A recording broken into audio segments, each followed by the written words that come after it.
So hey guys, welcome back to the channel. This is a story about what if Naruto was neglected by his family and had every Kekkei Genkai part 2. If you guys enjoy this, what if? And if you want to part 3, comment down below.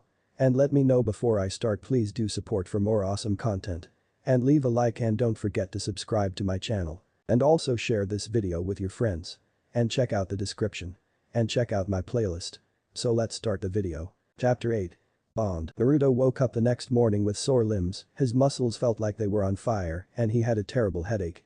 He sighed and yawned, blinking a few more times so that he wiped the weariness from his eyes. He hadn't remembered even coming back to Tezuna's house the night before. All he remembered was the fight with Larxene, the trip to the Shadow Realm. After that everything went blank. Needless to say, he remembered the majority of the night, however he hadn't planned on how he was going to explain his outrageously long absence to Kakashi, not that he needed to anyway. He sat in a reclined position so that he rested on his elbows, looking left and right. He noticed that his room was considerably dim. "Nice room," he said and attempted to get up, but he froze when he heard a moan that was particularly feminine. Slowly Naruto moved his head toward the source of the sound. "Please don't be Sakura," he thought. His eyes went wide. There, right next to him was Larxene in her sleeping form, clinging to his arm like an infant would its mother. He opened his mouth to say something but stopped himself when he thought of what they did to lead them to this situation. He leaned in closer and brought his lips to her ear. "Larxene, wake up." He whispered it in a soft tone, just loud enough to wake her out of her slumber. She let out another moan and let go of his arm, turning so that her back now faced him. "Hey, don't just ignore me." Naruto stopped talking and his eyelids drooped down. He noticed that Larxene's back was bare, a clear indicator that she had no shirt on. She probably didn't have any underwear on. "Stop talking. I'm trying to sleep." Her voice contained a morning rasp, not her normal tone. Naruto waited for a few seconds, giving him and her a few moments of awkward silence to stay in. "Okay, she's in my bed." Larxene twitched a little bit, moving her head like a bird. "What are you doing in my bed?" Yelled out the word so that she would promptly be awakened. Hell, judging by the sound of his yell everyone was awake now. Larxene jumped up and out of the bed, exposing her half-naked body to Naruto. "What? You fucking idiot, this is my bed." She looked down and blushed. "Don't look at me, you perv, and don't yell at me. I said I would let you sleep in this room as a favor to Tsunami-san." "What?" Both of them turned their heads when the door clicked open, causing them to both fall silent. Tsunami poked her head into view with a warm smile. "Are you guys alright?" I heard. She stopped, her jaw dropped, and her eyes were as wide as saucers. It was like the worst time for her to walk in on them, both of them half naked and in the same room. Surprisingly, she didn't scream or yell, not so much as even a squeak as Naruto had anticipated at that very moment. She just lowered her gaze toward the floor in an apologetic bow. "My apologies, you. I didn't know that you were those kinds of friends. Sorry for interrupting, whatever it is that you are doing." She slowly backed away, about to close the door. "Wait, why are we in the same room?" Tsunami blinked rapidly, her eyes showing her confusion. Don't you remember? You and Larchan came back into the house, late." She brought her finger to her chin and looked up at the ceiling. "If I remember correctly, your clothes were all tattered and dirty. I told you that you would have to share a room with one of your teammates, but Larchan here offered to share a room with you. She said that because you guys were such good friends you wouldn't be uncomfortable sleeping in the same room together." Tsunami-san, could you stop calling me Larchan?" she said with a polite smile. "Oh, but it's such a cute nickname, I like it." Naruto brought his finger to his chin and rested his elbow on his other palm. Digging back into his memory, he did recall something of that sort occurring the night before. He shrugged the matter off, even though it put him in a freaking weird situation like this, it still kept Tsunami thinking that he and Larxene were just friends. The door nudged forward a bit, Naruto noticed it, and with a flash of orange in his eyes and a swift sweep of his hand, caused the door to swing open. Out came, or rather in came Sakura, Tezuna, Kakashi and even Sasuke, who all fell into the room, making a pathetic dog pile in the center, near the bed. Tsunami laughed nervously. "Oh, my ass, what happened to the door?" Kakashi said. "Can you stop touching me?" Sasuke. "What are you talking about, Sasuke-kun?" "Definitely Sakura." "Whoa, looks like these two were getting busy." Tezuna. He bellowed out perverted laughter as Kakashi, Sasuke, and Sakura cast a glance toward Naruto. "Get out, now you eavesdroppers. I bet you were all leaning against the wall door, even you Tsunami-san." She backed away. Who? "Me, why would?" "No, I." Her slurred words and inability to complete a sentence confirmed that she was one of the eavesdroppers as well. "I'll get some food ready for us all," she said, quickly running out of the room, escaping Naruto's wrath. "And the rest of you, get out." They stood still, not moving at all, not only until Naruto got up and walked over to a wall, placing his hand on it, he cocked back and punched the wall, causing it to crack from the ceiling to the floor. Now. He flashed on his geostigma to further enhance his command's effectiveness. Instantly everyone ran out of the room, even the Uchiha ran out like a giggling little schoolgirl, slamming the door behind him. And they're supposed to be ninjas, how pathetic. Hey, he turned to where Larxene was, quickly covering his eyes so that he wouldn't look at anything that was exposed to him and further angering her. How exactly did we get here? It's exactly as Tsunami-san said, we tried to sneak in, but the tsunami was waiting for us. And at the time. Larxene looked toward the ground, even though Naruto couldn't see it.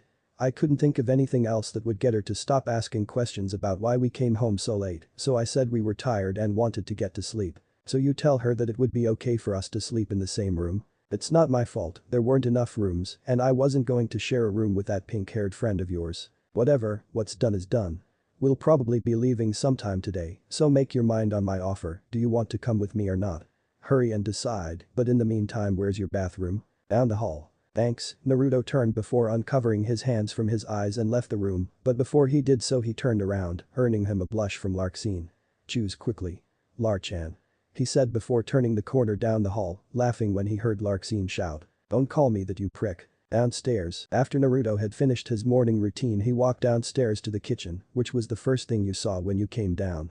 The sounds of food cooking and meat sizzling invaded his. She noticed a presence approaching and cast a glance his way, but quickly averted her vision back to her cooking when she saw the twitch in his eye. He was now in a bad mood, that little incident upstairs now put him in a position where everyone in the house thought Naruto and Larxene were in a romantic relationship, which in reality was quite the opposite. Really, he didn't think of it as a bad thing, Larxene was pretty. Not that he had taken a liking to her or anything, it was just something that he noticed. Despite that it would be rather annoying if his teammates were to constantly hassle him for reasons as to why he and Larxene were sharing a room, it didn't matter though if they did bother him they wouldn't find a thing out. Naruto stopped walking and stood behind the tsunami. Tsunami-san jumped at the sound of his voice and slowly turned around to face him. Her eyes avoided him for she did not want to look, maybe it was the sight of his geostigma that made her feel uneasy. Why yes Uzumaki-san, can I help you? Do you know where the rest of my team is? She extended a long slender finger to her right, pointing at an open door frame leading to a different room. There. The living room. Do you but she stopped when she heard Naruto's footsteps fade away in the direction she was pointing. Relaxed that Naruto had left and freed from his overwhelming presence she sighed. She felt her head with her hand and released another sigh.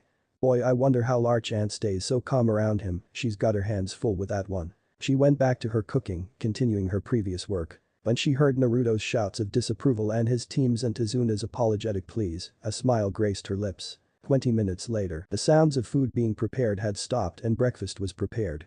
They sat at a long rectangular wooden table.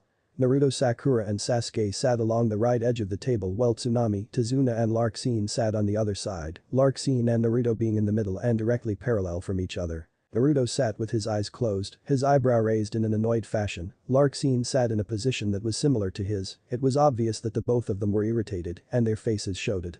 A lavish spread of food was placed in front of them, platters and dishes covering every corner of the table gleamed in brilliance. Again, this is for bringing back Tazuna safe and sound, eat to your heart's content. She bowed before happily getting a plate of food to herself. Sakura, Tazuna and Kakashi did the same. Larxene and Naruto did the same as well, but they did it in a way that told everyone not to mess with them. It was when they were 5 minutes into eating that Tsunami asked Kakashi to follow her into another room. Naruto thought of it as just a private matter and shrugged it off as nothing and resumed eating. He picked at a few loose particles of rice when he felt something pressing against his side. It was Sasuke nudging him with his shoulder. Hey Naruto. He said, leaning in and covering his mouth with his right hand only to bring it to Naruto's ear. Who's that girl and what were you two doing upstairs? Naruto's head quickly snapped to the side and he aimed a glare at Sasuke, who had a cartoonish grin similar to that of the Cheshire Cat. His eyebrows bounced up and down in a steady rhythm and his eyelids drooped down until they were half closed. What did you say, you dick? His eyes narrowed. Don't ever mention that again, if you do I'll kill you. Naruto leaned away from Sasuke. Uchiha rarely smiled and when they did it was out of overconfidence or malice. To actually see an Uchiha smile in glee was something that could make even Naruto shudder. Fine, I'll ask her then. Sasuke said in a low whisper, he turned his gaze to Larxene, whose eyes went from her food to his face when glanced at her. Sasuke opened his mouth to ask Larxene, but before he could utter a sound Naruto placed his hand over his mouth, causing nothing but mere mumbles from Sasuke's mouth. I wouldn't ask that if I were you. Naruto said. She's stronger than she looks so if you don't want a face full of pain I suggest you stop right here. Sasuke growled and smacked Naruto's hand from his mouth. What hell are you doing, you fucking dumbass? Don't ever touch my mouth like that again. Hey, you want to fight, because if you do I'm ready anytime you are, and that might take a long time seeing as how you're so weak. It could take you weeks, maybe even months to get on my level. That remark invoked a corpulent amount of anger inside of Sasuke. It seemed that Naruto hit a weak spot. The young Uchiha spilled out his killing intent, trying to keep pace with Naruto's much darker Kai. What is that supposed to be? Because I know it's not Kai, that's not even enough killing intent to paralyze a fly. Sasuke growled. Oh. Team. Calm down. Larxene yelled, causing both boys to turn their gazes onto her. Then Sasuke did something that he would regret, something he would regret for the rest of his life. Hey Blondie, shut up, don't protect your little boyfriend here. Sasuke yelled and his words hung in the air for a moment, like an echo slowly fading away. Naruto turned his head toward Sasuke, his eyebrow twitched up and down. His grim expression made Sasuke contemplate on whether or not he should have apologized to Larxene. Naruto stood up and pushed his chair in, walking away he threw his hand back and said. You're on your own. I suggest that you two get away from the table. He made a V-shaped arch with his fingers and pointed them at Sakura and Tazuna, who both got up and away from the table as Naruto had instructed. What did you just say to me, you fucking loser? A vein popped on Sasuke's head and he narrowed his eyes. Loser, I'm an Uchiha. Sasuke's eyes widened as he was instantly slammed into a wall, Larxene holding him up with a firm grasp on his neck. Let go. Larxene lunged with her hand and clamped down Sasuke's mouth. If you say what I think you were about to say, then you're going to be in a world of pain. Your children are going to feel it. She gave a quick glance down at Sasuke's private lower region and she shook her head. Not very impressive though, looks like you're not having any kids anyway, Mr. Vienna Sausage. Sasuke gasped, his face burning red, like a tomato, like a cherry, look his face was really fucking red. Sakura gasped, her face matching Sasuke's, and in a moment of shock, she fainted. Tazuna attempted to wake her up by gently slapping her on the face. Naruto raised his eyebrows and scratched his chin. Wow, she could determine the size of Sasuke's manhood by just glancing down at his pants. I wonder whether or not she's inspected me. It wouldn't matter though, I know that I'm packing it big time. He smiled with pride and wiped his nose with his finger. I said let go. Bitch. Naruto cringed and smiled at the same time. Sasuke had said something that would scar him for a long time unless Naruto somehow intervened. He watched as Larxene cocked back, preparing to possibly break Sasuke's jaw. Honestly, he could have stopped her at any time, but watching this was just too much fun. He got a kick out of Sasuke's morbid expression. The young Uchiha showed fear in his eyes. He directed them at Naruto. Naruto, get your crazy girlfriend off of me. What, girlfriend? I'm not his girlfriend. She cocked back even further. Naruto. Sasuke yelled. Die. Larxene shouted out. Okay fine, I'll help you out. Larxene's punch came fast and hard at Sasuke. He closed his eyes, thinking that it was the end for him. To his surprise all he felt was a small blast of wind hit his face. He opened his eyes to see not only Larxene's fist inches away from his face, but Naruto's hand as well, holding Larxene by the wrist. He released his breath in a short burst and slid down the wall, hitting the floor with a loud thump. Now, don't get so upset, he doesn't know what he's saying. After all, he's a stuck-up Uchiha. He heard Sasuke grumble at that comment. Hey, do you want me to help you or not? Sasuke stayed quiet. Now sit down and finish eating. Fine. She began to walk back to the table then turned around. But if you ever call me that again, I'll make sure that you won't live to see another day, got that? Sasuke quickly nodded. Good. She then went to the table and resumed eating, as did Naruto. The instant both of them sat down, Kakashi and Tsunami walked in. This time there was someone else. A short boy who looked to be around 8 years old. He wore a pale yellow t-shirt and khaki shorts, and sprawled all over his head were unruly bunches of jet black hair, much like Tsunami's. Naruto looked over and saw that Kakashi's eye was wide. He scratched the back of his head bashfully. What happened here? He looked to Naruto and Larxene, then over to Sasuke who was still on the wall with a red expression, and then finally to the back of the room where Tazuna was still trying to wake Sakura up. His sweat dropped and coughed. Better yet don't explain a thing, I'd rather not know what happened. Wise choice. Naruto added and then went back to his food. He stopped for a second and looked back at them and raised his eyebrow. With food still in his mouth he said. Who's the kid? Oh, yes, Tsunami chimed in. This is my son, Inari. I wanted to introduce him to you yesterday, but he was already asleep. Naruto nodded. I thought that he looked familiar, he looks just like you. He leaned over to his left to get a better look at the boy who was hiding behind his mother and gave him a friendly wave. The boy just stuck his tongue out. Naruto then sweat dropped. Stupid little kid. He thought to himself. After a few seconds Kakashi decided to speak. Sasuke got up. I need you to hear this. I have something to say, but first someone will wake Sakura up, jeez. Naruto stood up and walked over to Sakura's unconscious form, leaned until his face near her ear and whispered. Sakura. Instantly the pink-haired girl sprang up, swinging her hands around and almost hitting Naruto. She looked around and blinked a couple of times. Oh, what do you know, I must have fainted. She stood up and walked back to the table after Naruto motioned for her to sit down. Every few seconds, however, Sakura would cast quick glances at Larkseen. Alright. Listen up, we've officially completed our mission, guarding Tazuna and bringing him into the waves was a success. We already knew the Kakashi-sensei. Naruto added with a bit of annoyance in his voice. Yes Naruto, I am well aware of that, but more importantly what I wanted to say was that we're staying for a little while longer. For what? Sasuke said. Kakashi nodded and raised a finger. In order to get rid of Geto, Tsunami-san has asked if we could stay here and rid the Nami no Kuni of that tyrant. It's because of him that Nami has suffered, their economy has fallen, and so has the quality of living. Because of Geto the people have had to live in fear, never daring to speak out against him. It's a terrible thing, to live in fear. Therefore we must stop Geto and return this town to its original luster. There was one person that dared to speak out. Tsunami said, causing everybody to look her way. She wore a solemn expression, as did Tazuna and Inari. He was my husband and Inari's father, his name was Kaiza. He tried to stop Geto's tyranny, but in the end he only ended up sacrificing himself. Geto used him as an example and cut off his arms, then hung his body in the middle of town as a warning to the rest of us. She gripped the cloth of the apron she still wore and tears flowed from her face and onto the floor. Every time I think about it, I can't. Kakashi placed a gentle hand on her shoulder. It will be alright. I can assure you that Geto and his men will be out of this place in no time. But suddenly he was cut off by Inari, who began to sob and ran away crying, leaving a trail of tears in his wake. Tsunami apologized, bowed, and ran after her son also doing pretty much the same thing. I'll go see how she's doing, said Tazuna as he ran past Kakashi. Kakashi turned back to his team. Do you see? That is the type of damage that man can do, he must be stopped. This isn't optional and you will be included in this mission. Kakashi crossed his arms and looked his team up and down. A face that was calm and steady, a face that was near to tears, and finally a face that was furious. Naruto are you? He was cut off when the boy slammed his fist on the table, breaking a hole straight through it. He snarled his teeth and his face looked as if he was holding back the urge to yell. This is bullshit. Who does that bastard think he is? Cutting off a person's arms then, cruelly displaying him like some kind of museum exhibit. I'm not going to stand for this, Kakashi counts me in on this.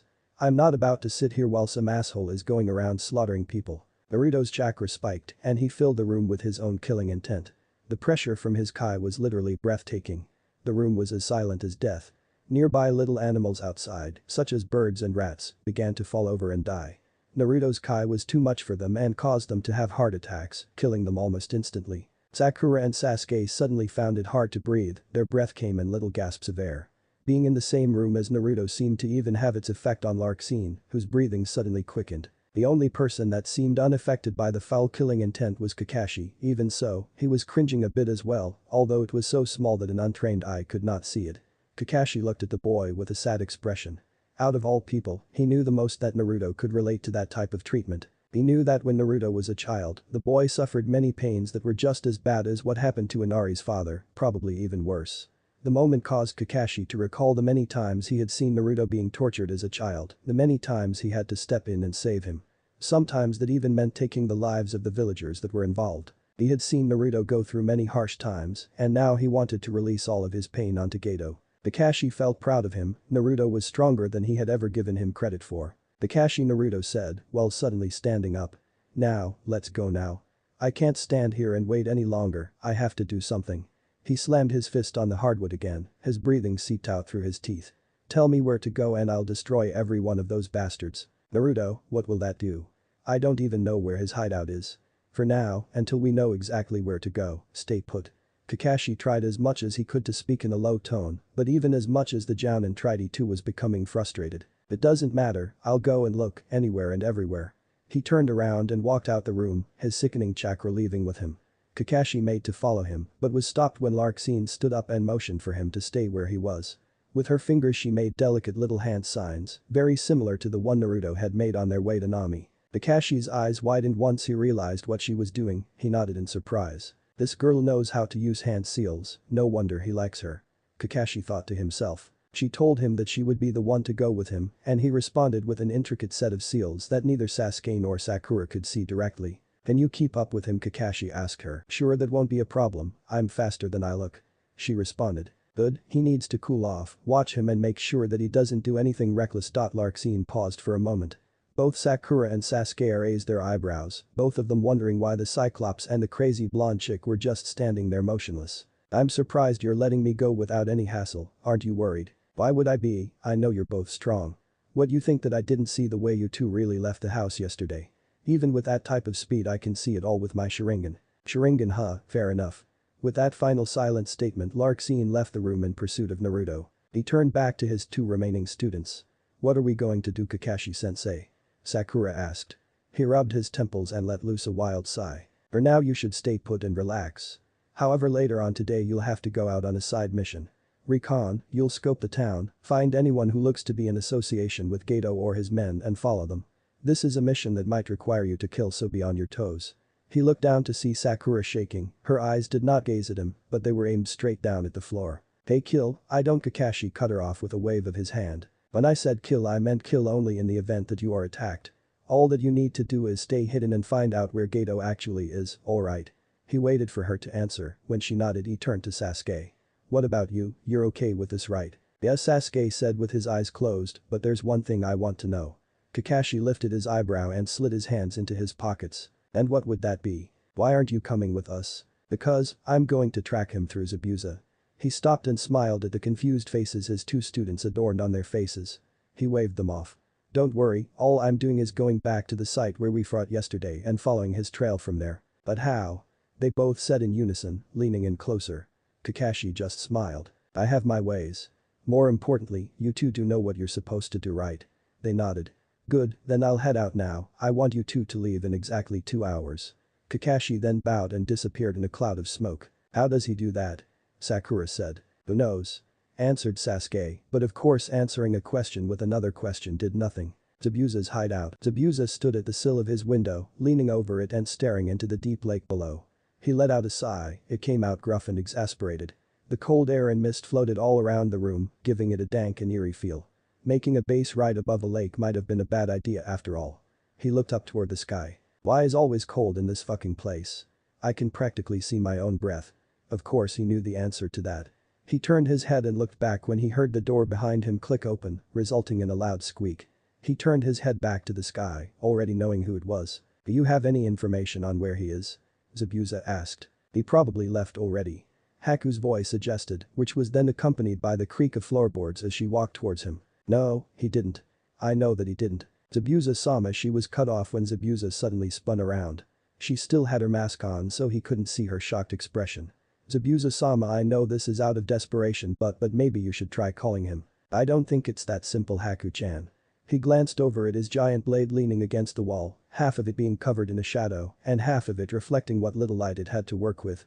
"But it wouldn't hurt to try." Haku giggled and took off her mask, showing him her cheery expression. He smiled a little bit at her wide grin. Walking over turning back to the window, he gazed out into the distance, nothing but forest. He bashed his hand against the wall, his eyes bulged out and veins slithered onto his head. After a moment of silence, a flower-shaped mark appeared on his forehead. It had 5 petals, a cherry blossom. It began to glow a brilliant white, shining bright like the sun. It burned his head, permanently branding itself onto his forehead. He ground his teeth together to keep from screaming out in pain. "Zabuza-sama, what's happening?" Haku asked. She made an attempt to come closer to him but stopped short when he whipped his hand around and spun his entire body with it. "Stay back," he said with one hand thrust forward. "Don't come any closer, I don't know what might happen." Taking to mind his abstract warning, Haku backed up until she felt the hardwood of the wall press against her back. Her hand was over her mouth, holding tight with an iron grip. What she saw was terrifying. The Zabuza that stood in front of her now looked drastically different from the one that stood before her only moments ago. His hair stood on end, all hard and spiky. His face was pale, and the shining flower on his forehead nearly blinded her. She looked away when he gazed at her with golden eyes. This Zabuza was different, not to mention the fact that his chakra had changed in nearly an instant. Going from calm to ferocious in mere seconds. The bandages on his mouth burned off in the process of Zabuza's transformation, showing inside of his mouth a set of slightly sharpened teeth. Zabuza himself could feel the change hurting him for every few seconds he would attempt to suppress his wails. The entire process was painful nevertheless. It left Haku in a daze and shocked beyond all comprehension. Is this what happens when you call a member of the psyche? Zabuza slumped on the ground, breathing on a hard rhythmic beat. His chest rose and fell with every quick and intense breath. Yes. I was told by that bastard, Marluxia, that when I called for him, he would come, but something would happen. If I had known that it would be this extreme, then I wouldn't have bothered. Haku released a breath. I'm sorry, I was the one who told you to do it, I apologize. Don't. Anyway, on to phase 2. He bent her head down, and after a few seconds he thrust it back, like a wolf might have done when howling at the moon. He opened his mouth and shouted out Marluxia's name into the air. His voice echoed in the distance and then slowly faded away. Haku suddenly felt strange, she felt as if she was being watched. Zabuza felt the exact same way. A bizarre pressure made its way into the room. They both knew that Marluxia was with them, but not there, only until he revealed himself. Marluxia. Zabuza said. You're called Zabuza? Responded a recognizably malevolent voice from a dark corner. Haku jumped at the sound, but Zabuza neither moved nor spoke. Marluxia-sama. Haku said, afraid that she had guessed right. Her eyes went wide when a hooded figure stepped out of the ever-shadowed corner of Zabuza's room and into the small amount of light that passed through his open window, revealing a smiling man with long brown hair and brown eyes to match. Although his smile was disarming, Haku knew that he was dangerous. Any man who could approach her or Zabuza without being detected until he said something had to be the real deal. Yep, that's me. He turned his head to Zabuza's hulking form. His eyebrows raised and he slowly walked over to him. He whistled. "WOW, it looks like you've already gone through the change. Listen before you ask any questions, think of this as me giving you more power, okay?" Zabuza nodded, then he opened his mouth. "With this will I be able to exact my revenge and complete my mission?" Marluxia nodded with a bored expression. "Good," said Zabuza, who began to laugh. What the Nukenin planned to do was gain power by creating a call contract with Marluxia and exacting his revenge on Kakashi. After that came his real goal. The assassination of the current Mizukage. "Haku-chan, there's nothing else that I require of you for today. Go out, leave and enjoy yourself for today. I'm only doing this because I want to test my new ability out by myself." "Yes, Zabuza-sama." She bowed and in a flash of mist, disappeared. Naruto hopped dangerously from tree to tree, going through the forest like a pinball. Sometimes he exerted so much force that the bark on the trees would break apart under his feet. Following closely behind, Larxene sped along, matching his pace. With the speed of a bullet, Naruto and Larxene flew through the dense growth of trees and greenery. They continued like that for 15 minutes in silence until the side of a large encampment came into view. They stopped, sitting in the trees just outside the borders of the encampment. Naruto knelt on a thick branch next to Larxene. He turned his head to her. "Hey, are you sure that this is the place?" He looked back when he saw her nodding in camp, busy, alive with activity. Men walking around carrying weapons of almost every shape and size. Meat was roasting on several spits throughout the camp and the smell of roasting pork wafted in the air. "I'm certain," she said. "On my way to Nami I came upon this spot and I met some of Gato's men." Naruto quickly snapped his head at Larxene. "What do you mean met his men?" "Nothing, more importantly, if you want to find Gato, this is where you can find info on him. His men are posted here. They're just low-grade bandits, so this should be easy. Even for you." She stuck out her thumb and poked Naruto with it, but the instant she touched him he, surprisingly, melted away into mud. But she noticed a voice down below her, Naruto's voice. He was standing in the middle of the camp, doing the one thing that he could do to attract the most attention to himself. Yelling. Larxene sighed, contemplating on whether or not she should go down there. She decided against it, however, she would much rather enjoy kicking back and enjoying the show. "Are you men, the men under Gato's control?" Naruto said into the air, letting the question hang. "I said, are you in any way associated with the man named Gato?" Naruto's voice was edged and his voice became gruff. He rubbed his temples, sighing. "Alright, I'll ask you this one more time, are you? "Yeah, we are. What it is to you?" said a voice coming from the crowd of men. Naruto looked for whoever it was that answered him and out stepped a tall man, around 6'7". He had a hard build and a shaved face, he was sweaty and he wore all black. His arm was gently holstered in a makeshift sling, confirming that his right arm was immobile. The last thing that Naruto recognized about him was the giant black fleshy bulge that protruded from his neck. "Who are you?" he asked with an annoyed glance. "That's not important, what is important though is whether or not you can tell me the whereabouts of your leader Gato." The brick house bandit just laughed and the other followers laughed with him, pointing fingers and knocking fists together. "Hey kid, my name is Ganryu Shisen. I'm the leader of this." Naruto suddenly disappeared, flowing past the many men like water through a rock-filled stream and suddenly appeared in front of the one called Ganryu. He stepped back in surprise. Hey Ganryu, don't get your ass handed to you like you did by that blonde girl a couple days ago. Ichi turned around. Hey shut up. Blonde girl, could that be? Naruto looked over into the trees where Larxene was sitting. She waved while nodding her head. I guess that it was her who kicked this guy's ass. Look, I'm not in the mood for games, you ingrate. Seriously, Naruto was pissed. He wasn't about to stop and had a full-out brawl with 100 or so bandits. He would just have to clear them out in the most effective way he could think of. Ingrate, fuck you. Right back at you, bitch. Naruto said before jumping up and plying his forehead into Ganryu's nose, causing him to stumble backward. Instantly the rest of the men were on him, charging in. Fuck this, you're all going to die today. He swung left and caught a bandit right in the face. Immediately after his attack he jumped back and slung out 3 kunai, which all hit their mark, embedding themselves into the necks of 3 random men. They dropped dead. This could be a chance to try out something new. Naruto jumped up into the air and with his geostigma he began to manipulate the air around him, moving his arms and guiding the wind, making it howl. He was hovering now. I have no time for this. He looked down, picking out who he would leave untouched by what he was about to perform. They were all about to die, except for one. Ganryu. He closed his eyes, forming his hands into a Buiten, Kamikaze Tatsumaki. Wind release ninja art. Tornado hair wind, Naruto sucked in a giant funnel of air, making his chest puff out like an inflated balloon. In one big release he blew all of the air out in the form of a tornado that started off small from his mouth and then multiplied in size as it approached the ground. The wind struck the ground with terrible force, it hit the huge mass of bandits and sent them flying. It uprooted trees, lifting them out of the dirt and hurling them into the air. Through the loud roar of the wind, Naruto could hear the screams of bandits being lifted off their feet and flung to their death. He continued this onslaught for several minutes before he stopped and dropped to the ground in front of the only person alive on the field. Ganryu. He walked up to him and grabbed him by the nape of his shirt. Tell me where Geto is, now. Naruto shouted. Ganryu stayed silent, grasped with fear. His eyes were wide and his teeth clattered. Not again, I can't believe that I've been beaten by a child twice now. Naruto shook him back and forth. Look at my camp, it's gone. Naruto looked around, the bandit encampment was in shambles. The cluster of tents that once filled a large space were not either blown away by Naruto's or stuck somewhere in one of the trees that hadn't been uprooted. It wasn't just the camp itself that had been destroyed, there were numerous dead bodies lying around the field. Some had been flung into trees, some had been impaled by their own weapons, others just couldn't stand the force of the wind and as a result their limbs were torn from their bodies. Blood stained the ground, but Naruto really didn't care. All he wanted was the information. I don't care, you fucking idiot, you could have done it the easy way, but you chose to do it the hard way. Not my fault, now tell me. Where is it? I'm not telling you anything, you really think that I'd sell Geto out, he'd kill me if I did that. So get the fuck out of here, and what the fuck is up with your eyes, they're fucking orange.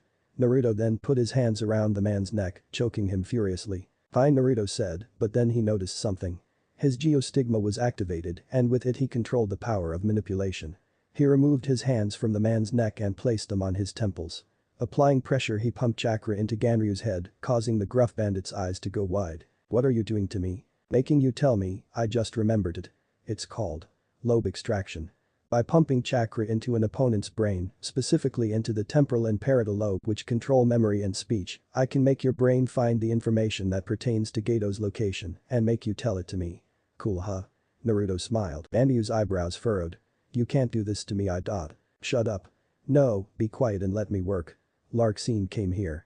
After a few seconds there was a small howl of wind and Larxene appeared next to him. What do you want? She could see by Ganryu's intense reaction that he still remembered their last encounter. She waved to him, smiling in order to taunt him, and then looked back at Naruto.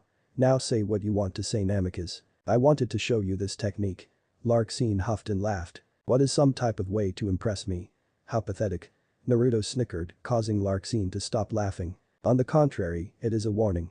I wanted you to witness the unveiling of my newest bloodline technique. I learned it while going through a family scroll of mine. What's weird though was that it wasn't there before, it just appeared on the scroll.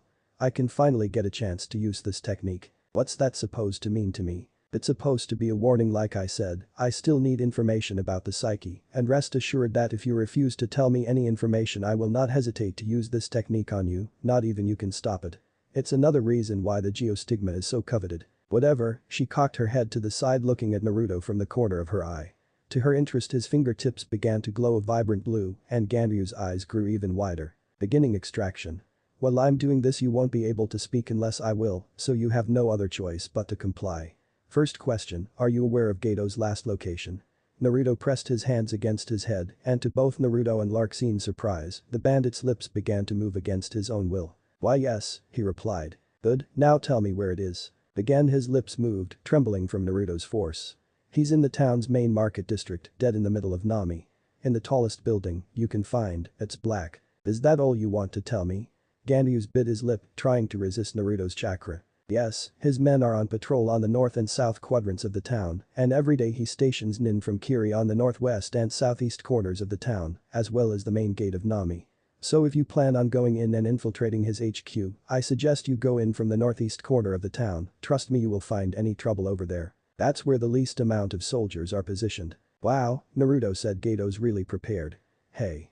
Which part of the town are we in right now? Northeast. Naruto's sweat dropped. I guess that's why it was so easy to kill you guys, but seeing as how there were hundreds of guys here, that means that there are 10 times the amount of bandits at the other stations. Anyway, thanks for your help, but you're no longer needed.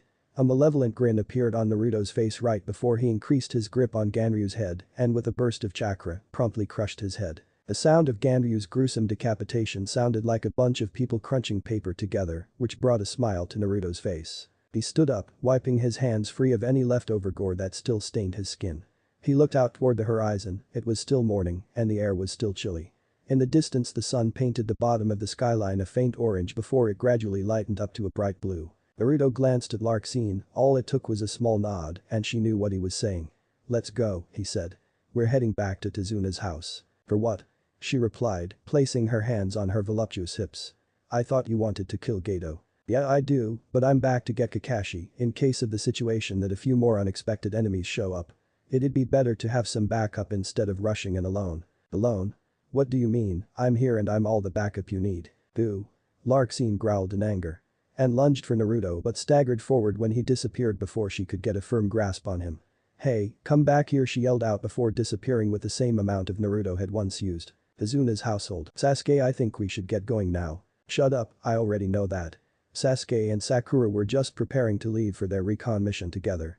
One thing that Sasuke wasn't looking forward to, spending any fixed amount of time with Haruno Sakura was like going to hell. Well, in Sasuke's eyes anyway. Both of them were all strapped up, ninja gear, they were about as strapped as two genin could get. This was about a couple ninja tools and some scrolls, but on genin standards they were definitely strapped. "Let's go," he said, as he was about to open the door, but stopped when he felt something collide with it on the other side, making a dull thud come from the door's old wood. "What the fuck?" he said as he opened the door in order to look at what it was that made the sound. "What is it?" Sakura asked her raven crush. "It's a kunai," he paused, with a note attached to it. Sasuke ripped the blade of the ninja tool from off of the door, looking closely over at the note. He narrowed his eyes whilst he read. "Meet me at the center of the town, come prepared to fight. I found out where Gato is hiding. Don't alert anyone of your presence, appear as if you are regular citizens. Oh, and by the way, this is Naruto." Sasuke was left with one eyebrow up, a confused expression on his face. What the fuck was that about? He looked at Sakura and she shrugged.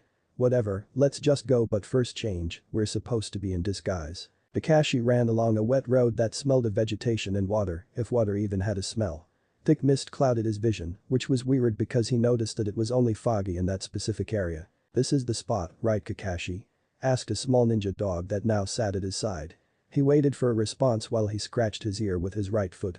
Kakashi had always wondered how dogs were able to do that. After a few seconds the small canine tilted his head upwards towards Kakashi. "Well, is this the spot?" "Yes, Bakken, this is the exact spot where me and Zabuza battled. Now tell me, can you get a scent on him?" The dog walked around in a circle, bringing his black snout to the ground. After a few sniffs he looked back up at Kakashi. He nodded.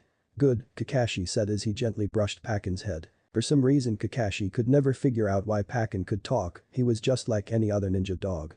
But for some obscene reason Bakken could talk, I guess he must have been like one fucking super intelligent mutt. Using his extraordinary ability Bakken said, "Follow me Kakashi, I've gotta let on Mamachi's scent." With an inhuman turn of his head Bakken darted off into the mist with Kakashi following right behind. They traveled along the road, trying to attract as much attention to themselves as possible. They traveled in silence, no conversation, nothing was discussed. It continued on like that for 20 minutes until Bakken and Kakashi came upon the edge of a large lake. It was at least a mile wide, and judging by its shape the lake was not only wide but deep as well. Various types of plants grew along the lake's edge, going all the way around and creating a makeshift border of vegetation on the lake. Kakashi angled his eyebrow. Big Lake. He looked down to Pakin. You sure this is the place? Again Pakin gave him another one of those animalistic nods, and again did Kakashi take to patting his ninja dog on the head. You know I don't like that, right Kakashi? The dog said in its overly masculine voice. Nuo, you never told me. Kakashi replied. He again patted Pakin on the head but stopped when the small dog began to growl. Geez, don't be such a bitch about it. Hey, I take offense to that, my mother was a bitch. Sorry, you know what I mean. Whatever. So anyway, he sniffed the air in an upward motion. Judging by the fact that the trail ends here, I can say without a doubt that Zabuza reside somewhere along the surface of this lake. He stopped for a moment to scratch his ear again. I'm definitely positive that Zabuza is here, from here on and it's up to find it. Unfortunately all I can smell is the scent of water and cattails. So I'm of no help here. Kakashi peered out into the foggy distance, nothing, the mist covered the air like a soft white blanket of water vapor. Much to Kakashi's surprise he began to see something, the silhouette of a large tree faded into view, quickly staining the thick fog's snow-white appearance. It looked more like a treehouse, only because of the numerous rooms and floors built along the branches of the tree, and judging by their intricate and complex designs, Kakashi figured that it was more like a tree mansion. That's one big-ass tree. Kakashi said, stupefied. He took a step onto the lake, walking atop the water's surface. Now all he needed to do was find Zabuza and get some information on where Gato was. And maybe in the process he could give Zabuza a proper ass kicking. He took a few more steps, his feet making miniature waves that went out into the distance only to fade away. Suddenly Kakashi felt something, like a deep, overwhelming and malevolent presence. It was unlike anything Kakashi had ever felt before in his life. What the hell is that Kai? It's so evil. This can't be anything human. Acting on instinct, Kakashi took out a kunai and slipped his aid above his left eye, revealing his constantly active Sharingan.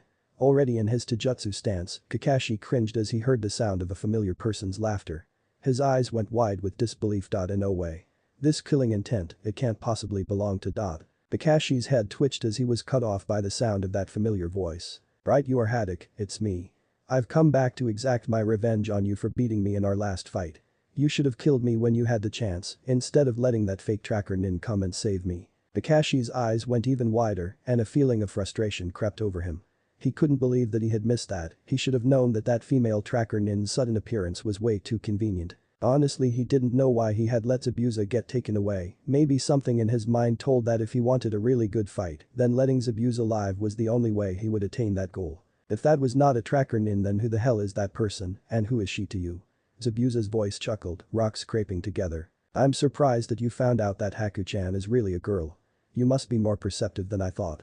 Most people never find out, but it really does not matter about them because they are all dead. It hit Kakashi, he wasn't the one who figured out Haku's gender, it was Naruto. It must have been old age. Yeah, that was it, he was getting old. I'm not here for games, I'm here for information, and you know what I want to know. Where is it again? Zabuza chuckled, bringing a short tingling sensation to Kakashi's skin. Oh, that old fart, I'm not associated with him anymore, he got too out of hand, so I sent him for a little swim. I still know where his HQ is, but I'm still not going to tell you. And why not? It took a while for Zabuza to answer back. Because Kakashi. I don't think that you really came here for information. Zabuza's voice faded off, and Kakashi was suddenly aware of a very strong presence coming from behind him. I think that you are here to settle the score. Zabuza yelled out as he ran his giant blade through Kakashi's robes, splitting him in half. The maniac smile that controlled his face faded when he saw Kakashi's shredded body erupt in a small shower of water. Izubunshin, as I expected, you came here ready to fight. Well, maybe if you beat me I'll tell you where Gato really is. Zabuza felt cold steel slid against his throat and a smile crept along his face. You're right, Kakashi's voice said from behind him, I did come here ready to fight, in fact my whole reason for coming here was so that I could fight and still intend to do that. But first answer me this, just what the fuck did you do to yourself? Kakashi looked at Zabuza's new form, a hulking pale mass of muscle, chakra and killing intent. He could not even begin to imagine what Zabuza had gone through to attain his new body. First of all, Zabuza had grown, he wasn't the same as he was before. His eye muscles were twice as big, his skin had lost almost all of its pigment, skin as pale as paper. The Zabuza standing in front of him had sharpened teeth, sharpened nails, bigger muscles, his eyes.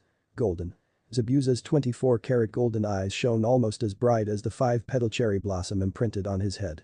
Those two were shining bright. It was a simple transformation, in reality all Zabuza had done was get a bigger body and turned his chakra into something that was outrageously evil. But come to think of it, the task in itself was certainly not simple. Well, care to explain this? Kakashi asked, cool as ice. Zabuza snickered. No, not really Kakashi. Zabuza yelled out before whipping around and striking Kakashi in the side with a crushing front roundhouse. The force of the blow was enough to send Kakashi flying outward toward the deeper part of the lake. He landed on his feet, hitting the water as if it was solid earth. Damn, what kind of power does Zabuza have? That kick had way too much power in it. Kakashi thought to himself, then went to the spot where Zabuza had kicked him. He cringed when he came in contact with a few broken ribs. Not good, this definitely isn't good. He thought to himself before he heard the sound of gushing water. Kakashi barely had time to react when he saw a huge dragon made of water coming straight at him. He jumped out of the way only to be met by Zabuza in the air. Take this, Zabuza followed his statement by ramming his fist into Kakashi's back, sending him back toward the water which he recovered from by flipping back and landing on his feet. Damn you, trying to keep me on my toes, eh? Kakashi was forced to go on the defensive when, yet again, Zabuza appeared in front of him, slashing away with his huge sword like a madman. Fuck this. Kakashi said as he ducked the blade of Zabuza's weapon, then spun around hitting the pumped-up nin with a kick to the gut, making him stumble backward. The demon of the mist then began to make hand signs. Kakashi decided that it was time to utilize the power of his Sharingan and began to copy Zabuza, seal for seal. That's not working, Kakashi. Zabuza yelled out before veering off to the side and extending a rapid barrage of taijutsu at the Cyclops Jounin. The only thing Kakashi could do was thoroughly dodge the oncoming attacks that struck like bullets. That won't work on me twice. I fell for your Sharingan's trick once, but I won't fall for it twice. Within his blanket of punches, Zabuza drew his blade and made a vertical swipe at Kakashi, which he dodged by jumping back and performing a multitude of backflips until he was at least 20 feet away. Kakashi, this is my revenge. Zabuza stuck his hand out, holding his fingers stiff like stone. His pale hand began to glow, lighting up to a bright white glow. It made a distinct sound, like the distinct ping of a tuning fork when it was hit by something. From Zabuza's hand grew a ball made of what looked like solid energy. It formed slowly, at first its form was lumpy like rotten milk, then it properly stabilized itself. Zabuza now held a perfect sphere of white energy, and judging by the waves of heat coming off it, the sphere was hot. It's really hot. He chuckled, baring his new razor-sharp teeth. Realizing what was about to happen, Kakashi stepped back. The hairs on his neck stood on end preparing for Zabuza's attack. Silent was the battlefield, and only after a couple of seconds did Kakashi break the silence. I'll get serious now. Kakashi followed up by making an intricate set of hand seals ending with a tiger seal. Kaiten. Kasumi no, fire release. Mist waltz technique, Kakashi for a brief second pulled down his mask, showing the rest of his face, and out of his mouth came ash-colored mist. He continued to blow out the mist until it pretty much covered the entire lake surface in a light brown blanket that floated in the air with a ghost-like quality. The mist even obscured Zabuza from view, though Kakashi could not see him, he could still feel the Nuke Nin's potent chakra. Slipping his mask back on, Kakashi let out a short chuckle. Zabuza yelled out, I'm warning you not to fire that thing. This mist is highly combustible, and judging by that thing in your hand, you firing at me would cause my mist to ignite. If you fire we both die, so I suggest that you do what I say. Zabuza just looked at him with eyes shining brilliantly like actual gold, vibrant with the luster of his own power. Magnificent yet malevolent. Confused as to what gave Zabuza his power, Kakashi's eyes made their way onto Zabuza's forehead. That mark, what is that? He thought to himself. There was something about that mark that made Kakashi feel a bit uneasy. That mark wasn't something that Zabuza just so happened to come across, despite the fact that he was a missing nin, it still didn't mean anything. Even at his level he wouldn't come across something so powerful. Someone around the likes of Orochimaru would possess such an otherworldly seal. That was when it hit him. At that moment Kakashi realized that the seal that Mamachi Zabuza had branded onto his forehead wasn't something he just so conveniently had come across, it was something that was given to him. But by who? Who had the power to give Zabuza such a powerful advantage? Feeling a bit uneasy, aren't we, Kakashi? I can understand I would be scared if I was in your position right now. His voice grew in volume, and the sound of feet splashing against the water invaded the air. The potent chakra that Kakashi felt earlier was gone, much to his relief Zabuza had dispatched his attack. If you're going to play that way then . His voice disappeared and instantly Kakashi was aware that Zabuza had appeared behind him. I guess that I will have to kill you with my bare hands. Not a chance. Kakashi said before ducking a vicious swipe from Zabuza's blade. He kicked him away and took out a kunai with an explosive tag. It's obvious that I can't beat you in your current state. So Kakashi's voice trailed off and he tossed the kunai into the air. What the fuck? Zabuza said as he looked at the kunai falling for Kakashi's distraction. When he looked down Kakashi was gone, leaving him alone with nothing but a loud sound that hissed like a snake. When it came to him that the sound was an explosive note burning, it was too late. The kunai exploded, igniting every last particle of combustible mist that floated in the air. Boom. Chapter 9.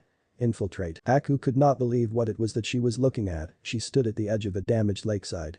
What was once her home was gone, obliterated without her even knowing it. The sight before her was too nerve-wracking. A chilling howl of ghastly wind sounded over the surface of what was once the lake. Rocks and boulders alike were strewn about, tossed by the impact of the blast. The air was now devoid of any mist, replaced by black smoke that floated anywhere and everywhere. And what was once water from a lake had turned to dirt from a lake, not a single trace of water left in the huge smoldering crater. All of it had either evaporated or had been carried off by the gale. "Well, what is this?" said Haku from behind the guise of a hunter in a mask. Her home was gone. At that moment all she could do was stand and stare. Fire danced about within the leaves of any nearby forest that surrounded her former home. All trees that dared step into the fire burned down. The sound of falling branches, all of them hitting the ground with loud echoing snaps, and the fury of the blaze, painted the sky overhead a pale orange. My home is gone. The huge tree that once stood several stories high was now nothing more than the burnt remains of a severed stump. The remains of the tree had piled up all around its blackened trunk. Bits and pieces of furniture laid about, and only a person with a sharp eye could tell that the site was once a home. She took a step forward, her leg making a fuzzy sound through the huge accumulations of ash that covered the ground. As if on cue, a pale hand burst out of the ground, making Haku jump back with a girly squeak. It latched onto her foot, and as much as she jostled and kicked it wouldn't let go. Finally, after many seconds of being shocked, Zabuza's head popped out of an ash pile. Much to her discomfort, Zabuza had not turned to his original form. This one was too feral for her, and if she were to be honest, it actually scared her a bit. Nonetheless, Zabuza was her only family, and no matter how he looked, she still considered him to be family. But his face was still disturbing. She finally snapped out of her shock long enough to ask, "Zabuza-sama, is that you?" He stared at her with icy cold eyes, a wolf stare, and released his grip on her leg. Grunting while standing, he replied to her in a gruff tone. "Yeah, it's me. I see you still haven't gotten used to my new form yet." He chuckled, a sound that Haku could never get used to. "And where have you been?" he asked suddenly, parent-like. Her harsh reaction of stumbling backward made him raise a suspicious eyebrow. "Well?" he said, folding his now bulging arms. His piercing stare bored deep into her, going as far as the back of her head. "I was out." Out, and what is out supposed to mean?" He flung his head back, cracking his neck in the process, and making Haku cringe at the sound. "It doesn't really matter right now anyway, all I'm worried about is getting that bastard." "What? Who did this?" It's a little surprising, but Haddock did this. He used a unique and turned it into a bomb. End result, no more treehouses.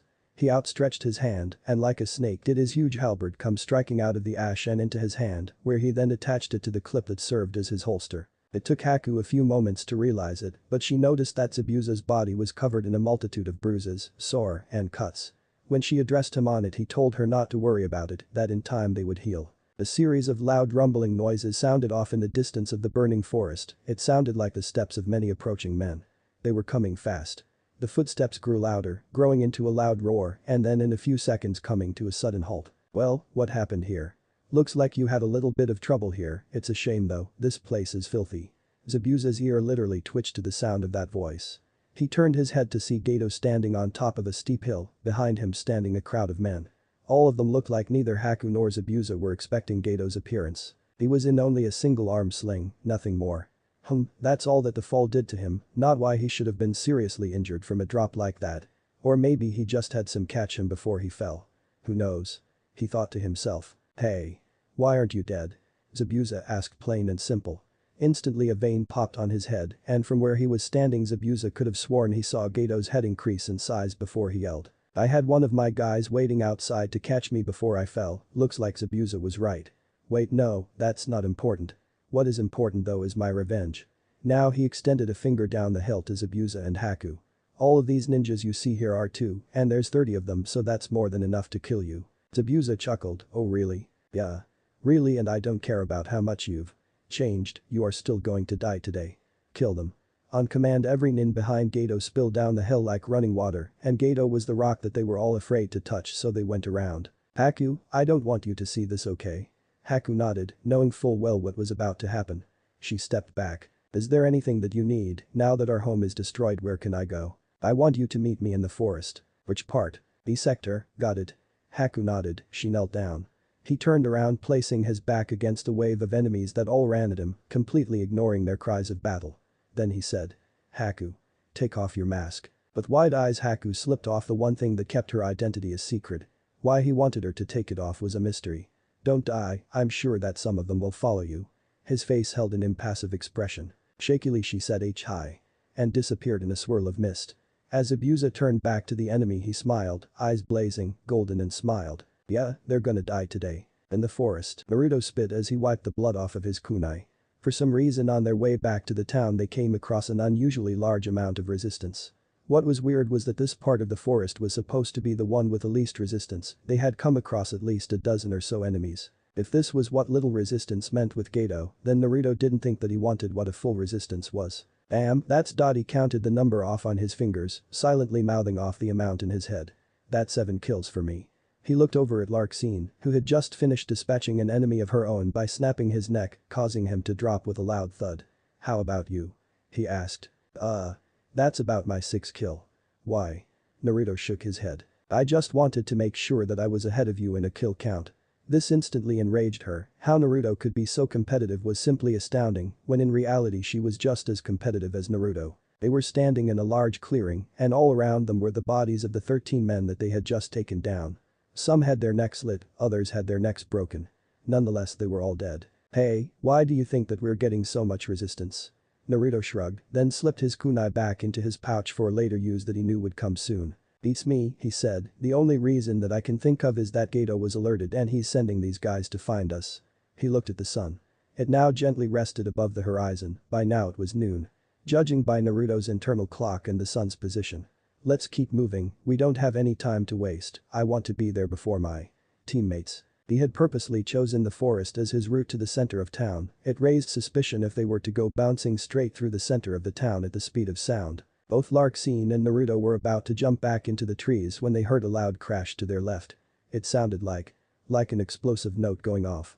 That's suspicious as, Naruto thought, if they were after us then why would an explosive note explode over there? Maybe these guys aren't even after us, maybe they're after someone else and we just helped that person out. Another explosion sounded in the trees. Naruto grabbed Larxene's arm, causing her to gasp from the complete randomness of his action. Larxene, come with me, whoever is fighting is completely serious and it sounds like they're getting closer as we speak. She nodded, her face a bright red and jumped into the trees with Naruto. Let's see who shows up, we'll take this chance to sneak up on them. Again Larxene nodded. There they sat in silence, perched in the high branches of a tree awaiting their chance to strike. Seconds passed, then minutes, and only then did they get a sight of anyone else other than themselves.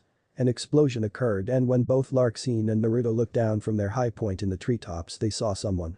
A girl, garbed in a blue and brown kimono in battle, hair that streamed past her back like soft silk.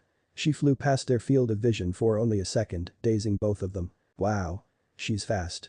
Larxene said, blinking rapidly as if to shake the shock out of her. Her eyes widened when she saw 2 other nin go past, not as fast as the girl before, but fast even still. She hadn't moved an inch until Naruto literally shook her out of her daze, uttering, follow them. Both of them jumped off of the branches in pursuit of the 3 nin. I've seen that girl before, she attacked us a while back. What? Then tell me who are we going after, the girl or the 2 nin? The girl. Naruto had a simple plan. He then explained to Larxene about the battle against Zabuza and how it was that girl who had taken him away, claiming to be a tracker nin. He then said that the only reason that he wanted to go after the girl was because he wanted answers. He could tell that she was an accomplice of Zabuza from the start, only because of the fact that he had seen her watching Zabuza and Kakashi fight and only when Zabuza was about to die did she step in.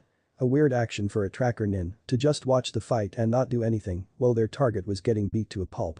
The only conclusion that Naruto could think of was that she was one of Zabuza's accomplices. Naruto finally finished explaining the entire situation to Larxene when the girl stopped in another clearing much like the one they were just in.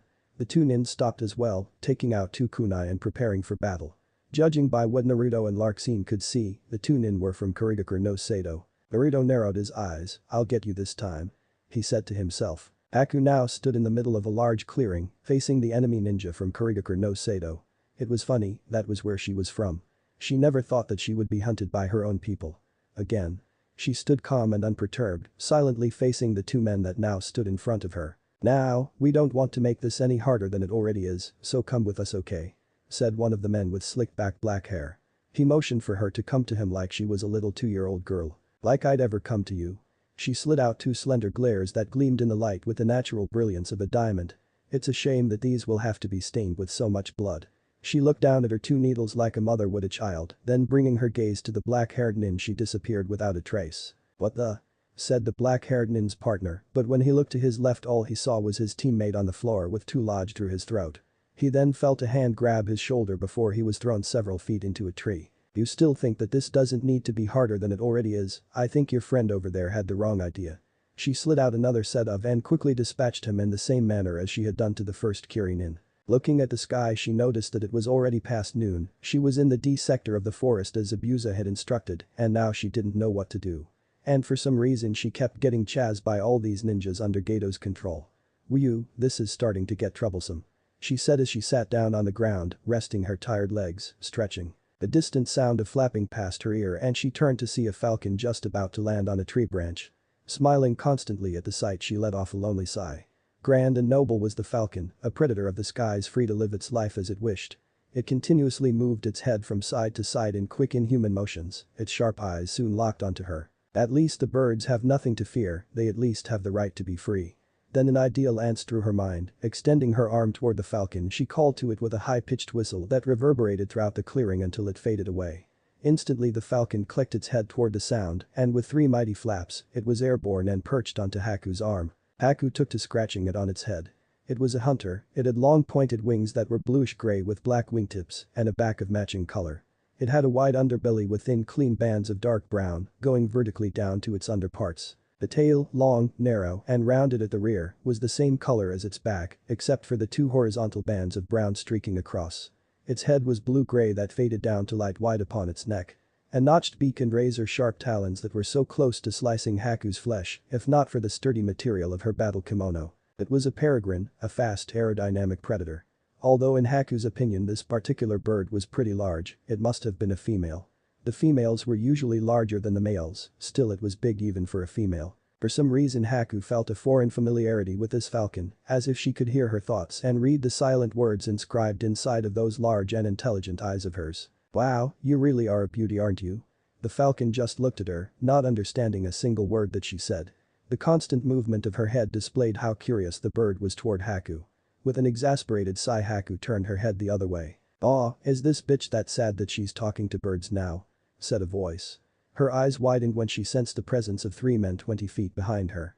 Quickly she stood up, facing the three nin. "You bastards, you followed me, I'll kill you all." "Ha. Are you sure about that? Can you really take two and by yourself?" Haku's breath wavered a bit, the two were easy pickings, but she knew she would have some trouble with. She glanced at the falcon and the falcon glanced back. Haku thrust the bird into the air, urging it to fly away. The bird flew but for some strange reason the bird decided not to leave, just to fly high above and circle the clearing. It seemed as if it was waiting for her. "Fine, if you want to stay then stay, but don't squeal if you get caught in the crossfire." Haku thought to herself, then she assumed her battle position. These three men were from Kiri, like the last two. Instead of normal ninja attire they all wore black bodysuits bandanas. They stood in a straight line until the one in the middle yelled out, "Get her." The two nin on his sides, who were obviously instantly sprang into action. Running at her like madmen. Haku was in the middle of performing hand seals when two people appeared in front of her with amazing speed. Both of them dressed in black and both of them with blonde hair, a boy and girl, Naruto and Larxene. Shocked by their speed Haku stumbled back. Who the hell are you?" The blonde boy looked back, blue eyes sparkling like sun-kissed ocean.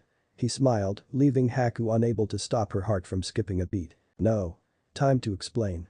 Just fight, I'll take the, you and her will take the two, alright." Haku just slowly nodded, not contemplating on whether or not she would trust the two or not. The blonde girl then turned her head to Haku. "Don't worry," she said with a smile. "He's a strong fighter. Oh and by the way, I'm Larxene. He's Naruto." She then lunged forward at her target, then Naruto did the same thing, dashing past the two and heading straight for the lone. Then Naruto. Instantly her opponent was upon her.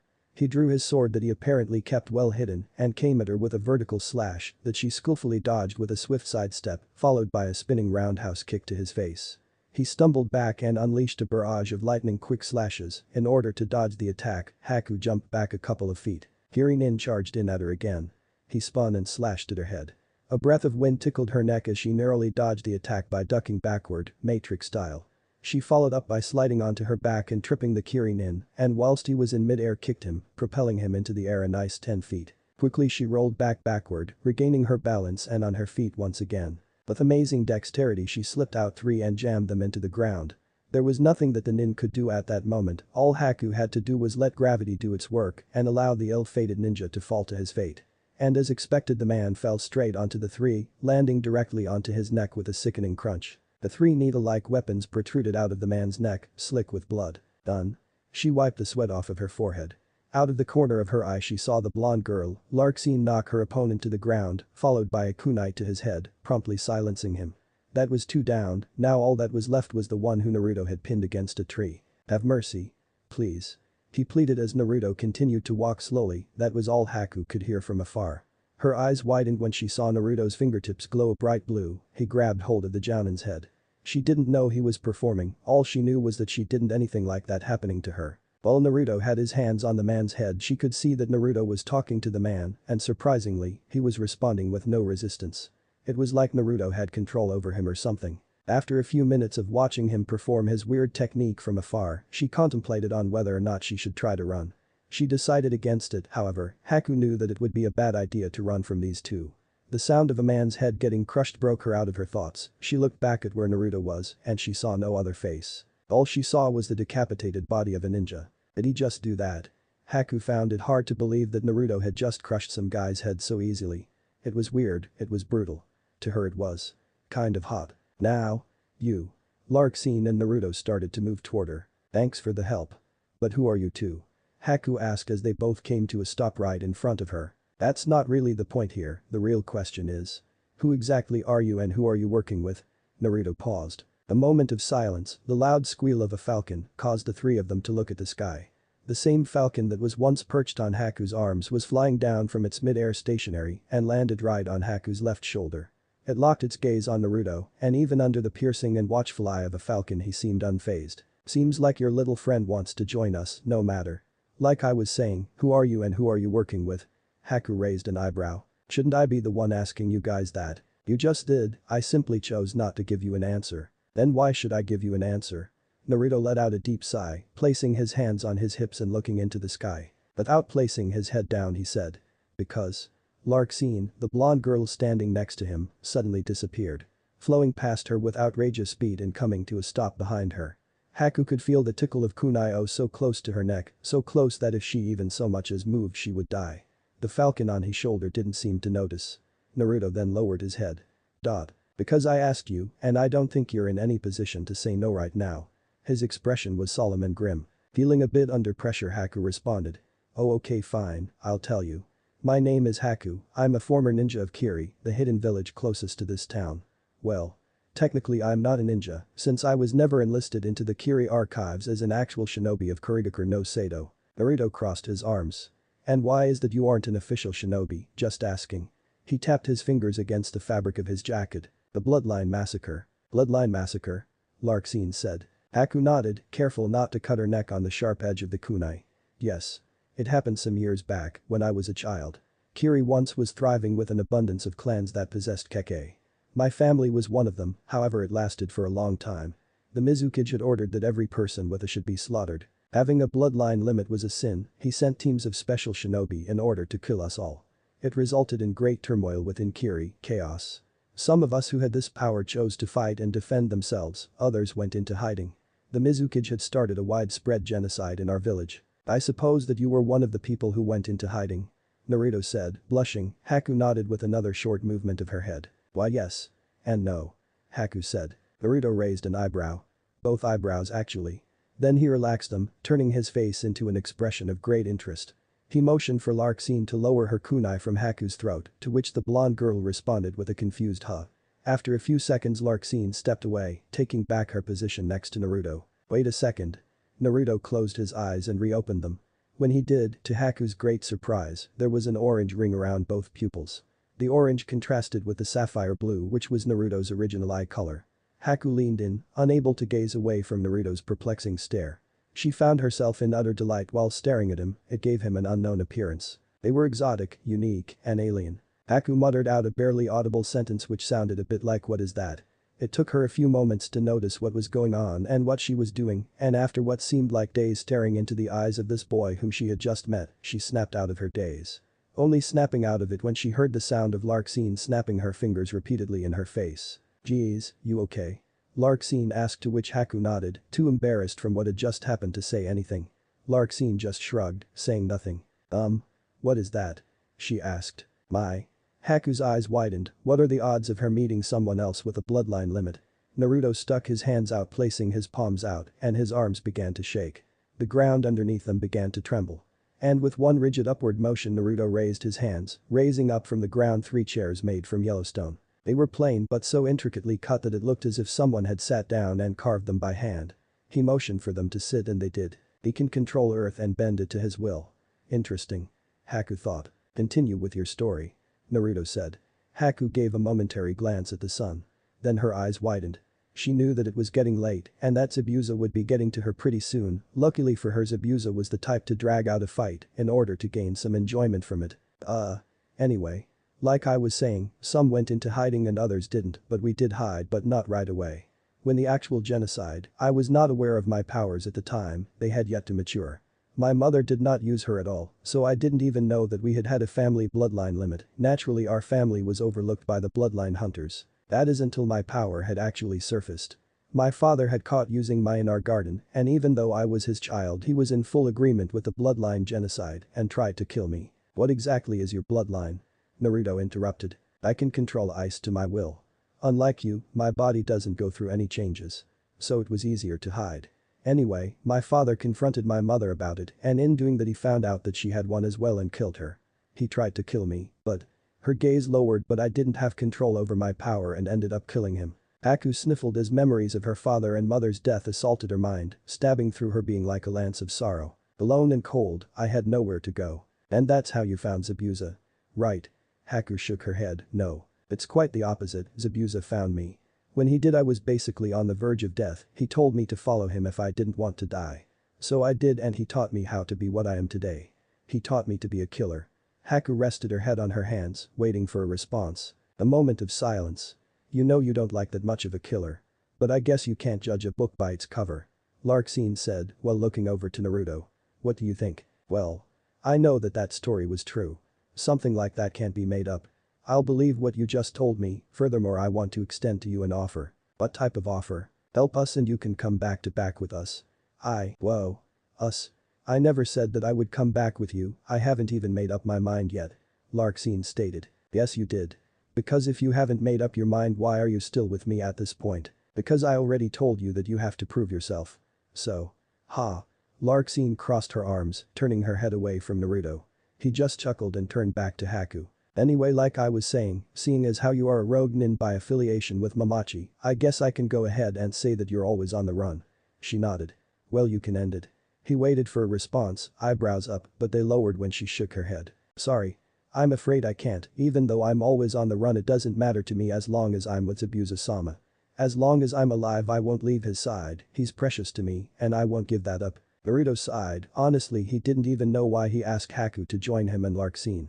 For some reason he felt like he had heard that story before, hunted because of something inside of you. Something you can help, hunted just because you're you. He had heard that story before, it was the story of his life, someone had gone through at least a fraction of his life, at least he wasn't alone. Standing up he said. Fine, I won't force you to come, but just in case you change your mind I'm going to be here for at least another day or two. Tell me your final answer by then. Sure. Haku was now standing along with Larxene. But I hope you know that you denied me and are still working with Zabuza, this still qualifies us as enemies. Well as an enemy. I guess I should tell you that Zabuza-sama's on his way here so you better leave or he'll kill you both. Naruto chuckled at that. You're okay. He said, he pressed his hands onto the ground, making all 3 chairs sink into the ground. Sunset to his back shining on her face, the moment was surreal, and as fast as they had come Naruto and Larxene were gone, in the blink of an eye, leaving Haku in the thinning twilight, alone to await Zabuza's arrival. Tag 5 is set, over. Good, hold on. There, tag 6.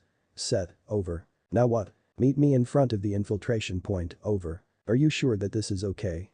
Over. Yeah, but for now this is just a backup plan in case we come against too much opposition. It'll be a good diversion in order for us to escape. Now hurry up and get over there, over and out.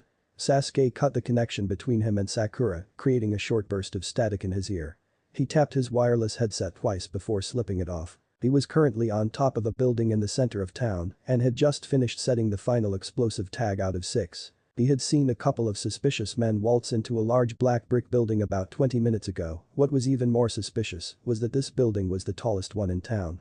It towered over the rest of the town by at least 30 feet, and why would a bunch of bandit-like men just walk into an important-looking building like that? To Sasuke it meant that they obviously had some sort of connection with Geto. He knew that he couldn't follow them in without Naruto or Kakashi, so he decided that the best course of action was set up a couple of traps and diversions. He now had 6 explosive tags stationed in secluded areas, all of them nearby the building where Geto was sure to be. Not including those, he had Sakura slip around a dozen tags all around the outer walls of the building. Just in case that they were desperate they could blow the whole thing up sky high. Apparently Sakura was better at chakra control than he was and could already walk up walls, so getting onto the side of the building unnoticed was no great task. The fact that she was better at something than him was no great task greatly annoyed him, even so he knew the difference between them. "Time to get going," he said before he jumped off the side of the building and into the shadowed alley next to it. He couldn't afford to be seen by civilians as he was now, so he knew that he had to disguise himself. There was a poof in the shadows and in a couple of seconds Sasuke did not step, instead out stepped a boy with silver hair. He looked to be about 7 years old and wore the clothes of a commoner. Sasuke in the form of the small boy then ran off into the crowd heading toward the black building. None of the civilians thought this as strange, for they saw small children running in the streets every day. As Sasuke ran, keeping up the guise of his child form he thought to himself. Where is she? Where is she? I know where she is, but let's just hope that Sakura is recognizable. Sakura stood amidst a large number of people walking by. The object of her suspicion, right in front of her. There in her vision stood the largest building in town, big and black. Not what you think, she was now in the guise of a beautiful woman around her late 20s who had silver hair. She too was dressed like a commoner. For a town that's so poor there are sure to be a lot of people walking around. What are they even in a rush to get to? She thought to herself. She stood wondering when Sasuke would get to her. It was actually quite annoying standing there in her current disguise. Because of her outward appearance she had to suffer the torment of being bothered by the many men who stopped and tried to ask her name. If only they knew what she really looked like. Even so it was still a pretty nice change to get so much male attention. This is what Sasuke must have felt like. Maybe she should stop trying so hard and give him a little break. Sakura had taken to resting her chin on her hand and wait for Sasuke when suddenly she felt something tug her clothing a little bit too close to her backside. With a quick whip around she turned around ready to deliver the vice grip on whoever it was that dared touch her butt. Oh. Hello little guy, how are you? She tried to put on a smile for the small silver-haired boy whom she almost sent flying. Sakura, don't beat around the bush, it's me. Sasuke. He responded in a small high-pitched voice that was that of a child's. Now. All we gotta do is wait for Naruto and Kakashi to get here. Sakura knelt down so that she was eye level with him. What about that other girl? Instantly Sasuke looked away, knowing that she was talking about Larxene. No. We don't have to wait for her. There at that moment Sasuke sounded exactly like a child who had just gotten spanked. He obviously hadn't gotten over his recent manhandling at the hands of Larxene. No at all. He said in a low voice. Sakura smiled. Oh, you're still mad aren't you? No. Yes you are. She suppressed a giggle and stared at Sasuke in his child form. What? His eyes widened when Sakura suddenly lunged forward at him, screaming kawaii, oh you're so cute right now. She continued to glomp Sasuke all over, pretty much annoying the shit out of him. Get off. Kakashi ran through the forest at full speed, his frantic breathing matched the maniac movement of his legs. It was an understatement to say that Kakashi was running fast. Making a ram seal while he moved he closed his eyes and activated a that allowed him to pinpoint any chakra signatures that were within a 10-mile radius. Naruto, where are you? He thought to himself. After a few seconds of searching something ping inside his head and he found 2 chakra signatures that he recognized, Naruto's and Larxene's. His eyes snapped open when he released them and he felt the fatigue that came with using that certain. Found you. He said before coming to a violent stop on a tree branch, nearly breaking it off of the trunk. With a quick motion he spun around and sprang the other way. It seems that he was actually very close to Naruto and Larxene, either they had been standing in one place for a really long time or he was just that fast. In his mind he went with the second scenario. After around 10 minutes of tree hopping, he could see the fuzzy outline of 2 bodies in front of him. Naruto. He yelled out, his suspicions were confirmed when he saw a spiky bush of blonde hair turn around, Naruto. Both him and Larxene had stopped on their own respective branches, waiting for Kakashi to get to them. When he caught up to them Naruto began with an interrogation. And where were you? Hunting Mamachi. Naruto raised an eyebrow. Why the hell did you do that? Kakashi then began to scratch the back of his head and gave a sheepish one-eyed smile. The motion reminded Naruto of how he used to act before Kyuubi lifted his seal on him. I was kind of trying to get him back, you know, for injuring me like he did in our first fight. He nervously chuckled. And you're a leader. Fuck, we're all screwed. And aren't you supposed to be like fucking former or something? Larksin's head instantly snapped toward Kakashi. What he was? A freaking captain. No way. Her jaw dropped when Naruto sternly nodded in order to further strengthen the truth behind his words. Suddenly Kakashi cut in, changing his expression from a sheepish one to one of seriousness. That's not the point. He said. The point is that I've got some bad news. Which is? Zabuza. He's changed. What exactly do you mean? Kakashi let out a sigh of frustration. Come on. I'll explain it while we head back. Back to where? Larksin asked. Back to town, that's where. With that, all three of them jumped off into the greenery, heading straight toward the town. 10 seconds after they gained stability in their tree hopping, Naruto asked. So what the hell is this about Mamachi changing? Right. Now, like I was saying. He has changed, he's bigger now. Bulging muscles, sturdy skin, and damn it, he's gotten a hell of a lot stronger. Kakashi rubbed the arm where he had been hit by Zabuza's kick. And that's not all, he has also changed on the inside. What's that supposed to mean? It means that his chakra has changed along with his body, it's not normal. I's fucking evil, evil indeed. That is the type of chakra and killing intent that you would expect to come from an Oni. Naruto scratched his chin, as if he was thinking of an explanation for Zabuza's drastic change. Nothing. Any ideas as to how he got this power? Larksin asked, to which Kakashi shook his head. Hell if I know. For all I know, he could have gotten that type of power from something that's not even in this world. Naruto then snapped. Or he could have gotten it from someone affiliated with the beings that aren't of this world. He glanced at Larksin and she glanced back. Larksin then continued on from where Naruto left off. In other words. Psyche. Psyche? Kakashi said. Yeah. Psyche, a group of collectors who hunt for anything and everything of great power. I was once a member, but I failed to complete a mission and now I can't return. Currently they think that I'm dead, so they won't come after me in order to finish me off. What mission did you fail? I failed to capture this fucker over here. She thrust a thumb at Naruto and he just replied with a wide grin. Naruto then cut her off and continued on for her. Yeah, they were after me and sent her, but I defeated her. And now they have sent someone else to capture me, and for some reason he needs Zabuza in order to capture me. I already know who it is though. Who is it then? Larksin and Kakashi asked in unison. Naruto put his hands up in defense, urging them to back the fuck up. He then raised one finger. Marluxia. Marluxia Zerbest, I had a run-in with him during your first fight with Zabuza. Do you remember that abnormal mist when you first fought with Zabuza? Kakashi nodded. It was him who was helping Zabuza, it was him who created that mist, in fact it wasn't mist at all. It was ice, tiny little particles of ice, that's why you couldn't dispel it because it wasn't a. It was a signature technique that only he could use. All. Larksin cut in again. All members of the Psyche have what you would call a weapon, we choose them and they choose us, it's a two-way thing. That Marluxia guy's weapon is water, no actually it's just a variation of water, he can only control ice to his will. You couldn't dispel the mist because the mist was fully in his control, you couldn't do anything. What's your weapon? Kakashi asked. Larksin was quiet for a moment, then responded. I use my shadow as a weapon. Kakashi's eyebrow went up. Interestingly, her ability is similar to that of the Nara clan. At that moment Naruto thought that it would be best to not mention what Larksin's real weapon was, which was the Shadow Realm, not just her shadow but all shadows. Anyway, you do know what our next objective is, right? Kakashi asked. By next objective you do mean finding Geto and infiltrating his base. Kakashi nodded. Unfortunately I didn't find out where Geto was hiding. Naruto smiled. But I did. Kakashi's eyes dropped. The look on that one eye of his just screamed out how. I have my ways.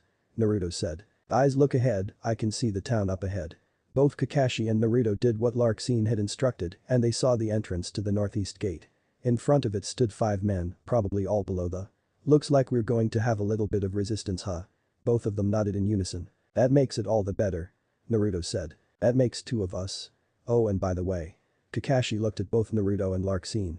You two are really in sync, I mean you guys are finishing each other's sentences and right now your movements are pretty much the same. Naruto and Larksin looked down at each of their legs, perfect synchronization. You two remind me of a really close couple, it's actually kind of cute in my opinion. Larksin growled at that comment, as did Naruto, but he did it with less of a blush on his face than Larksin. We're not a couple. Larksin blurted out. I never said that you were. Why so defensive? Kakashi asked in a teasing way, he then sped up leaving Naruto and Larksin in the dust. When Naruto glanced at Larxene, she quickly turned away, afraid to show him her face. "That asshole," said Naruto before he too sped up, followed by Larxene, all three of them heading for the 5 men that blocked their path. In less than 5 seconds they were at the front of the gate facing 5 nin, all carrying spears. "Stop. Who goes to state your business?" One of them demanded it. He aimed his words at Kakashi, who obviously looked the part of their leader. "I've got no time for this." Kakashi wiped out 3 kunai and in the blink of an eye, impaled 3 men in their necks. Before they could hit the ground, however, all 3 men poofed out of existence, shadow clones. Now 2 remained. Kakashi crossed his arms. "Well, if you're shadow clones, then you should let us pass. You're obviously not strong enough to defeat any of us here. So let us pass." The 2 other men grunted and their knees buckled. It looked as if they were contemplating on whether or not they should go ahead and open the door for these 3 nin from Konoha. This annoyed Naruto quite a bit. So in order to speed up their thinking process, he directed at them a concentrated amount of killing intent. His satisfied grin attested to their chokes and gasps for air until they too exited the world much like their counterparts, with a sound poof. "That's how you get things done, Kakashi. What the fuck were you doing? Talking to shadow clones, ha?" Naruto walked past him to the rather large gate. Yeah, just shove it up your ass. Alright, from here on in we're incognito. So I suggest that we take on our disguises now." All 3 of them nodded, then made a single hand seal. There were 3 poofs, and in place of 3 nin of Konoha stood 3 nin of Kiri. One was a young brown-haired man. Kakashi. The other is a short reed. Naruto. And last but not least, a black-haired woman in her late teens. Larxene. All 3 of them wore the standard garbs of Kiri nin, which consisted of the standard ninja vest and training pants. The vest looked pretty similar to Konoha's version save for a couple modifications here and there. "Let's go," Kakashi said. All 3 nin opened the large door into the town and walked back inside its borders. But before they walked into the town, Kakashi felt something. More like a wave of something, a wave of chakra to be exact. He knew whose it was as well, for this chakra felt like downright negative energy. He looked up at the sky, dark clouds began to roll in, blocking out the golden rays provided by the sun. Back in Konoha it was considered a bad omen when dark clouds would come in from the north.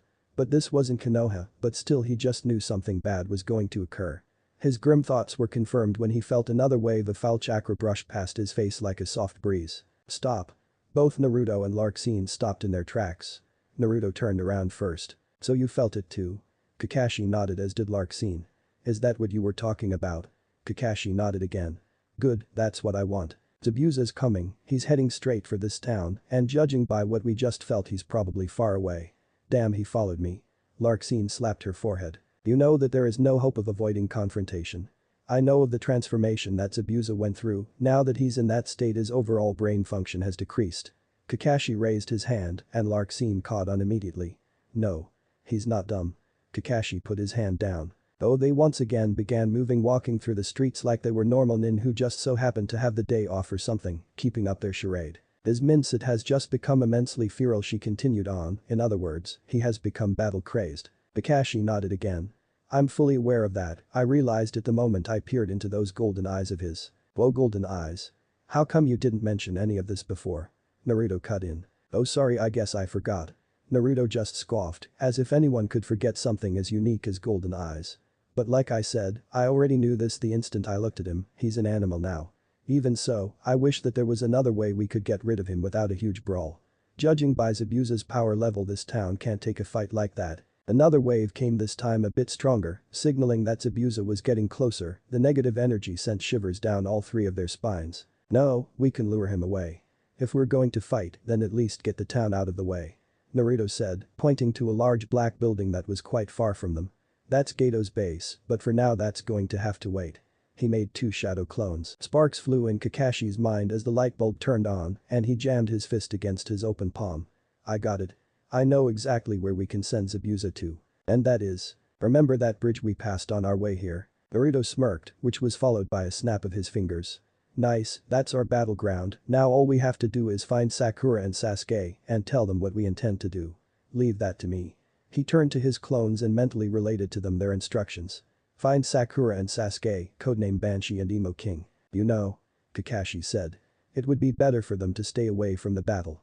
With their current power levels they would be more of a hindrance than a help to us." Naruto tapped his chin while nodding. "Yeah, you're right," he pointed his finger at his clone without looking at him. "Your new instructions. I want you to enter Gato's HQ," he then said, "transform." His second clone then transformed itself into Kakashi. But thinking, it wouldn't seem right if I wasn't there. Exactly. Now you two. You have your orders. Go. With that both clones disappeared, leaving behind a wisps of dust in their wake. Now it was time for them to go. If they stayed there any longer Zabuza would definitely catch them. Kakashi glanced at the sky once more. Releasing from his mouth a sign. The clouds were rolling in, fluffy like big dark balls of cotton. Yeah, there's definitely no way that we can avoid this fight. I hope that we wouldn't have to fight like this. Maybe we should have left after Tazuna was delivered. He glanced at Naruto who was also staring at the dark clouds. The blonde nin then brought his gaze toward him. A bad omen. Looks like something big's about to happen. He said lazily, meaning off to the side while flexing his arm in a windmill motion. Then he smiled. But that's just the way I like it. Another wave of foul chakra flew past them, this time with a little bit more force. Naruto began to snicker.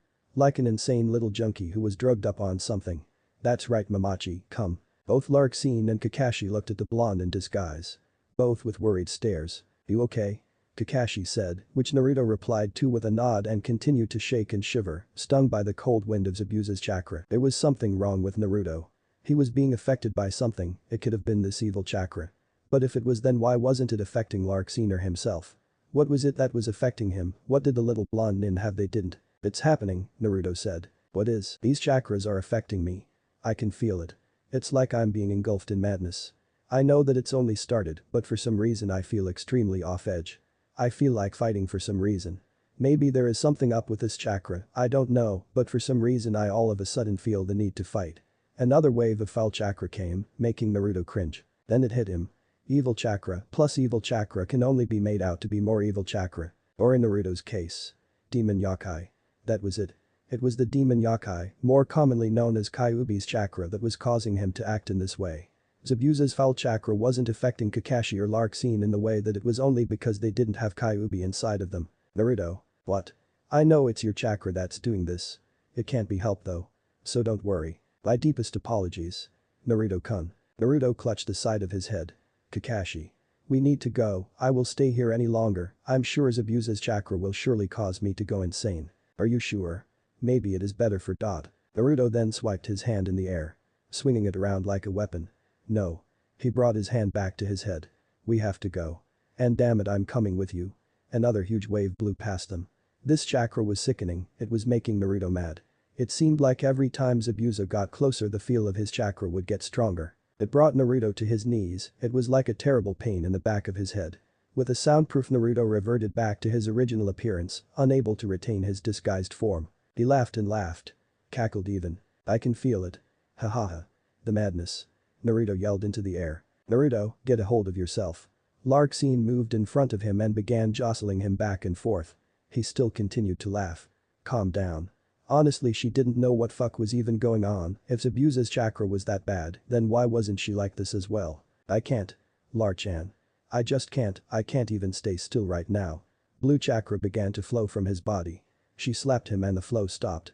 Lar-Dottie just stared, blank, right into the sky, which was now filled in abundance with a sea of never-ending dark clouds.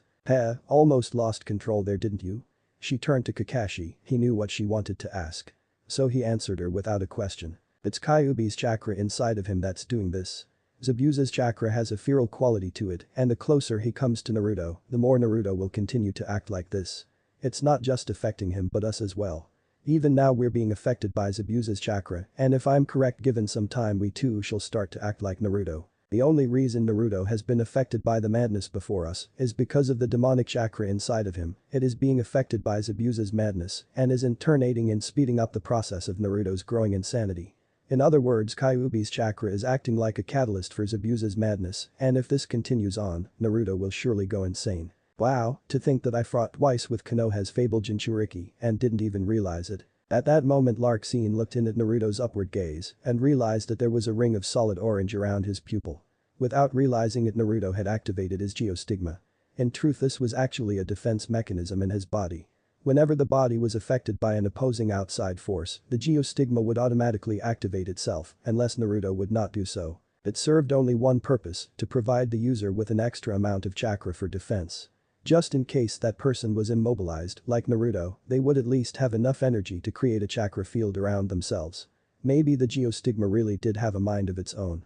Larxene lowered her gaze, feeling a little sorry for Naruto. Having to carry a burden like that, she didn't think that she could ever relate to him when it came to having a bad life. Also at that moment Larxene noticed that even with Naruto making such a ruckus, none of the other townspeople seemed to notice a thing. Larxene turned her gaze to Kakashi. Hey Kakashi-san.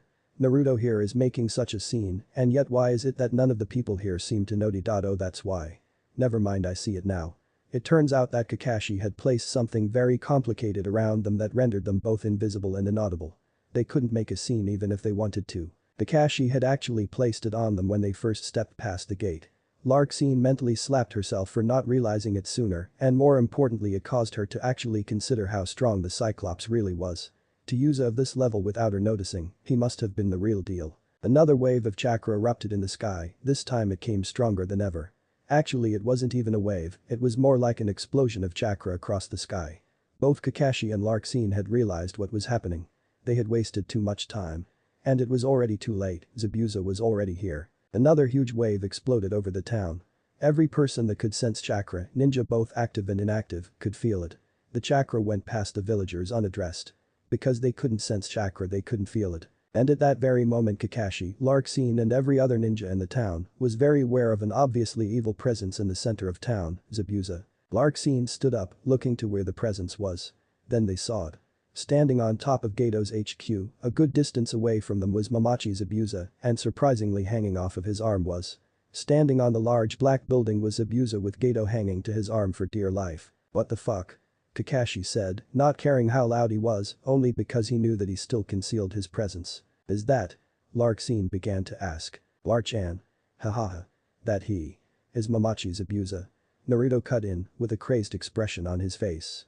Halfway through his speech Naruto had switched from talking to laughing. In his current state, something like a simple sentence being controlled by rational thought was damn near impossible. Larxene on the other hand couldn't believe what she was seeing. She had never imagined that calling a psyche member would cause someone to change this drastically. He didn't look like a regular human, whatever Zabuza was she knew that he was about as far as possible from normal as one could get. Zabuza began to laugh. His laughter was loud and grim, it was everywhere. Or so it seemed. Zabuza's laughter seemed to be coming from almost every direction. Even those who were on the edge of town could hear Zabuza's voice loud and clear. It was as if his voice was being amplified through 1,000 megaphones all at once. Naruto then began to laugh again, like a madman. Hahaha. I am crazy. The madness. I want to fight, but my body. Haha. I can't even move right now. Larxene's eyes widened. Kakashi-san, we need to get Naruto-kun out of here, and now. Her expression was one of desperation. She was genuinely worried about Naruto's well-being. Kakashi didn't respond. Please. Now, we have to go. Right then she caught herself. Her face glowing a deep red. She knew she was supposed to be worried about Naruto, but why was she this worried? Kakashi shook his head again. We can't go. The eye setup has a set area, and if we even step 1 foot outside of its perimeter, then Mai will be broken. Zabuza might sense the chakra flux that occurs when Mai is dispelled and spot us. It's too much of a risk for us to take. Larxene just sighed at Kakashi's answer. She would have to face the grim fact that right now all she could was stand there and listen to what Zabuza had to say. She sat down next to Naruto, even mad and on his knees he was fighting. Held up me. Haha. She rested a hand on his shoulder, which seemed to calm him down a bit. We will have Naruto-kun. We will. But Sasuke, Sakura, Kakashi Naruto and Naruto 2.0. This was bad, this was really bad. What was even worse was that it was so random. For some reason Naruto and Kakashi had shown up. Without Larxene and they were about to begin with the infiltration of Gato's base when out of the blue, some huge demonic bodybuilder freak showed up carrying a really fat guy on his arm. What was even more annoying was that as soon as he came he kick-started almost immediate chaos, and now he was laughing about it with a voice that seemed to come from everywhere at once. Sasuke, Sakura, and Naruto's 2 clones of Kakashi and himself stood amidst a scene of complete and utter discord. People were running around for cover the instant they set their eyes on that demon man, everyone ran for their lives. Kids ran home, even adults were screaming and running like chickens with their heads cut off. Some of the ninja who had been stationed in the town were having trouble keeping all the villagers in check, but there was something about this man that was not right. The way his chakra felt, it felt evil, insane and inhumane. It felt like his chakra was the very essence of insanity itself. Sakura nudged Sasuke with her elbow. Who I is? That?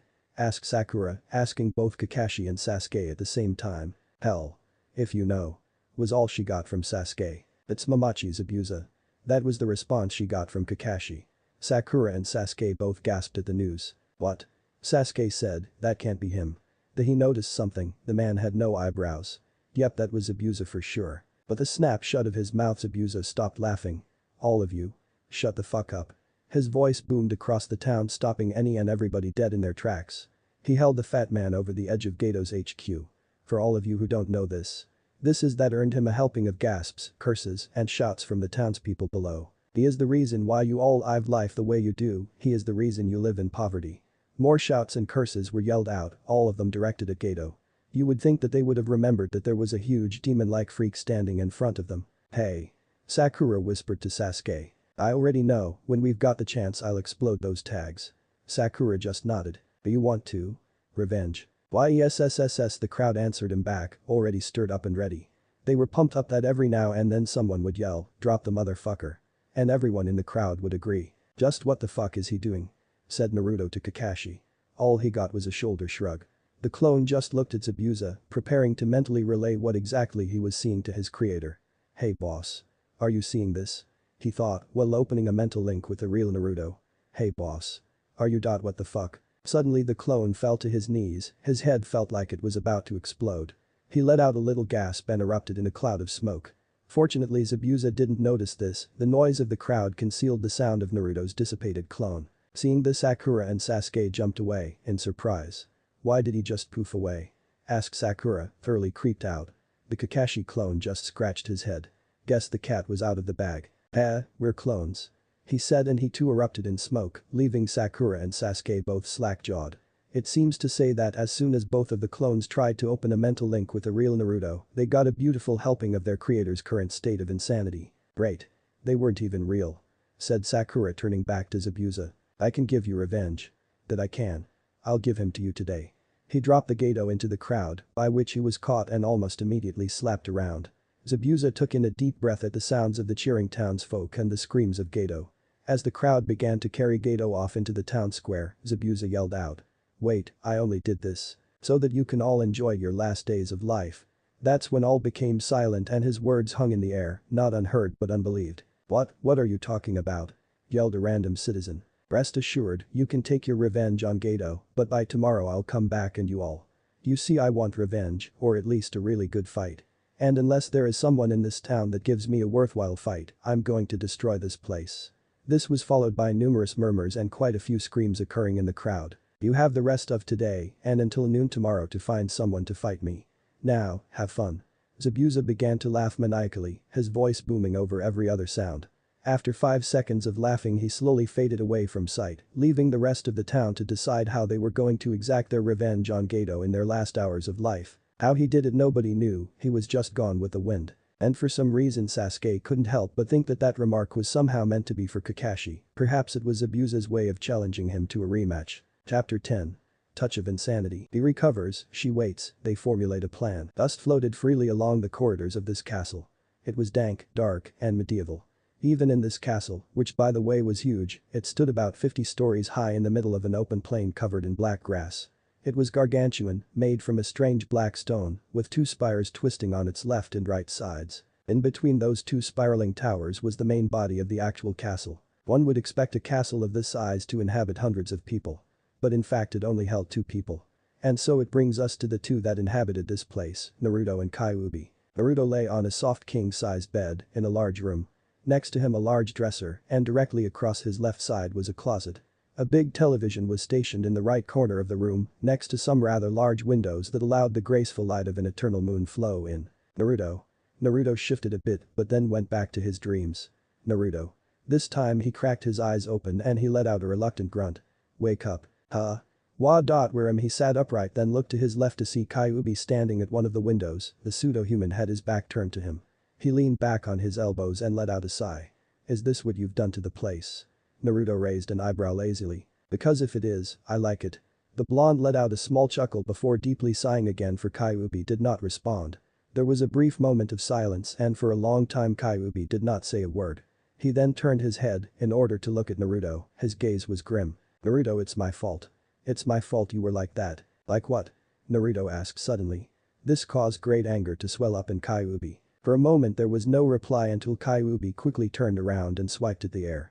The window behind him flew open, bringing in a volatile tempest that blew wind everywhere. Like what? You know what I mean, Naruto. It's my fault. It's my fault that you entered that state, it's my fault that you went insane. His sharply pointed teeth were clenched in an apologetic snarl. Geez, could you cut that out? I really don't like that wind all in my face, and close that damn window. Kyuubi's eyes widened, his breathing was still fast, but it had lost its manic tempo. Why is it that Naruto wasn't acting as he had anticipated the boy would? He expected Naruto to wake up completely depressed, but judging by his facial expression, it seemed as if he didn't really care that he had just gone temporarily insane. So are you going to close it or not? Kyuubi waved his hand, thereby making the window close itself and cutting off the gust of wind. All that was left was a low howl of wind generated by the gale outside that seemed to claw at the glass. How can you speak so nonchalantly, do you realize what just happened? He didn't know why the boy wasn't bothered by the information, he didn't even know why he was so angry. Maybe he was angry at himself for causing Naruto so much pain. That must have been his human side that thought that way. Naruto shook his head. Actually, no. Tell me, Kyuubi, cause I really don't know what the hell is going on.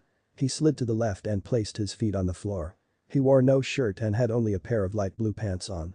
He looked down. What the hell?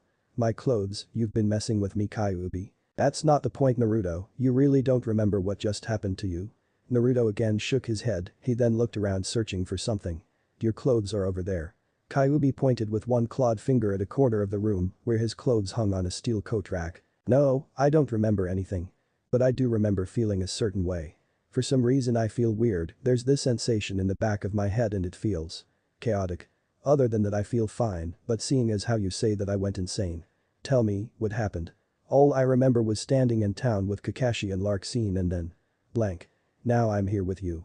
Naruto had just finished putting on his regular black pants and was now working on his undershirt. Kyuubi walked past him, tapping him on the shoulder. Walk with me. He said, to which Naruto just slipped on his shirt and jacket and said sure. Then they exited the room. Now they walked along the corridors of the giant castle. While walking, Naruto noticed that there was a light coming from the ceiling, but to his surprise there were no lights, no torches or anything of the like.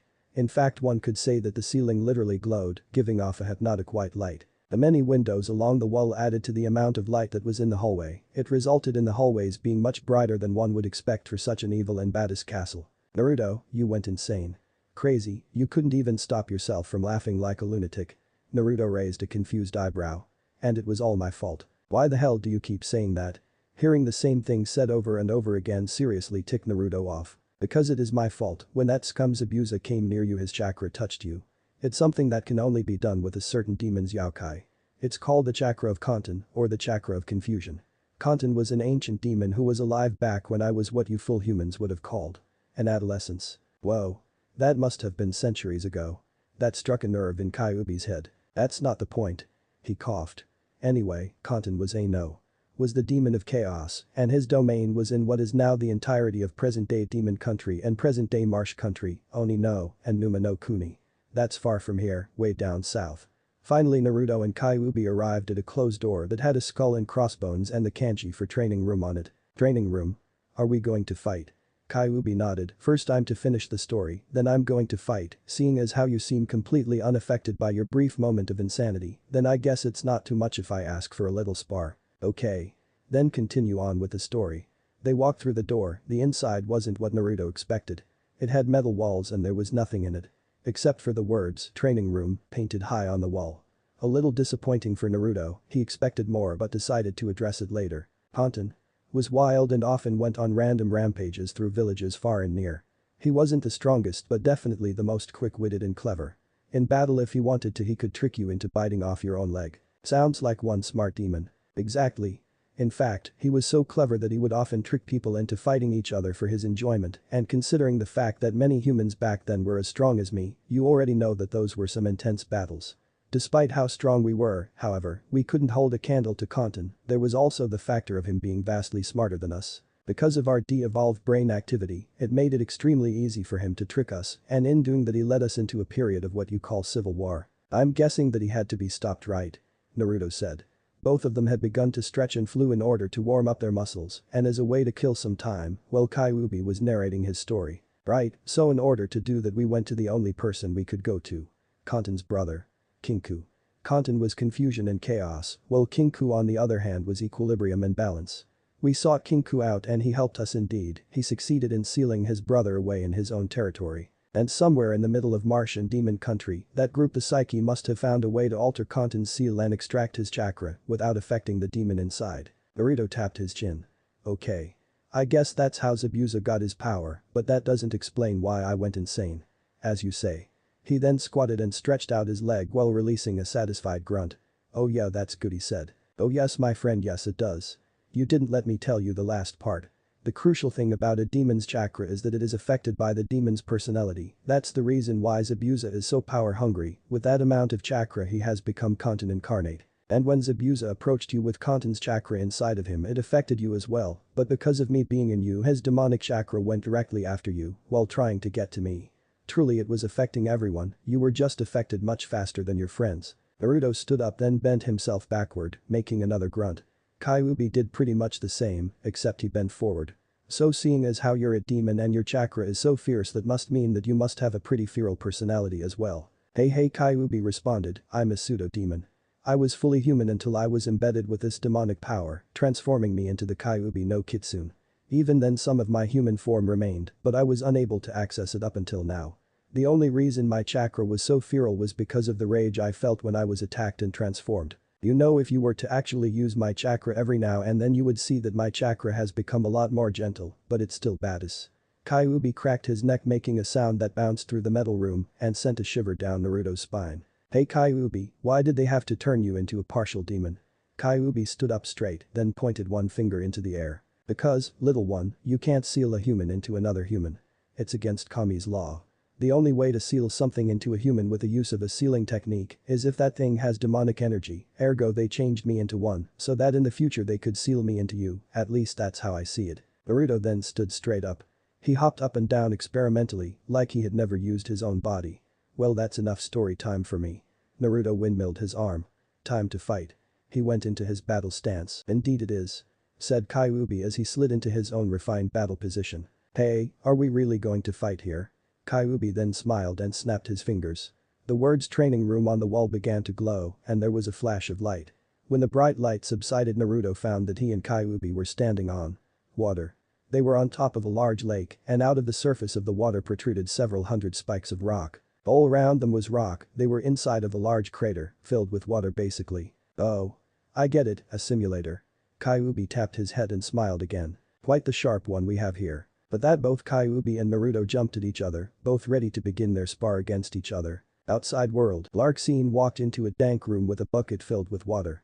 Inside she saw Naruto lying on the bed, unconscious. She sat on the chair next to the bed and placed the bucket directly next to her.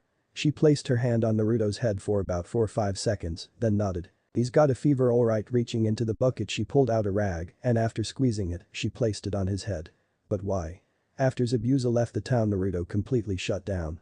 The end result left him with a dangerously high fever. Kakashi had to immediately rush him back to Tezuna's house, it was too dangerous to send him to a hospital. Right now, they weren't even supposed to be here. Larxene let out a deep sigh, which she had been doing pretty much the entire day. What was that?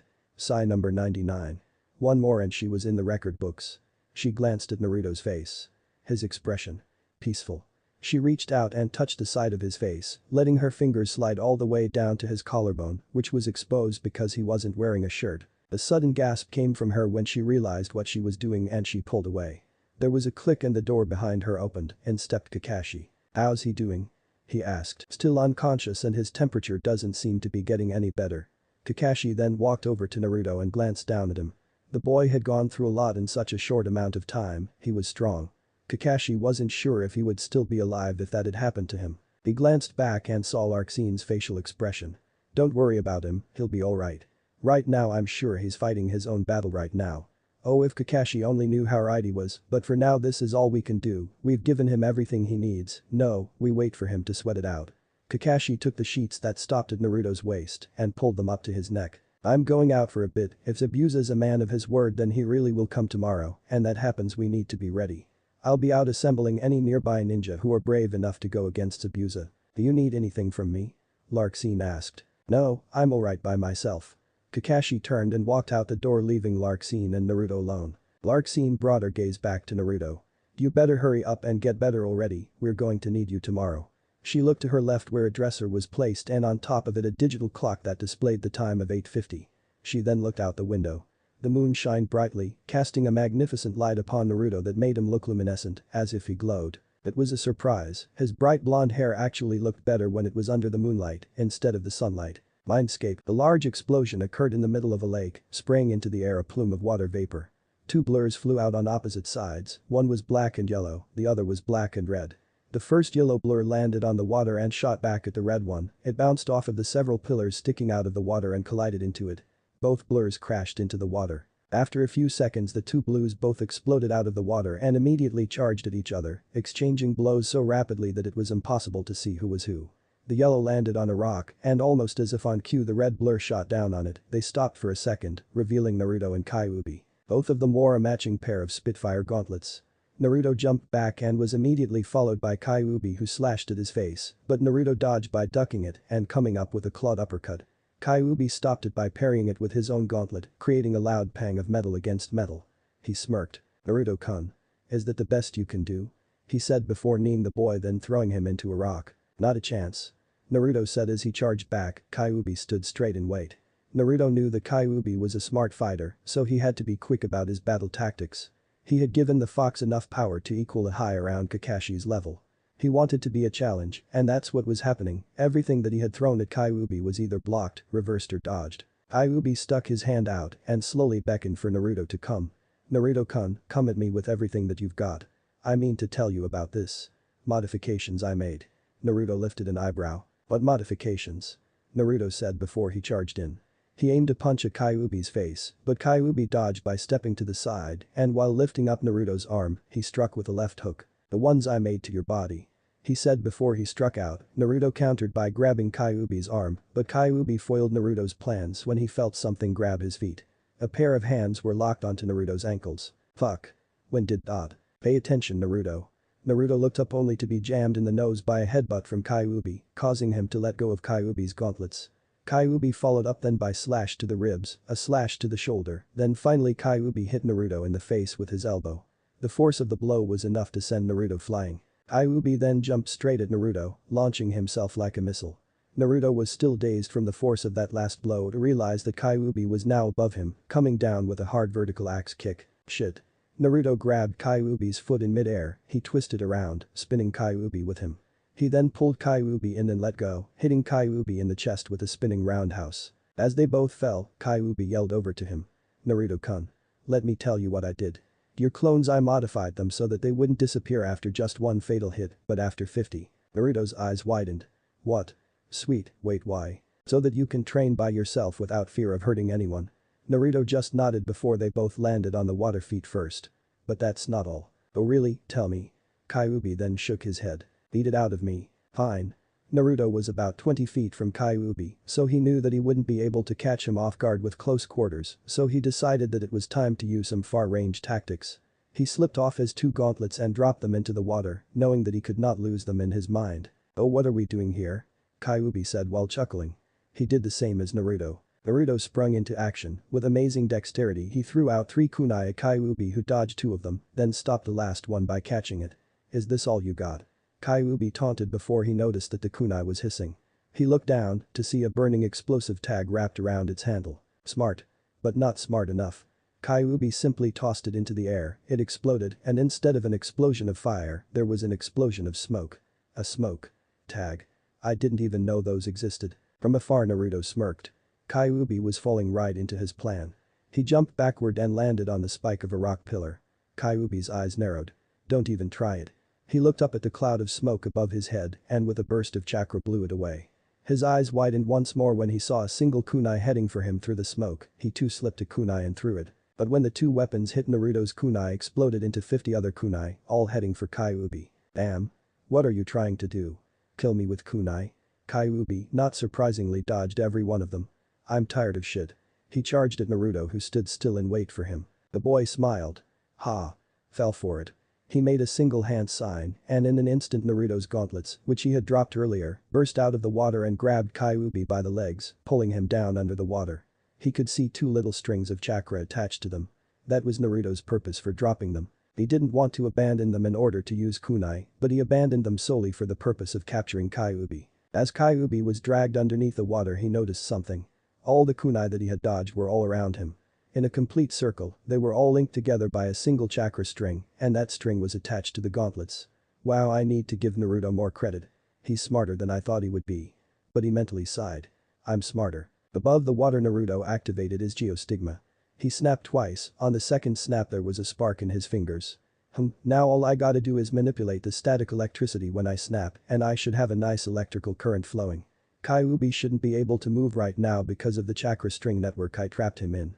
This network was something that Naruto had created. Once when he was training he discovered that if one were to send a flow of continuous chakra through a person's body, specifically their nervous system, he could overload their brain function and prevent any messages of movement that the brain sent from reaching their muscles and prevent them from moving. Because of the continuous flow of chakra this technique required it was extremely hard to maintain, but with a constant flow of chakra flowing through strings that were connected to his chakra, he could stop a person from moving with having to touch them, thus leaving him free to do as he wished. Kyuubi couldn't move, that brought a smile to his face. With a few more snaps he generated an electric current using the friction between his fingers, then he pointed it down at the water. Fry. Kyuubi. Fry. He released from his finger a small jolt of electricity and upon contact with the water, well you know the rest. The water was electrified, sending sparks all along its surface. It continued for 5 minutes and when it ended Naruto noticed that the water had begun to boil. And fry you did he said while chuckling a bit. Then simulate. As soon as he was about to end the training simulation Kyuubi erupted from the water, heading straight for Naruto. He then grabbed Naruto by the face and slammed him into the rock pillar that he was standing on. He didn't let go, however, still with Naruto's head in hand, he threw the boy into the air. All Naruto saw were little dots of black and white, they flashed on and off dancing before his eyes. He suddenly heard Kyuubi's voice behind. This isn't over until someone's dead, oh and by the way. Look down. Naruto did as instructed and his eyes widened when he saw his own gauntlets and kunai coming at him. He saw that the chakra string that they were attached to was being controlled by Kyuubi. Oh fuck you. Then I guess that this match is over. I lost. Knowing his imminent doom Naruto spun around and placed his hands behind his head. Hey before I get hit, tell me what else you did to me. Oh that's easy, I modified your body so that whenever you train here the experience will be transferred to your actual body. How did you do that? Oh I messed with a couple seals here and there. Now I think it's time for you to wake up now. Jana. Then Naruto turned back around and faced a wall of weapons heading for him. Seriously? Fuck you. Then he was hit, impaled to a bloody mess by his own weapons. Back in the outside world, Naruto woke up with a gasp, like he had just resurfaced from underwater. His ear twitched when he heard a startled gasp. He turned to his right to see Larxene with a surprised expression on her face. What the hell, don't do that. She screamed then punched him over the head. Oh, what the hell was that for? Larxene crossed her arms. HMPH, that's for going crazy like that. Naruto scratched his head. What I dot insane. Are you lying to me? Larxene's eyes went wide. Why you mean you don't remember? It was a good thing he didn't remember, cause if her memory served she gave him one hell of a slap. When Zabuza came you went insane. Oh? That? Yeah. Larxene raised her eyebrow, scanning him for suspicion. She didn't know that Naruto couldn't remember his little freakout, really he was just going based on what Kyuubi had told him. Well what happened while I was? He looked down. Asleep. He wasn't wearing a shirt, only a pair of his black pants. He looked out the window and noticed that it was nighttime. And what happens to about 50% of my clothes? Well. Larxene looked away. About the clothes thing. I kind of had to take them off you, you were getting too hot. Wow I didn't know you were that kinky, doing it while I was asleep. Come tell me, what you do? Larxene's face was intensely blushing right now, she wore an annoyed facial expression. Come on now tell me. You said I was Dottie stopped when he was hit in the head again by Larxene. Shut up, I meant that you have a fever. Okay that's what you meant. See you should have said that from the beginning, or maybe you were using that as an excuse to say that was hot. Naruto chuckled as he ducked another punch from Larxene. Namikaze. I'm going to kill you. Naruto laughed as he jumped out of his bed and proceeded to be chased around the room by Larxene. He backed up against a wall and she tried to punch him, he ducked out of the way and her hand smashed through part of the wall. Now you're stuck. Ha ha. Bastard just you wait, as soon as I get my hand off this wall I'm coming for you. Larxene suddenly released a high-pitched yelp when Naruto suddenly slipped up behind her and pressed her against the wall. He slowly touched her hand and pulled it out of the wall. Then Naruto. What are you doing? She gasped when she felt him press up against her until her face was almost touching the wall. He closer and whispered in her ear. You know Larch-chan, there's this funny feeling in me right now. He made his way up to the zipper of his jacket and pulled down. Naruto. Stop, why you idiot. What was going on? This wasn't the same Naruto from before. She felt him continue to unzip her jacket and when she tried to stop him, he just moved her hand away. For some strange reason after that she tried to stop him. It was as if she wanted it. What's he doing? Stop, I don't if I should let him do this. Wait, of course I know. I don't like him, but after all that thought, Larxene did nothing to stop him. She squeaked when she felt him reach underneath her shirt. Right now I don't think I'll be able to control myself and I just can't explain it. Here's the thing. What? She asked weakly. I feel extremely attracted to you right now. I'm not even sure I can control myself. Okay, this needs to stop. He pushed her even harder onto the wall. Why should it? He responded. His hand slowly began to make its way up her undershirt, going farther up and coming dangerously close to her breast. Don't you like it? The sound of his voice sent a nervous tickle down her spine. His hand went even further up her shirt, she could feel the tip of his finger barely tickling her. Stop. But you don't want it to, do you? He chuckled. Her breathing got harder as Naruto fully grasped one of her breasts in her hand, fondling it for a few seconds before stopping. I didn't think so, if you really wanted me to stop, then you would have shoved me off you the instant I grabbed you. Larxene's eyes widened. He was right. She did like it, but on the other hand she didn't. No. That's only because you liked it. Right? Naruto asked seductively. Larxene squirmed in his grasp, but Naruto did not let go. Then there was a click at the door. Hey. Larxene said oh crap. You are sorry for interrupting. Sakura walked in at the worst time possible. Larxene, who pushed Naruto off of her, ran out the room with her head ducked down. Naruto sighed. I was in the middle of something. Sakura. Sakura slowly backed away. Not wanting to feel Naruto's wrath. My bad. It won't happen again. Glad to see that you are awake. She then dashed off down the hall, hoping that Naruto wouldn't follow her. Naruto looked down at his stomach. Kyuubi, what else did you do to me? Oh, nothing. Nothing except speed up the process of testosterone production in your body. Your father did say that you had to rebuild the clan, right? I'm just helping you out. This was bad. Testosterone was the primary male sex hormone, and having a lot of that resulted in having increased levels of libido or sex drive. Right, Naruto was a basic fucking machine, he wanted to just grab and bang every girl he saw. All because of Kyuubi. As of now Naruto was a nympho. Hey, this better not be permanent. It's not, it'll wear off in an hour or two. Great, thanks a lot you fucking dick. Now I'm going to be walking around this house for an hour with a basic mental boner. Yeah, that really helped me out. Now Larxene's probably going to try and kill me in my sleep. Or at least cut off my Naruto looked down and feared the worst, he took the absolute worst case scenario into mind. Kyuubi. You're a sick and twisted monster, aren't I? Naruto mentally scoffed and walked out the room in search of Larxene. Damn it Kyuubi, do you see what you did? I didn't do anything, you're the one who started groping her like that. Naruto growled when he heard Kyuubi chuckle at that comment. Can you be an asshole? He suddenly felt something grab him around the waist. It looked like a tentacle, a black one. Oh shit. Said Naruto as he was pulled back into the room he had just walked out of. He was thrown onto the bed and the tentacle that grabbed him wrapped itself around him and the bed, promptly immobilizing him. A shadow. Yes, a shadow. Sounded Larxene's voice from a dark corner of the room. She stepped out of the ever-shadowed corner while zipping up her jacket. Wow. I didn't know you could do that. Well now you do. Now shut up. Naruto did as told, closing his mouth while chuckling. Then the testosterone kicked in. Yep, that's right. I'll do whatever you want, I'm your slave. She just growled at him, her facial expression was calm however. She crossed her arms. Hey, about that thing you just did. Her eyebrow twitched a little bit. I want you to never do that again and don't you dare tell anyone about that. Too late. Sakura already saw us. You let me worry about that. But if you ever touch me like that again. Naruto felt the wind of a kunai whiz past his face. I'll definitely kill you.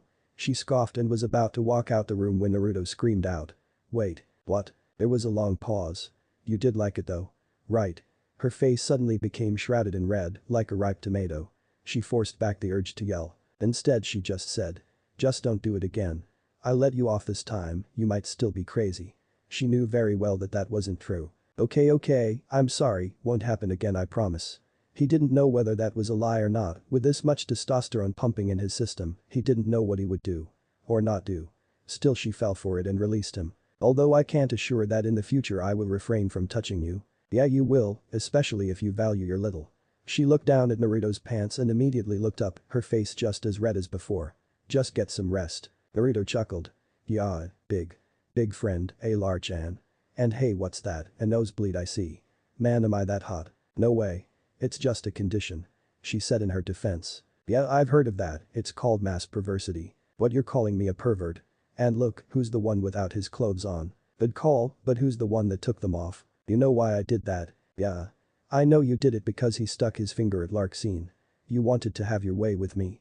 Another kunai flew past his face, and Larksine disappeared and reappeared in front of him. She leaned in, their faces only inches apart. Why are you acting like this? You never did this before.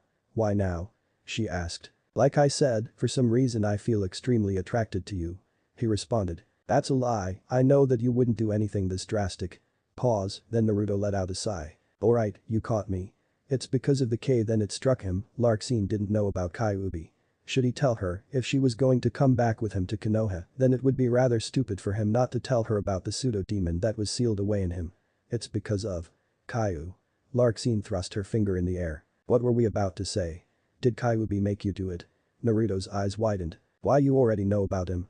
But how? Damn right I know about him, how come you didn't tell me this before? And as for who told me, you can thank your trustworthy sensei.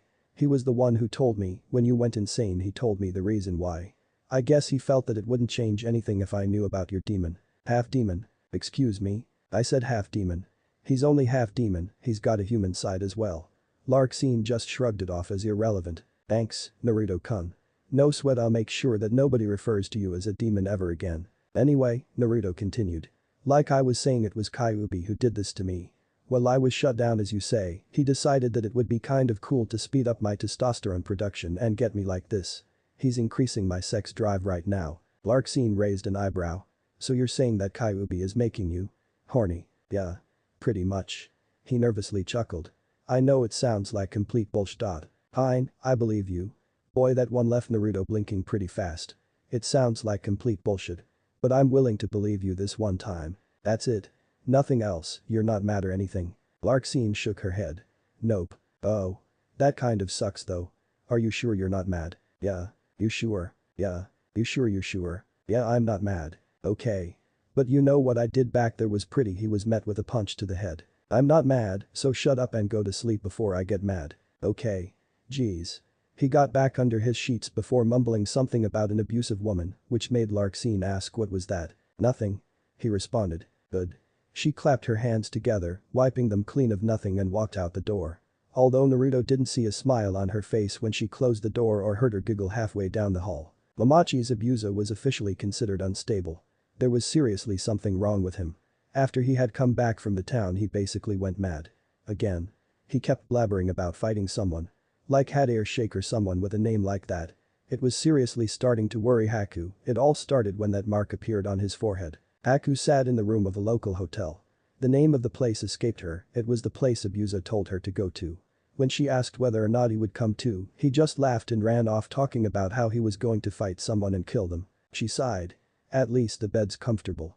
She said while rubbing the soft linen of her satin bed covers. She stood up and walked over to the doors that led to a balcony. She went outside and leaned over the rail and looked at the sky. She let out a loud high-pitched whistle from her lips. Seconds later that whistle was returned by another, but this one sounded less artificial, more animal-like. Haku held out her arm, and surprisingly the same falcon from before landed directly on it. There you are. She stared into its piercing glare, comforted by its fiery eyes. For some reason this falcon kept clinging to her. It stayed with her even when Zabuza was around. Even now when the manager of the hotel said that animals weren't allowed and Haku thought that she would have to let her go right there, the falcon still found a way to get to Haku. Haku had decided a long time ago that she would keep this bird of prey as a pet. Good girl. The bird ruffled her feathers together and released a squeak from its beak. Shall we go inside? Tomo was the name she had given the bird. It meant a follower or companion. Just dipped her head down, a bird's version of a nod. It was strange, it seemed that Tomo seemed to understand human speech, for every time Haku spoke to her and asked a yes or no question, Tomo would either dip her head or shake it, much like humans. She walked inside with Tomo perched on her arm and closed the door behind her. She looked around. Where can you sit down? She noticed a small pole with a flag that had the symbol on it jammed into the wall. She went over to it and ripped off the flag and tossed it to the ground. She then let Tomo perch herself atop of the flagpole. You can sleep there for now. Just sat there, flicking her head in a multitude of directions, much like a bird would do. Haku then walked to another door and opened it, the bathroom. It was shower time for her, she had been through too much crap today, and it was about time that she finally washed it all off.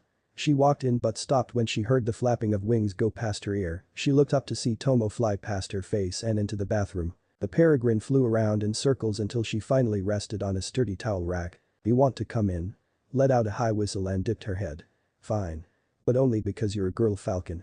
Haku then closed the door behind her and fully stepped into the bathroom. It was quite large actually, it must have been the master bathroom or something. She walked up to the sink where there was a giant mirror posted on the wall and slipped off her kimono. With a sigh she was finally out of her clothes and was now naked, staring herself down in the mirror. She then began to unwrap the bandages that held down her breast. She had initially put it there so that it wouldn't reveal to others that she was a girl.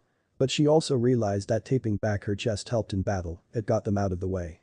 So to speak. With her chest out she looked at each boob with an inspecting eye, then grabbed them both. A sudden image of Naruto's smiling face entered her head. "I wonder whether or not he likes girls with C cups," she said to herself as she gave her breast another experimental squeeze. Then she remembered the girl Naruto was with, Larxene. Her bust size was around C as well, if not slightly bigger than Haku's. She then heard the screech of Tomo on the towel rack. It was like the bird was bashing her for her dirty thoughts that they both knew she was thinking. "Oh can it?" she said as she slid open the glass door of the huge walk-in shower. She turned on the water, warm. She leaned over onto the wall. Now was her time to think. Zabuza-sama is going crazy. What can I do? If I don't help him now he's going to get himself killed. But what can I do? She stood like this for a few seconds, letting the sounds of running water soothe her. What could she do to get rid of that mark on his forehead? Killing him was out of the question, and even if killing him wasn't as ludicrous as it sounded, how could she? The guy was a basic war machine, she couldn't hold a candle to Zabuza right now. Then it hit her, that guy. That person from the psyche, Marluxia. It was him who did this to Zabuza, it was all because of him. He was the problem and he was the one that needed to die. She knew who needed to be killed, the question was. How was she supposed to kill him? If he could give Zabuza this much power then imagine the type of power he must have had. But still he was the one who had to die. She would make it a goal of hers to get rid of him. Or die trying. 50 cents sucks. She stood up and faced the water head on and let it run along her face, she closed her eyes. This life was a life that she didn't like, but since she was with Zabuza-sama she could bear it. She had always wanted more. Stable life, but staying with Zabuza didn't allow for that. Her eyes snapped open. I can still have that type of life. She then thought about the offer that Naruto had presented it to her. What if? She took it. Surely that meant a better life, but what about Zabuza-sama? She wanted to go, but she didn't want to go without Zabuza. I don't know how I'm going to save Zabuza-sama. She thought to herself. From what I've seen Marluxia isn't interested in Zabuza-sama, he wants something else. And it must have something to do with that copy ninja, what was his name? Kaka. No. Kakashi. Haku let out a mental gasp. Marluxia is after Kakashi. That must be it, he must want his Sharingan. She didn't really know much of Kakashi, hell to say the least, she barely knew anything about the man, but what she did know was that he was the copy nin, the non-Uchiha that possessed the Sharingan. How he did, she would never know. Or never care. That was what she had to do, find Kakashi. She found him and she found the answer. According to her theory. Letting the water hit her for the final 5 minutes, she turned off the faucet and stepped out and grabbed her battle kimono which she had neatly folded on the toilet seat. She slipped them on, not before retaping her chest with bandages, and went over to the balcony and opened the door. Blew through and landed on the rail, she too stood on the rail. She took out from the inner pocket of the kimono her white hunter nin mask and slipped it on. Keep up, the falcon just dipped its head and screeched loudly. Haku then jumped off the rail into the nighttime sky, quickly followed by Tomo. The darkness shrouded her from view as she and her bird were gone in pursuit of Kakashi, the copy nin. The lone silver-haired man stood on top of the platform, surrounded by a mob of people. That man was Kakashi, and the mob were ninja who Kakashi had gathered up in hopes of formulating a plan, just in case Zabuza was not defeated. He was in a heavily lighted area that was filled with the incandescence of streetlights and random lanterns. He pinched his nose, perturbed by the many yells and shouts of the other nin. Who the fuck are you come here and try to lead us? Yeah, fuck off you one-eyed prick. And while you're at it, get down from that platform. Honestly Kakashi was getting fed up with all these rude comments, and what annoyed him even more was that they were made by mostly Chunin and new Jounin. Some of the older Jounin in the crowd just stood there, they knew who he was. Shut up. All of you. Kakashi yelled out making his voice boom out promptly silencing everyone. You're ninja for Kami's sake, shut the hell up and act like it. Now I'm guessing that you all heard that announcement made in the center of this town yesterday. Shut the hell up. Yelled someone from all the way in the back of the crowd, obviously a coward. Kakashi decided to leave it unaddressed. Anyway, I gathered you all here to ask you this one question. Who's willing to fight with that man? There was no reply. Anyone? Anyone at all? Another voice sounded in the background. Why don't you fight him, you jerk? Because I already did, twice, and I'm going to do it again. This comment caused a series of murmurs and no ways to occur in the crowd. It seemed like the majority of the nin didn't realize who he was. Good, now like I was saying, who alongside me is willing to go up against Momochi's abuser? This comment caused a series of gasps to occur. What the demon of the mist?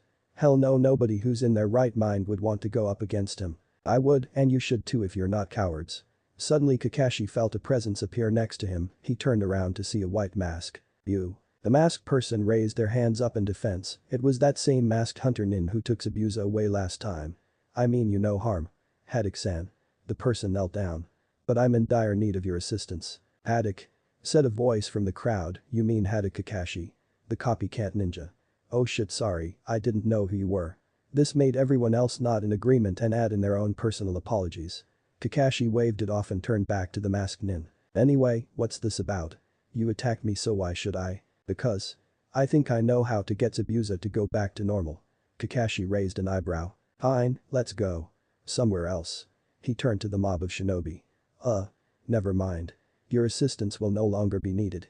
He scratched his head sheepishly before turning back and disappearing along with the hunter nin. Barry appeared on top of a building, about a mile from where the mob was. It was still within eyesight, however, as Kakashi could still see the ninja all beginning to walk away. They looked like tiny ants. He turned to the hunter nin. First off, who are you and who are you in Momochi? The hunter nin sighed heavily.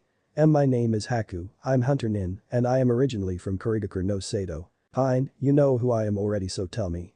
What's this plan of yours? Oh, and what's up with the bird? Kakashi said, as Tomo had just landed on Haku's shoulder without her so much as glancing at it. Oh. Her name is Tomo, she's my pet falcon. She's not dangerous.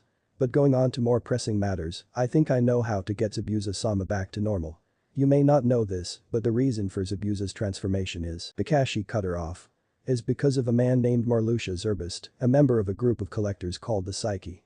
Zabuza called him, and his current form is the end result. Okay, then I guess that you do know. But my theory is that if we defeat Marluxia, then Zabuza will return to normal. I think the only reason Marluxia's here is because he's after you. More specifically your Sharingan. Kakashi's eyes widened, but then settled down as he chuckled. They stood face to face with each other. No, you're only half right. He is after A, specifically A. That information made Haku feel a little better. She knew that Marluxia wasn't after her, seeing as how she wasn't A. Then if not her and not Kakashi. Then there was only one other person left. He's going after one of my students. Kakashi said. Naruto. Haku said in a low whisper. What was that? Kakashi asked. Nothing, so who's this student of yours? His name is Naruto Uzumaki, he's the real objective here.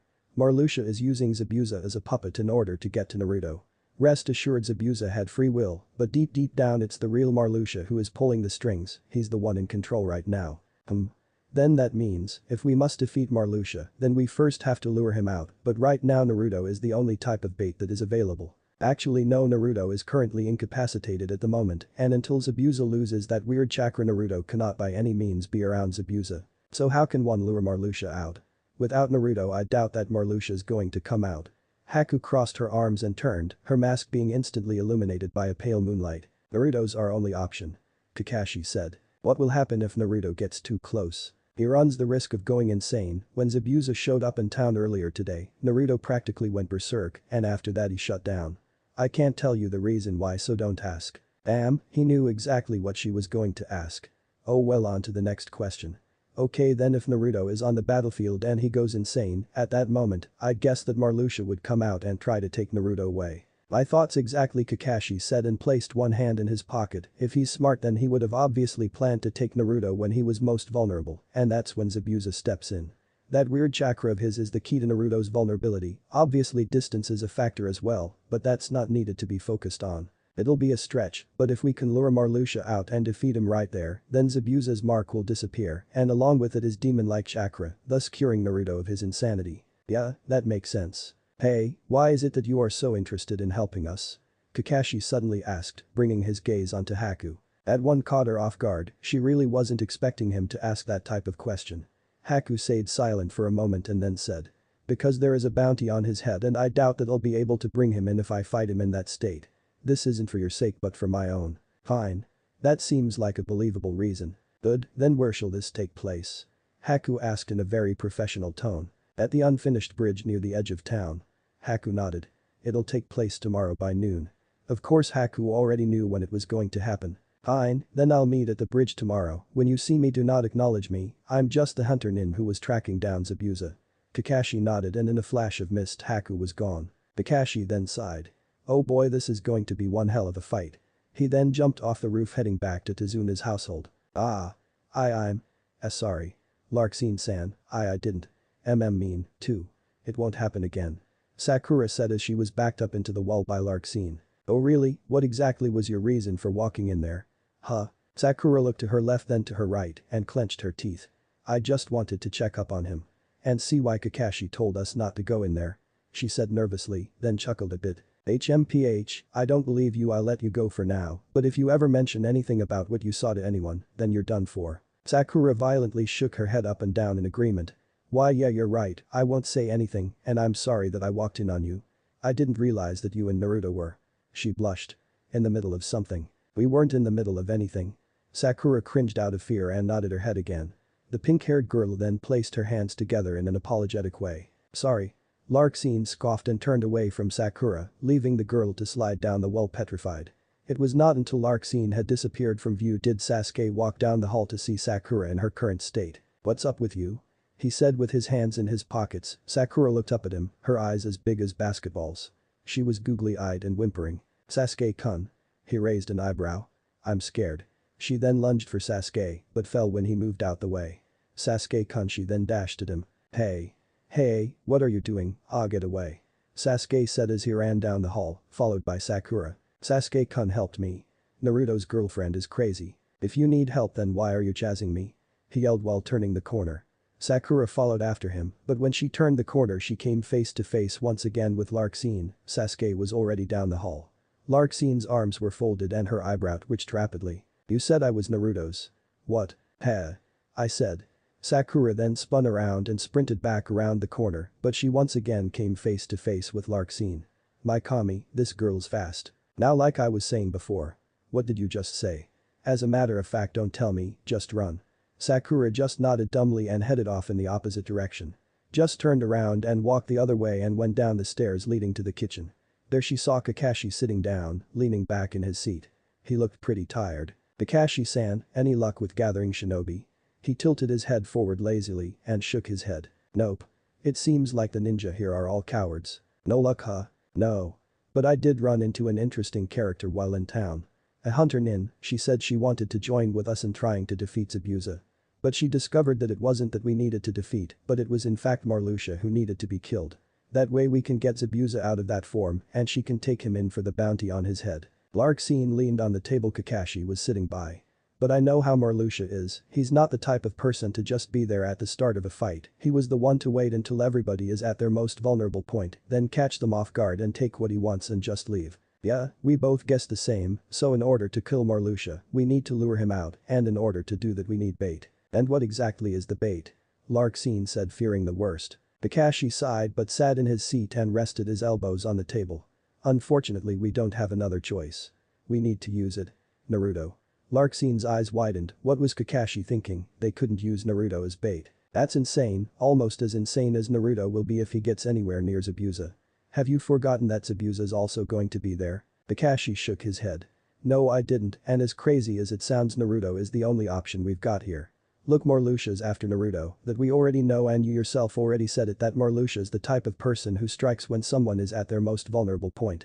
Well if he sees Naruto going crazy then he'll obviously come and try to take him away. It made sense, but the thought of seeing Naruto like that again was just a little bit too much for her. I know but that's still not a good idea. Kakashi shook his head. It's the only idea. No, it's not. Instead of Naruto, send me out there. They think I'm dead and I'm sure that Marluxia will try to kill me if he sees that I'm alive. And what if he does kill you? If he wants to then he will kill you. And then what? It's just me, that hunter nin, and an insane Naruto. I know but. What if Naruto actually ends up going permanently insane? Larxene then sighed. Don't worry. He won't and the plan will work. We just need to carry this out with expert precision. It won't work. What? It won't work. I don't think you know how strong Marluxia is. Then Kakashi chuckled. No, I don't think you know how strong I am. He gave her a disarming eye smile and then stood up and began to walk away. But what about Naruto? Kakashi stopped. What about him? How do you think it's going to be like for him? I'm afraid that I can't answer, Larxene-san. He then continued on to go upstairs and into his room in order to get some sleep. Heartless bastard. Larxene said before she too walked upstairs. On the way to her new room she passed Naruto's room, which was her old one. She cracked open the door and poked her head inside. You better be ready for tomorrow, you perv. She whispered.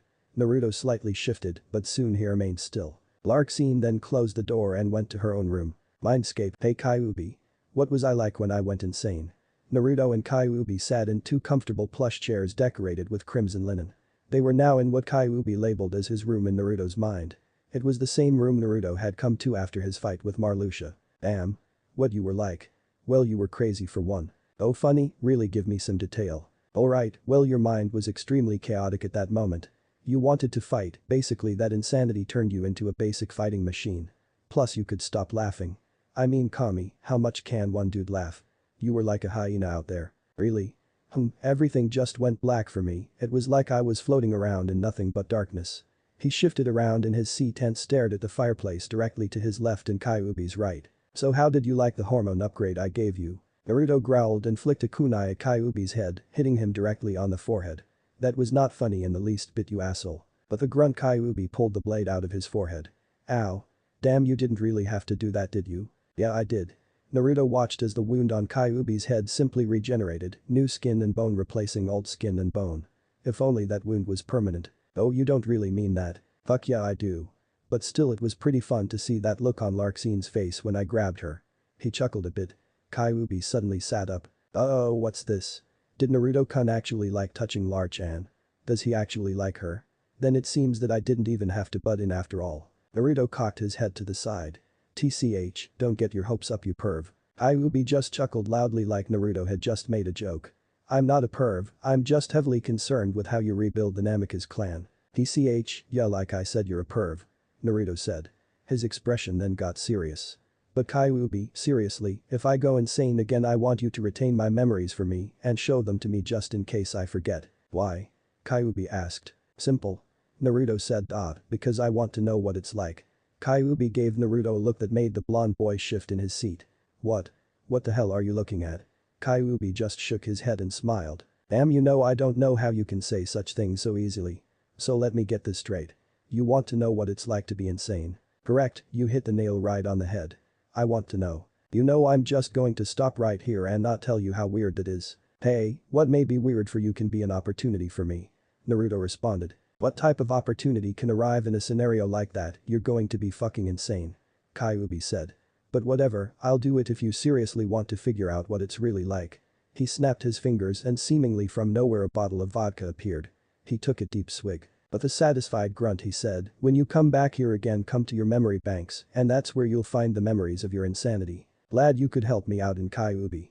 Naruto said while standing up to leave. Yeah, just get out, I want to go to sleep now. Fine. He said as he opened the door. I wonder what's going to happen tomorrow. Hey Kyuubi. He laughed as Kyuubi just waved him off. Naruto wondered though, why did he want to feel insanity? Why did he want to know what inner chaos was like? To Naruto's surprise, he was immensely aroused at the concept of feeling literal madness. But all he could do was wait, and who knew, maybe he would go looking for Zabuza tomorrow. Chapter 11. Unstable Tactics. Zabuza chuckled madly. His golden eyes bounced everywhere in his head. He could barely contain himself. Today was the day that he could finally get his revenge and slaughter Hada Kakashi. With this power nobody could stop him. He had strength, speed, and an enormous amount of chakra. From his standards he was vastly more powerful than anybody in that small, pathetic little town. Kakashi, just you wait. I rip your head off. He said to himself quietly and then chuckled. The ex-Kirin sat on a large steel grate, his location. Judging by the many machines of construction. He was at the base of the unfinished bridge at the edge of town. He had been waiting there ever since he made his public announcement in that piece of shit town. He was able to rest easy knowing that Haku was in one of the special hotels in the town that served as a sanctuary missing nin who needed a place to crash. They were actually pretty classy places. He might have been insane, but no amount of insanity could stop him from making sure that Haku was at least comfortable for the night. He sat with his head leaned down, next to him his huge which he turned to and began to rub the flat of its blade. Hehehe, don't worry, you'll taste blood by noon today. He then let out an abnormally high snicker, which was odd for him, considering how deep his voice was. Maybe talking to giant blades made your voice get higher or something, because the way Zabuza was laughing was just too freaky. Zabuza grabbed the side of his head and looked up while leaning back on the steel and watched the sky. The sky was a pale blue, getting lighter as he brought his eyes to the skyline, where he could see traces of orange and white that signaled the rising of the sun. The sky looked so peaceful. Yet he felt so unstable. No scratch that he felt euphoric. That's when you knew that a person was crazy, if they could enter a state of euphoria just by sitting down. All he had to do now was wait for them to come. He wondered how many other ninjas would come, but it really didn't matter to him, he just wanted to get back to Kakashi. It was going to be him by himself. He had told Haku to sit this one out and that he wanted to take this as an opportunity to test how far his strength would go. His eyes clicked to his left as he heard a very distinct sound. It sounded like someone was tapping on a glass behind him. He turned around to see Marluxia leaning on the same grate he was sitting on. The brown-haired man had in his hand a small shot glass made of ice. He twirled it around and around with his thumb and middle finger while he continuously tapped on it with his index finger. He then turned his head towards Zabuza and smiled. "So? How's that upgrade working for you?" "Just swell," Zabuza said, turning around. "So while I'm fighting, what the hell are you going to be doing?" Marluxia just stood up and walked around so that he was in front of Zabuza. "Oh, nothing." He smirked. "I'll just be waiting to claim my prize." Zabuza would have lifted an eyebrow if he had them. "Haha, your prize better not be Kakashi. If you want his Sharingan, then you can take from him after he's dead." Zabuza then snickered some more. "What?" Marluxia then laughed out loud maniacally. "I don't want the copy nin's eye. This is what I'm after." Marluxia took his little ice shot glass and crushed it, drawing some blood in the process. He opened his palm and the tiny shards of ice began to float and reform themselves, spelling out a kanji. "Read," he said. Zabuza waited for the ice to finish coming together before he read it aloud. "And Namikaze," he said, then his eyes widened. There, floating in midair and stained in Marluxia's blood, was the kanji for Namikaze. Wait, Namikaze. Is there one with Kakashi? I've heard of them before, they're supposed to be legendary. Tell me who it is. The little black-haired one?" Zabuza now had a smile on his face. "No. The blonde one. I see, the one who took out the Oni brothers.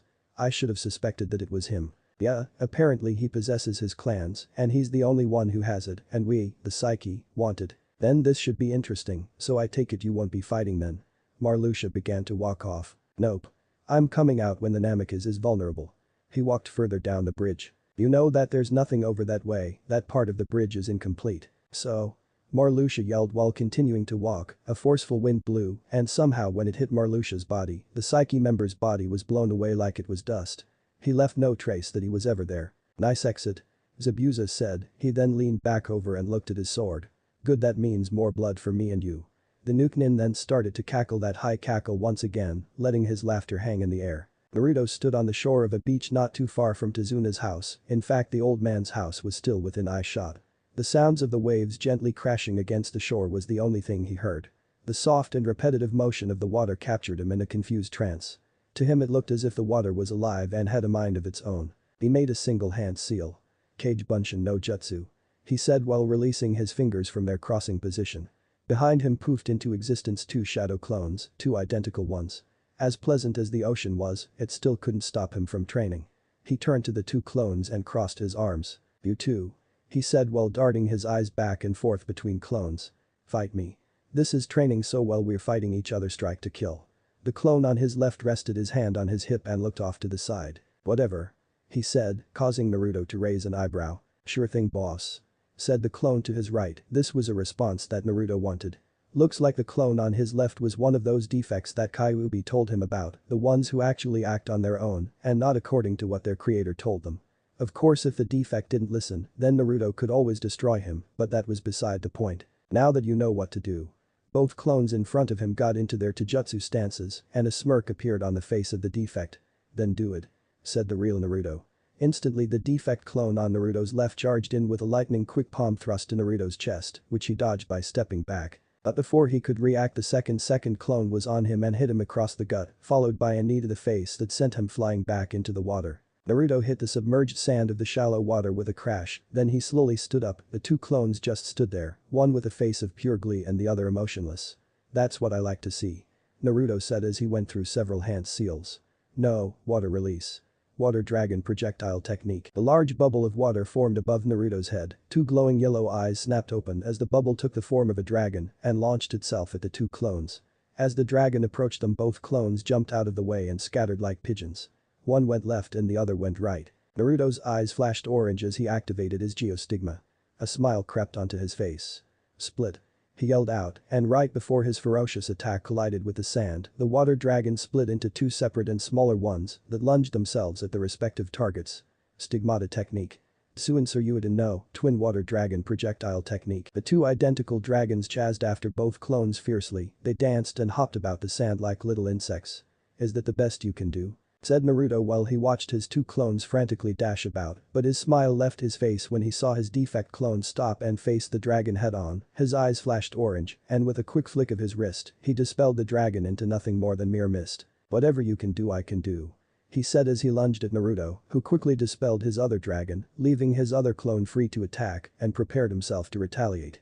The defect came in with unnatural speed and struck out with his foot. Naruto blocked his and quickly stepped forward and bashed him back with his elbow. The defect stepped back and came back in with a spinning backhand. Naruto ducked down just in time, for the blow had just missed him by a hair's breadth. He then blocked an uppercut by grabbing hold of his defect clone's arm, which he then used to pull him in and throw him the opposite way and several feet away from him. He looked down, noticing that his shadow was getting unusually large. Quickly Naruto looked to see his other clone coming down at him with a kunai. With fast reflexes he jumped back, allowing his clone to crash into the sand, promptly scattering a cloud of dust into the air. The clone then jumped out of the cloud with the kunai still in his hand. Naruto ducked a vertical slash, then a horizontal one.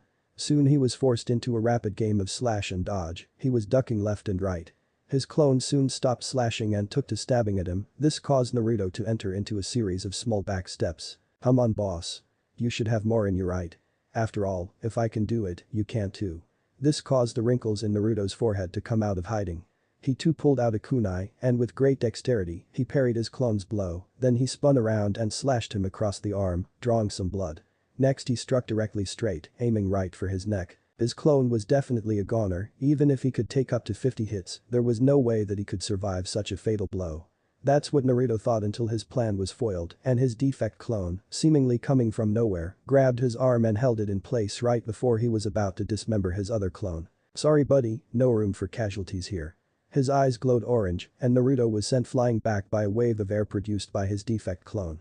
He landed on his back, and his eyes widened when he saw the shadowed figure of his clone high in the air, about to apply his boot to his face. Naruto couldn't tell whether or not it was his defect clone or not, but that didn't matter, all that mattered was getting out of the way. Naruto rolled to the side just before his clone's knee crashed into the ground. His eyes were their normal blue with a tint of orange, so he knew that that wasn't his defect clone. As he came to a stop, Naruto held up his arms and blocked a follow-up kick by his normal clone. He then tripped him and while he was in mid-air gave him an uppercut that sent him flying into the air. There was a harsh yell from behind him and he turned and ducked, dodging his defect clone's surprise attack. With a smirk, Naruto stepped in and placed both palms on his clone's chest and with a steady flow of air, blasted him back in the direction of his second normal clone. "This would be so much easier if they couldn't use my techniques," Naruto thought to himself, but he was driven out of his thoughts when he saw his two clones grab hold of each other in mid-air. "What the hell are they doing?" he thought to himself as both clones began to make intricate hand seals in the air. It seems as if they're learning and are picking a different strategy. "Kyuubi, is this another perk?" "You got it, I forgot to mention that I tweaked your clones so that if they ever come against an opponent that they can't beat, they won't stick to your fighting style. Instead they will adapt and develop their own fighting style to counter their opponents." Naruto gave Kyuubi a mental nod. "Thanks, but did you have to make them so good?"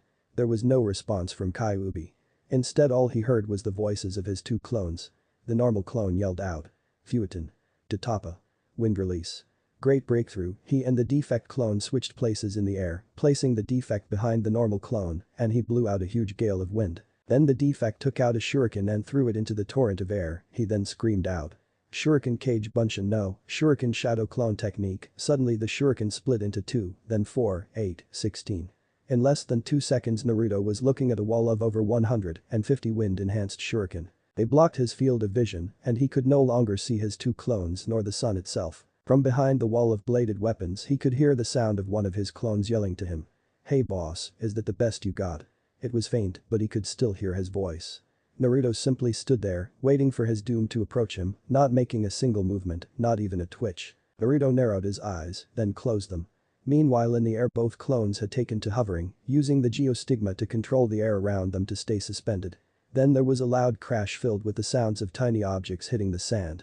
The attack scattered dust everywhere and had created a 10-foot crater in the sand. Cutting off the flow of air, both clones looked at each other and dropped down to the ground. They then walked over to Naruto's body, which lay motionless in a blanket of shuriken, most of them stained with his blood. A defect clone walked over to his boss and kicked his head 3 times. "Hey, you think we got him?" he said nonchalantly. When he got no response from his brother he quickly turned around and his eyes widened. The reason his brother had not responded was because the real Naruto was standing directly behind him and currently had his hand rammed through the clone's heart. "You bastard," said the heartless clone before Naruto extracted his hand from his body, leaving him to fall to the sand, but he evaporated into nothing before he even hit the ground. Then Naruto stuck a finger up. "Fool, why would you let your guard down so low like that? If you really got me then you wouldn't be here right now." The defect gritted his teeth but then turned his snarl into a smile. "No wonder you're the boss, I can't believe I let my guard down like that." He let out a deep chuckle, but then let out a loud grunt when felt something grab his leg, causing him to stumble forward. He turned around and looked to find that the Naruto that was on the ground had gotten up and latched onto his leg. The fake Naruto then plunged his hand through the defect clone's chest, causing him to spit up some blood. "Shadow clone," he stuttered. "Yeah, I can't believe that you let down your guard like that," said Naruto before letting out a deep laugh of pure glee. "Hey boss." What? Fuck you." Then both clones disappeared in a cloud of dust, leaving Naruto with a smile on his face. "Whew, that made me feel better," Naruto said before he felt something inside of him ping. It was like a bell went off or some rang a doorbell. Whoa, so that's what it feels like to gain experience from shadow clones. It was true he did feel a bit stronger, it felt weird though, that experience came at him all at once. Sure, it was a great way to train, but if used improperly he could very well cause himself to black out. Holy crap. Naruto flicked his head to the sound of the voice. There he saw Sakura standing pretty far away from. The fact that he could hear her from all the way over there meant one of two things. Either his hearing was really acute or Sakura really was a banshee. The pink-haired girl stood there with her mouth open, jaw dropped, stupefied. Naruto walked up to her, brushing himself free of any leftover sand. "How long were you standing there?" he asked while walking past her. "You all long enough. I saw the entire thing." "Naruto, you're amazing." Naruto just scoffed and waved her off. "I don't need any compliments from you. So what exactly do you want?"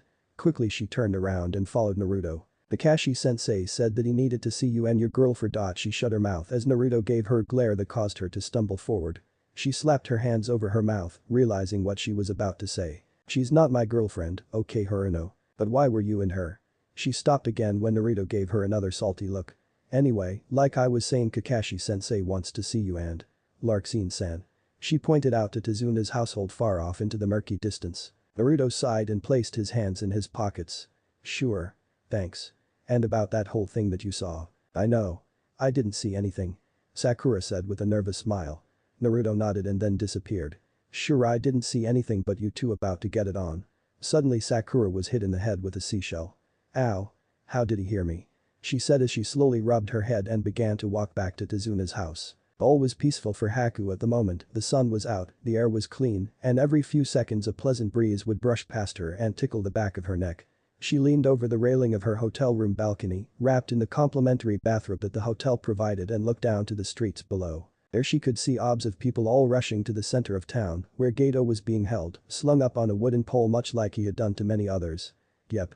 Perfect. Just the thought of what the townspeople were doing to the man right now was enough to get her all giddy. She felt so great that she actually let her hair loose. Most of the time a portion of it was tied away in a little bun at the back of her head, but today she let it all out and allowed it to flow freely and move according to the wind. As the air caressed her skin she thought about something.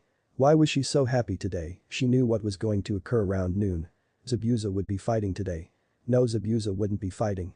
The person that she had seen just yesterday was not Mamachi Zabuza, he was a bloodthirsty monster. Sure, the real Zabuza was often referred to as the demon in the mist. What he had become now beat his former self by a long shot. In her mind she came up with one simple conclusion. That person was not Zabuza, he was something else. Something insane. The bitter cold sting of the rail slightly burned her arms, leaving them both with slight tingling sensations that ran up and down her skin. A sudden gust of wind blew her hair in all directions, mostly into her face and into her mouth.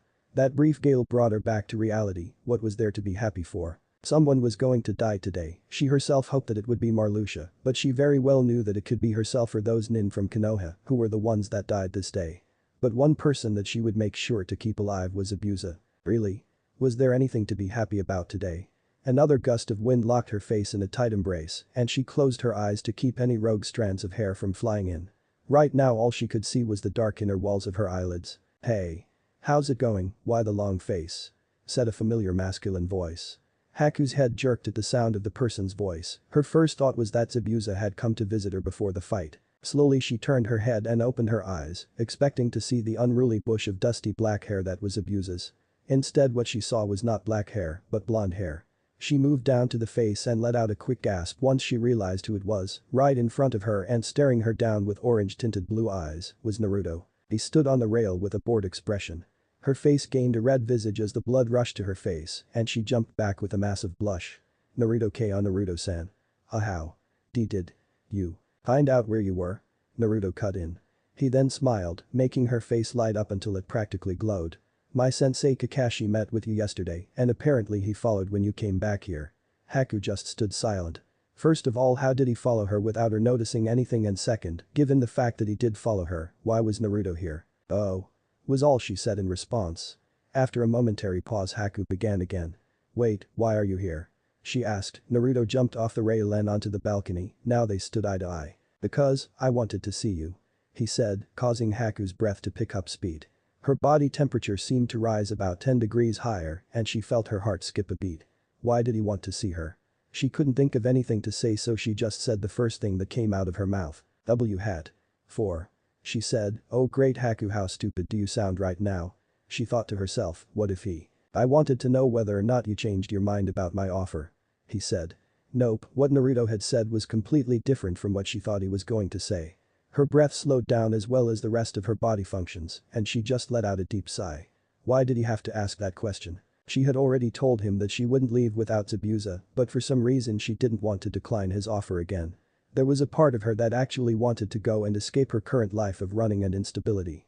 But still, she still couldn't leave without Zabuza-sama. "No. I'm sorry, I haven't changed my mind. I won't go without Zabuza, and I doubt that Zabuza-sama would want to come with you." Naruto just sighed and looked off to the side so that the side of his face was facing her. "That's too bad," he said as he turned back to her and stepped closer. Of course this caused Haku to take a step back as well. Her face once again glowed a bright cherry red. In his mind Naruto linked himself with Kyuubi. "Hey Kyuubi, didn't you say that mass production of testosterone in my body would last only about 2 hours? "Oh. Did I say that?" Kyuubi said with a snicker, which made Naruto wonder just what the hell was so funny.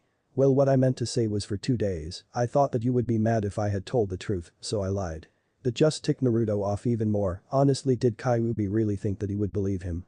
The freaking pseudo-demon was setting him up for disaster. It was simple. An involuntarily horny Naruto plus a cute girl like Haku equaled disaster. Kyuubi. Naruto thought to his inner half-demon. "I'll get you back. Later. Haku-chan. Tell me why you follow Mamachi Zabuza." The question caught Haku off guard. She really wasn't expecting him to ask a question like that. And besides, she had already told him the reason. "I already told you because he saved my life," she said bluntly. Naruto sighed and rubbed his forehead against his head. No, why do you follow him, as in what do you think of him?" "From what I've heard and read, he's a heartless bastard who only knows how to kill." A scowl appeared on Haku's face. As much as she had liked Naruto in her own little secret way, she couldn't just let him say those things about the man who saved her life, whom she had looked at as a father. Wait, he's not as bad as you think." Naruto shook his head and shrugged. "That's just what I've heard," he said. "I won't judge solely based on rumors, let's just drop this topic, okay?" She slowly nodded and continued to gaze at the boy, not knowing what to say next. Her stomach coiled into a tight ball as the atmosphere between the two became slightly awkward for Haku anyway. Then, slowly, Naruto turned to the glass doors that led off the balcony and into the room. "You're aware of the battle occurring, right?" He paused, waiting for her to nod, and she did. He then continued. "Then I'll take it that you know what to do. Correct?" "Yes, I know, even though we are working as a team I will still be working by myself. I won't be coming out until Marluxia arrives, so you will have to find a way to lure him out." "We already have," Naruto quickly responded. Then a high-pitched squeal invaded the air, causing both of them to quickly look up. There they saw a blue-brown-white falcon circling overhead. Naruto recognized it as the same one from when they met in the forest. That bird. Again Haku giggled and continued to look up. Yep. I decided that having a falcon for a pet would be pretty cool, so I kept her. She released from her mouth a high whistle that caused Naruto to cover his ears. Damn. How the hell can you make that sound? The falcon returned the call with a call of its own that sounded much like the one Haku had produced. It then tilted into a dive and flew straight onto the railing of the balcony. There the peregrine rested, aiming its eyes directly at Naruto, and felt as if the bird was telling him not to do anything or else it would rip out his eyes. Then Naruto wondered, could animals sense if humans were horny or not? Her name's Tomo. Haku said while looking down at the ground. Cute. Naruto said while going to touch Tomo's beak but pulled back when the falcon reared her head back and snapped at his fingers. Stupid bird. He said in a low tone. Tomo let out an angry screech at Naruto's whispered comment. Anyway, like I said, we already have a way. We plan to lure him out with me. Haku just looked at Naruto with a confused expression. He then decided that it was time for him to explain. It's simple, Marluxia wants me and he'll only come out for me and me only. So it's simple, we will use me as bait. At that point when I'm most vulnerable we can only hope that Marluxia will come for me. That's when we have our chance to kill him and that's when you can lend a hand and possibly restrain Zabuza from causing any more trouble. Slowly, Haku nodded. Doesn't it seem like a bit of a desperate plan? She arched her eyebrow and tilted her head to the side. Yes. That's exactly what it is, but we don't have another choice. We don't have enough time or enough resources to come up with a solid strategy that will definitely get rid of Marluxia. Naruto said. I suppose you're right. But what if your plan doesn't work? What if we can't defeat Marluxia even with our combined powers? Naruto just chuckled. You know you worry too much. Haku-chan. He said. A sly blush crept onto Haku's face after hearing what Naruto had called her. Chan. The sound of his voice rang inside of her head, reverberated against her inner walls, and constantly repeated itself over and over again until Naruto snapped his fingers in front of her. He called her Chan, that meant that even though they just met he had already considered her to be a close friend. He opened up to her and she opened up to her, it was hard to believe however. Normally it was hard for her to open up to people for fear that might actually be hostile toward her. After her family died she had always been like that. And in all but a day she had opened up to Naruto without even the slightest bit of fear. Haku realized that in such a short time she had become infatuated with Naruto for some reason or another. Maybe she really did want to go with him, Zabuza or no Zabuza. Naruto. What do you think will happen if I go to Konoha without Zabuza? This caused Naruto to raise an eyebrow and smile. Oh, what's this? Ever so interested now, are we? Haku took a step back. No. I just was wondering. That's all. Her head was tilted and she twiddled with her thumbs, circling them around each other like two mating birds intertwined. The motion made Naruto narrowed his eyes, it struck him as familiar. Like he had seen someone do it before. He decided that it was of no importance, however. Well, if you ask me. I really don't know what will happen. I can't answer that question, that can only be answered if you come with me. He moved in closer to her. Backing her up all the way to the glass-framed doors that led to her balcony. So. Come with me, he leaned his hand against the doors behind her and came in that his face was about 2 inches from hers. Answer that question yourself, he said. Haku's heart pounded in her chest, Naruto was literally inches from her face. At that moment everything was silent for her, time stood still in her mind. All she saw was the person in front of her, she had no clue what to say to him though. If things continued on like this then she was sure to faint, it was going to happen any second now. Any second now. Namikaze, what the hell are you doing? Said a female voice. Naruto snapped his head up and turned it to look at whoever it was that called him. To both their surprises it was Larxene. She stood on the railing with her arms folded and an annoyed expression on his face. You're such a perv. She said. I'm not. Naruto said before moving away from Haku and walking over to Larxene. So what do you want? He said. He was forced to look up at her for her height while she stood on the railing exceeding his normal height. Kakashi wanted me to get you, why did you just start off like that? Because I had something that I needed to discuss with our friend Haku here. He gently swayed his arm and outstretched it toward Haku. Yeah, sure. You wanted to discuss something with her. I don't buy that crap. What exactly were you two doing? Naruto chuckled. Nothing. Larxene stepped down from the rail and walked closer to Naruto. Don't lie. From what I saw you were trying to make a move on her. Like you did with me. Larxene responded. Naruto just laughed and turned to Haku who was sitting down. See you later, and after this fight at noon is finished, I hope that you will be able to give me an answer on whether or not you'll join us. With that he turned and disappeared, causing Larxene to yell out in anger and disappear in pursuit of the blind ninja. Haku just sat there for a few seconds, dazed from what just happened. It was all too random. Thoughts of what Naruto said to her before still sat in her mind. Zabuza wasn't a demon, but he did act like one, which made her think about what the rest of her life would be like. The dark brown-haired girl shook her head, she now knew the answer. The day she would fight alongside Naruto and then after that, she was going to Konoha. With Zabuza. 2 hours later at the bridge, Kakashi stood at the beginning of a large unfinished bridge, the air was misty and wet. The atmosphere stood still, suspended in its own space and filled with stagnant suspense. He looked up in the air, the clouds had parted and the sun was out. If that was true then how come this place felt so dead? He looked over to his left and saw Tazuna, then in front of him, saw dozens of workers and bridge builders who all worked under Tazuna. What's wrong with them? Kakashi asked Tazuna. Don't they know what is going to happen here today? It was like Zabuza's announcement went unheard. It should have been clear that he said that the feral man said that he wanted to have a battle at this bridge and nowhere else, if so then why were people still walking around the site, as if Zabuza had never appeared in the middle of town? I really don't know what the hell is wrong with them, they must be so tired of the way they live that they are actually putting their lives on the line in order to hurry and finish it. Their logic is flawed, but their ambitions are correct and so is their drive. Even so they can't continue working here at this site until the battle is over. Kakashi very much agreed with Tazuna, if these people were put in Zabuza's destructive path, then they would all surely die. Then how do you suppose we get them to leave? Tazuna chuckled and rested his hands on his hips. The old man laughed into the air. You forgot, Haddock-san, I'm the master bridge builder. These workers have to listen to me. Then the gruff old man waved and walked over to the crowd of hard-working bridge builders, leaving Kakashi alone to watch him work his magic. He felt a gust of wind and then heard the sound of a pair of feet hitting the ground. He turned his head to see Naruto standing behind him, clad in black. What is all this? Why are all these people here, did they not hear what Zabuza said yesterday? Naruto walked beside Kakashi. Yeah, these people know exactly what they're getting into. Yet they still came in order to work. They must want to complete this bridge that badly, it goes to show you just how much of a tyrant was. Kakashi then scratched his head and sighed. I wonder what they did with that guy. He just shrugged it off. The faint heat of the sun beamed down on the backs of Naruto and Kakashi's necks when their attention was suddenly drawn in by the sound of Tazuna's voice. They both snapped their heads to the sound of the man's loud "excuse me." There they saw him standing in the middle of the bridge atop a steel crate so that he overlooked every worker in the crowd. There he held out his hand, suspending it in the air. Excuse me. Everyone. Stop working. He yelled out.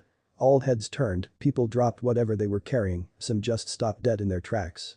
Instantly the crowd was filled with an abundance of confused murmurs.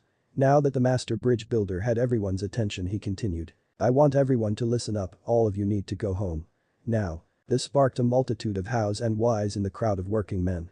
I know you all are desperate to finish the bridge, but you must go home. I know you all heard that announcement yesterday, so you all know that there will be a fight here. Why should we go? Because if you stay here you will die. Tazuna responded with anger in his voice. That man who appeared was the demon of the mist, Mamachi Zabuza. If he catches you here then he will not hesitate to kill you all with one swipe of his blade. But by all means if you think finishing this bridge is worth taking on the demon of the mist, then by all means stay, but remember one thing. That you're not going to be able to complete this bridge if you're dead. That seemed to seep through the workers' thick-ass skulls as they all turned heads toward each other and discussed the matter among themselves. That is until one worker raised his hand and said. Okay, you've convinced me, there's no way in hell that I'm taking on Mamachi Zabuza. After that the man ran through the crowd and out past the main entrance of the bridge site. He was soon followed by dozens of other men who thought the same way he did. Which was smart. Once the crowd of men was gone Tazuna stepped off the crate and walked over to Kakashi and Naruto. That's how you do it. He said proudly. Uzumaki-san, what are you doing here? I just came to check up on things here and by the looks of it, everything is clear. Naruto said. Oh good. If that's all then Naruto, would you mind doing me a favor? Naruto stepped away from Kakashi ever so slowly when the Cyclopean asked him the question. And what the hell would that be? Naruto asked. Take Tazuna-san home, we don't need him here as of now, he will only get in the way when Zabuza arrives. Naruto sighed and just nodded. And I wanted to stay here and wait for fucking Mamachi. I knew that some shit like this would happen. Whatever. Old man, let's go. Tazuna put his face into a scowl. Hey brat, don't call me old. Then don't call me a brat. Naruto responded calmly. Just go. Kakashi said, cutting them both off. Naruto let out another sigh and put his hand on Tazuna's shoulder. Fine. We're out of here. Naruto said before both him and Tazuna disappeared in a flash, leaving Kakashi alone to await the time of Zabuza's arrival. Kakashi walked out into the middle of the bridge because he was actually standing in the middle of the bridge. He tilted his head back. Alright, I know you're there. You can come out now. He said into the air. The sound of someone chuckling completely surrounded Kakashi, as if it sounded as if it came from everywhere at once. Zabuza. I'm surprised you knew that I was here, copy Nin. Then if you knew I was here, you must have also sent your student away with the intention of fighting me alone. Just show yourself. You scum. Boo, tough words from one so weak. Kakashi was suddenly aware of a presence behind him, he whirled around and slipped out a kunai just in time to block the blade of Zabuza's sword. There Kakashi and Zabuza stood, blades locked in a struggle for dominance. Then Kakashi actually looked at the man's face, and his eyes went wide. Standing in front of him wasn't the same demonic Zabuza that he had fought before, but instead it was the original Zabuza who stood before him. Kakashi couldn't believe what he was seeing, Zabuza had changed back. How? Did you? Kakashi wasn't expecting this, he had expected Zabuza to come looking like a fucking monster, instead, he just looked like a really freaky ninja. Zabuza chuckled. Surprise surprise Haddock, turns out that I can switch between my forms. Zabuza let out a deep chuckle. So even if you beat me in this form, I still have reserve power. Kakashi huffed and jumped back in order to gain some distance between the two. No wonder he was able to suppress his chakra like that, it still didn't fool me, but he could have killed any of those workers if he wanted to. Kakashi was pulled back from his thoughts as he saw Zabuza charging at him, the nuke nin swung at Kakashi with a horizontal slash, which Kakashi ducked. Kakashi then flipped his kunai over so that the blade pointed outward and rammed in against the flat of Zabuza's, promptly deflecting the weapon and succeeding in knocking Zabuza off balance and onto one foot. Take this. Kakashi said right before he thrust his kunai out, catching Zabuza in the ribs. With a grunt of pain Zabuza let go of his blade, launching into the air with a simple flick of his wrist. He then grabbed Kakashi's kunai hand and quickly pulled the blade out before spinning around and tripping Kakashi onto his back. Just then gravity did its work as Zabuza's blade fell back down and right into his right palm, which he then brought down with one arm onto Kakashi, but before the steel could connect with flesh, Kakashi disappeared from Zabuza's vision, leaving him to miss his sword and crack the ground where Kakashi once lay. Zabuza looked up, feeling Kakashi's presence above him. Silver was coming down with an axe hard kick that hit Zabuza on the head and brought him to the ground, allowing his face to crash into the bridge surface. Still with his foot on Zabuza's head, Kakashi rested his hands in his pocket. Zabuza, transform, you're not as strong as I am without transforming. If you don't change you'll surely get yourself killed, I want to enjoy myself with a fight that actually lets me go all out. The Zabuza began to laugh, really fucking loud. With his face in the ground and his hand barely clutching his sword the man said. You know Kakashi. It's funny. What? It's funny that you want me to transform, what are you looking for, someone who can give you a challenge? Yeah. I am. Then Zabuza laughed again. So. Funny. What the fuck are you talking about? Kakashi said. It's funny because. You sound almost exactly like me. Kakashi froze for a second. He did sound outrageously similar to Zabuza, he sounded battle-hungry. But the reason for his feral words weren't so that he could enjoy himself, it was actually a trick to get Zabuza to waste his energy while fighting in his normal form. Kakashi knew very well what he was doing, if he kept taunting Zabuza with all these superior remarks, then the man was sure to let his anger get the best of him and fight blindly. That should have been enough to push Zabuza into transforming. Yeah. I sound like you, I really didn't notice. But it doesn't really matter to me, if you're not going to be serious then how about you just die? Kakashi reared his foot up, placing his heel in the air and past his head. With great speed Kakashi plunged his heel toward the back of Zabuza's head. Kakashi hit, and when he did it cracked the surface of the bridge and kicked up a small cloud of dust. When it cleared, surprisingly Zabuza was holding on to Kakashi's foot. It seems like you're serious now aren't you? The man just laughed and grabbed Kakashi's foot even tighter, he raised his body back and flung Kakashi toward the side of the bridge. But right before he was about to go off the edge Kakashi flipped and grabbed the railing, then pulled himself up so that he stood on the rail. Zabuza grabbed his sword and charged at Kakashi, scraping it along the floor. Come on. That's it, charge at me Kakashi made a few quick hand seals, ending with a tiger seal. He then jumped over Zabuza, placing himself upside down in the air. Kaiten. Housenkan no Jutsu. Fire style. Mythical fire phoenix technique, Kakashi slipped down his mask and placed one hand over his mouth. He then blew out a furious flurry of fireballs, raining them down on Zabuza. Zabuza blocked them by holding out his sword and intercepting them with the flat of his blade. As Kakashi passed overhead, the metal of Zabuza's Zanbantu grew hot and glowed red from the intense heat of the fireballs raining down on him. Kakashi landed behind Zabuza, and before the man could react he disappeared. He then reappeared behind him and kicked him in the side, breaking a couple of ribs and sending him flying. That's payback for what you did to me back at your hideout. Kakashi said before he disappeared again. Zabuza had just finished tumbling when he felt something raise him and knock him into the air. He grunted from the pain, his vision was full of little black dots that flew everywhere, but almost as fast as the dots had appeared they left, and Zabuza was able to see again, and all he saw was Kakashi in above him about to smash his fist into his face. With great agility Zabuza rolled to his side and blocked Kakashi's punch. The silver-haired nin flipped over as well and kicked Zabuza in the back, but before he got away Kakashi grabbed hold of him and pulled him back. All Zabuza felt was someone wrapping their arms around his in a tight embrace, and suddenly he was upside down, then they both fell. They gained speed as Kakashi held Zabuza tight, preparing to drive him into the ground with a suicide pile driver. Closer and closer they got to the ground. "Maybe you'll fight seriously with this," yelled Kakashi as he and Zabuza smashed into the ground, creating a crater so wide that it extended out along the entire width of the bridge. The impact of the pile driver kicked up an impressive cloud of dust that scattered everywhere, obscuring from vision both men and preventing anyone from seeing the aftermath. All that could be seen was the rough edges of the crater that the suicidal move had created. At this point in the fight, they could have both been dead. Azuna's house. "Alright, we're here now, let go of me." "What?" "We're here listen don't you ever take me anywhere with that type of speed again." Naruto had just arrived with Tazuna, who was currently clinging to the blonde boy's shoulders and shaking violently. Really violently. He held onto Naruto for dear life, afraid to touch the ground. His teeth clattered against each other and he damn well nearly pissed himself. It seems that while bringing him home Naruto had traveled with a bit too much speed. Tazuna, apparently, wasn't able to handle it. "Okay. Now get the fuck off me." "Damn. Don't be such a baby. That's easy for you to say," Tazuna said while getting off of Naruto. When his feet touched the ground he lost his balance and fell down. Naruto helped him up and the man began to groan loudly. "What? I don't feel all too well. I think I'm gonna." Tazuna held his hand to his mouth in order to stop whatever it was that was about to come out from emerging too soon. "Whoa, then if you're going to do that then you need to get to a sink or something." Naruto went under Tazuna and raised him up on his shoulder. They both then walked through the front door, Tazuna his mouth the entire time. There they saw Tsunami who was sitting on the couch. "Oh and Naruto-san, you're back. Where's Dot? Oh my. Father, what happened to you?" Tazuna's appearance was vile and perturbing. She then turned her gaze to Naruto. "What did you do?" Naruto dropped Tazuna on the couch near Tsunami, then threw his hands up in defense. Hey. Don't look at me, it's not my fault that he can't take a little speed travel. He's not used to it.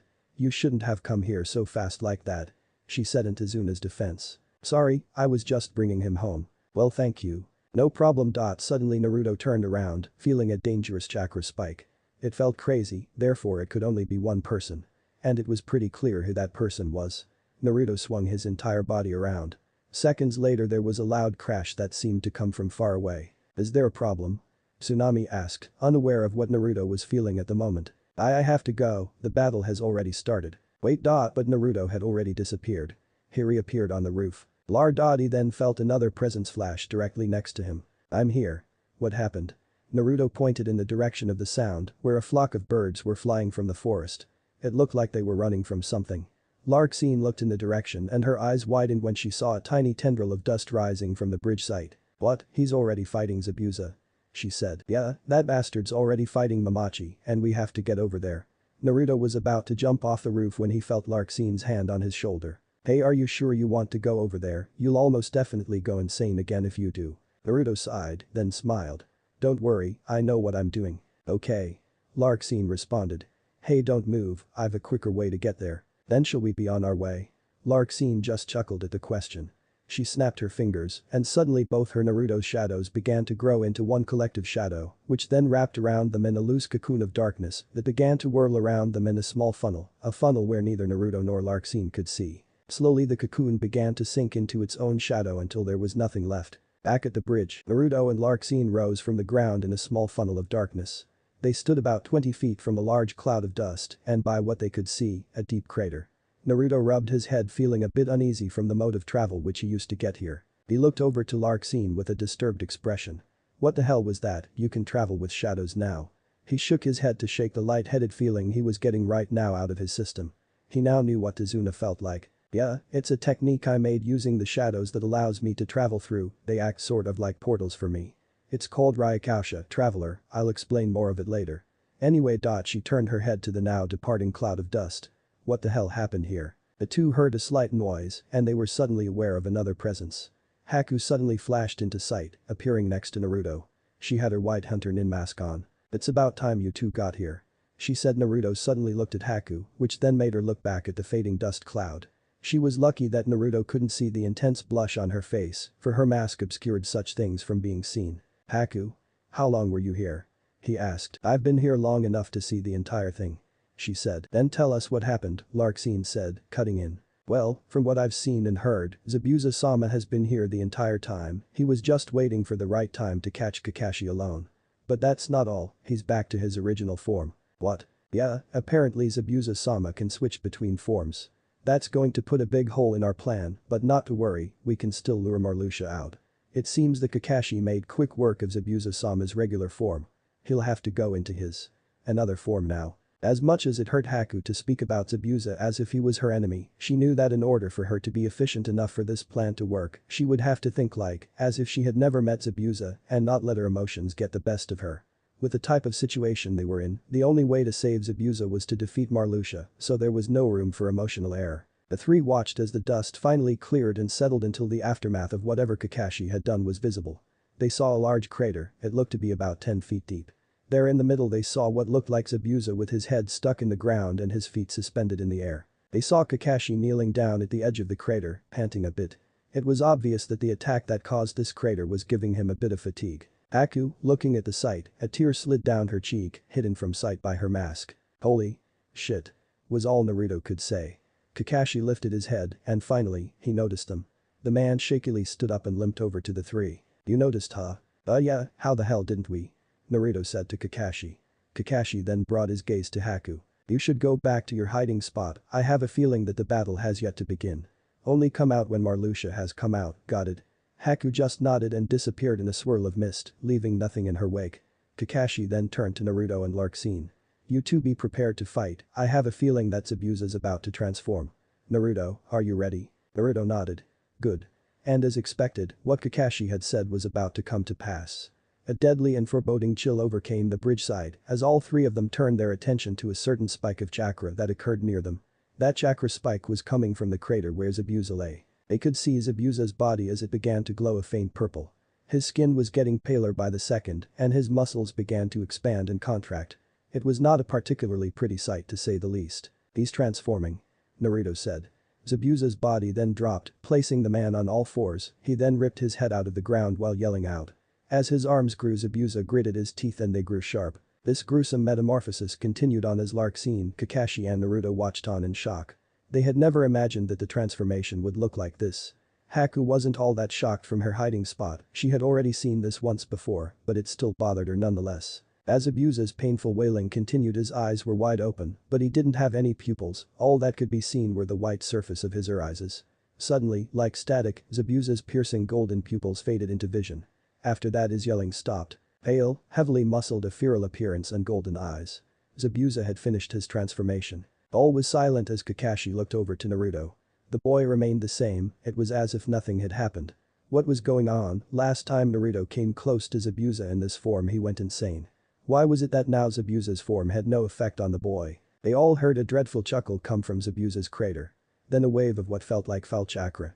That's when Kakashi noticed Naruto cringe from the wave of energy. Again another wave of chakra came at them. Naruto cringed again. The boy's breathing hastened. Now it was happening, now Naruto was starting to get affected by Zabuza. It was the man's chakra, not the actual transformation, that affected Naruto. Just a reminder. Kakashi, Naruto said while looking at his sensei. I can feel it. He began to snicker. Larxene had on her face a look of pure worry. Naruto, she said. Still the boy snickered, it was light and fast-paced. The laugh sent chills down both Kakashi and Larxene's spines, it sounded almost like Zabuza's laugh that still rang in the distance behind them. There was a shifting of rocks behind them when Zabuza stood up from his crater. He walked out with a faint purple glow surrounding him, the Nuke Nin continued to send his chakra out in waves, which caused Naruto to snicker even louder. Kakashi, I see that you've brought some help. No matter what, you'll all die easily. Zabuza then released from his razor-sharp a laugh that rang throughout the forest. It was a laugh that upon hearing it Naruto began to mimic. He too laughed in that slightly similar maniac way that Zabuza was laughing. Kakashi-sensei, please can I ask you to back away before I go insane? Sure. Kakashi then took several steps back. You too, Larxene. She then did the same as Kakashi. Thank why you? Hahaha. Naruto then threw his head into the air and fell onto his knees. There he laughed for several seconds before blue chakra began to envelope his body. Larxene was about to step forward and stop him, much in the same way she had done the last time, which was by slapping the boy, but she stopped when Kakashi put his hand out. "So are we just supposed to sit here and watch as he goes insane?" "Yes." Kakashi responded. Larxene scowled at his answer but remained where he was standing. Ahahaha. Naruto laughed as the blue chakra further cloaked his body, settling into a faint aura much like Zabuza's. The madness. I have to. Kill. Hehehe. Suddenly Naruto stopped laughing and just froze, kneeling there silently as if he was waiting for something to happen. He couldn't think straight, he couldn't even speak straight. This was what insanity felt like, soon he would forget this, but luckily he had Kyuubi there to retain his memory of this. "What the hell is wrong with the kid, Kakashi?" Zabuza asked, quite annoyed by Naruto's laughter, mistaking the boy's insanity for crude mockery. Zabuza disappeared and a second later reappeared directly in front of Naruto who still stood silent. He outstretched his hand and released a brutal wave of chakra, causing Naruto to cringe. "Come." Seconds later Zabuza shot out from the crater he once occupied and flew into his hand. "Too bad.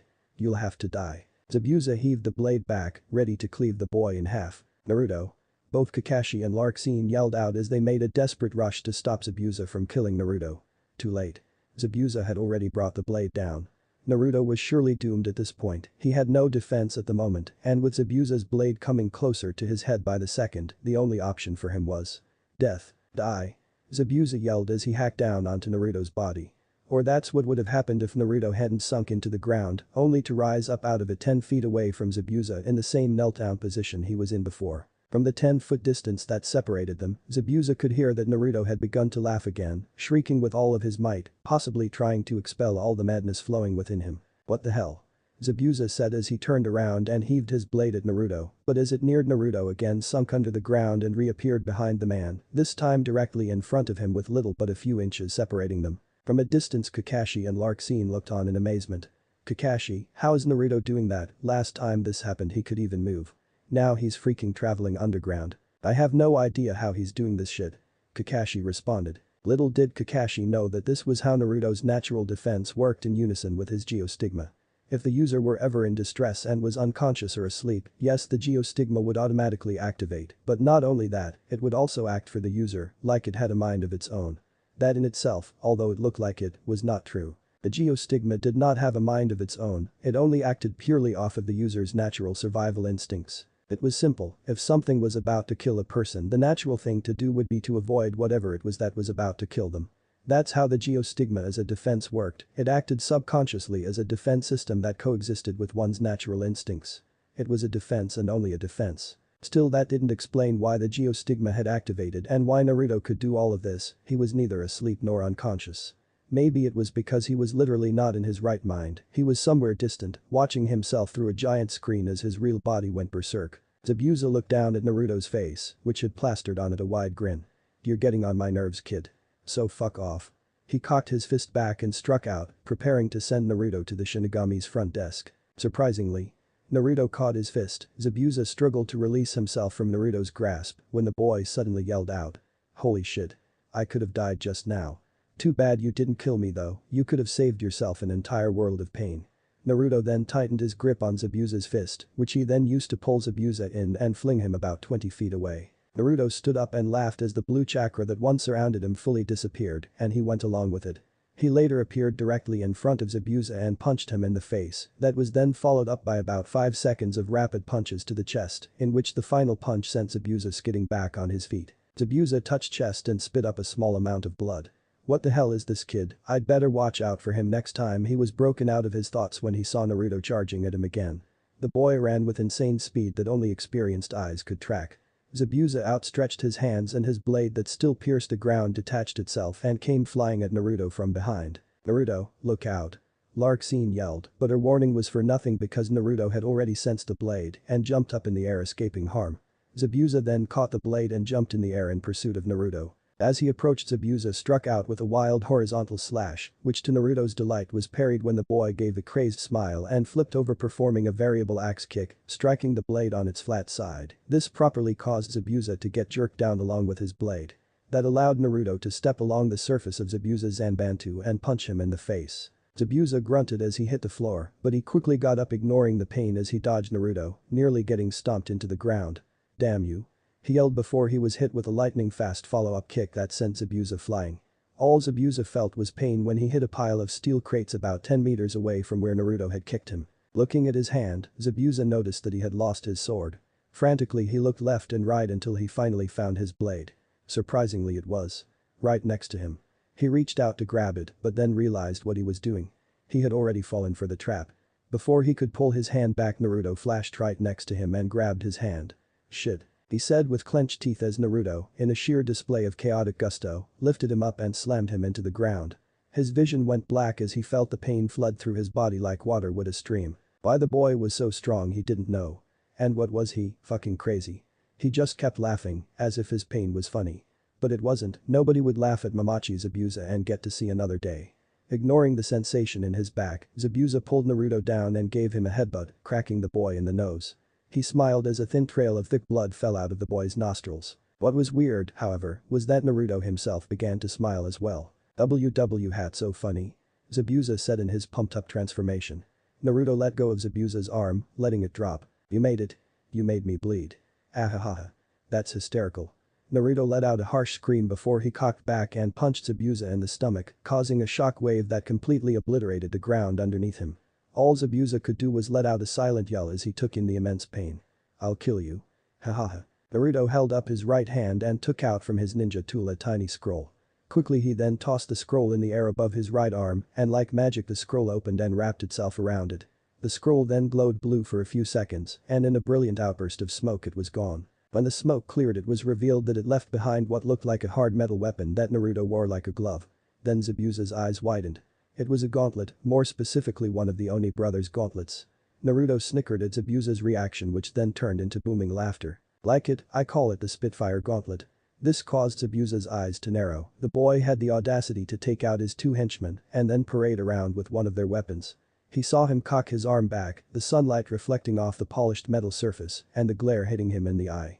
He knew that Naruto was about to plunge his blades directly into his heart. "How could I be beaten so easily by a child? I can't let him beat me. No, I won't let him beat me." Naruto struck out with almost blinding speed. As the lady came closer to Zabuza he steeled his resolve. "I won't lose," he yelled, sticking out his hand in order to intercept the blow. Surprisingly, he caught it. But that still didn't stop Naruto from laughing. Zabuza released a putrid wave of chakra from his body, and the energy from that quick expulsion of chakra caused his hair to spike itself up. Naruto cringed. Then in the back of the man's head he felt something ping, like another presence had just arrived. His thoughts were proven true when he saw, in the air, what looked like a beautiful stream of white cherry blossoms. At first they came like tiny little sparkling specks of dust, but then they came in bigger numbers. Zabuza smiled knowing exactly what was happening. Then Zabuza himself began to laugh. "Kid," he snickered, "don't get your hopes up. Because this isn't over. It just started." From where he was standing Kakashi's eyes widened. He didn't know for sure on whether what he was thinking was right, but when he looked over to Larxene, he knew that his suspicions had been proven correct. "Kakashi. I know," he responded. "Kid, now I can go all out on you." "Do you know why?" Naruto shook his head. "Because he's here. He's here. He's here." Zabuza, Kakashi and Larxene all said in unison. Then seemingly from nowhere the shower of cherry blossoms began to swirl in the middle of the bridge, which was about 50 meters from them. Like a tornado it spun, and as quickly as it came, it was gone, leaving behind a thick blanket of abnormal mist in the air. From where everyone was standing the dark and muscular silhouette of a man could be seen, walking toward them. His footsteps were the only thing breaking the silence that had somehow crept over the battle site. The shadowed figure stopped and uttered out a maniacal laugh that boomed through the air. Warlusha. Sama. Chapter 12. Finale. Among the waves. He arrives, they battle, and he is no more. That loud howl of wind was all that could be heard within the inner walls of Naruto's mental castle. Kyuubi sighed, resting his arms along the smooth velvet of the red circular chair he sat in.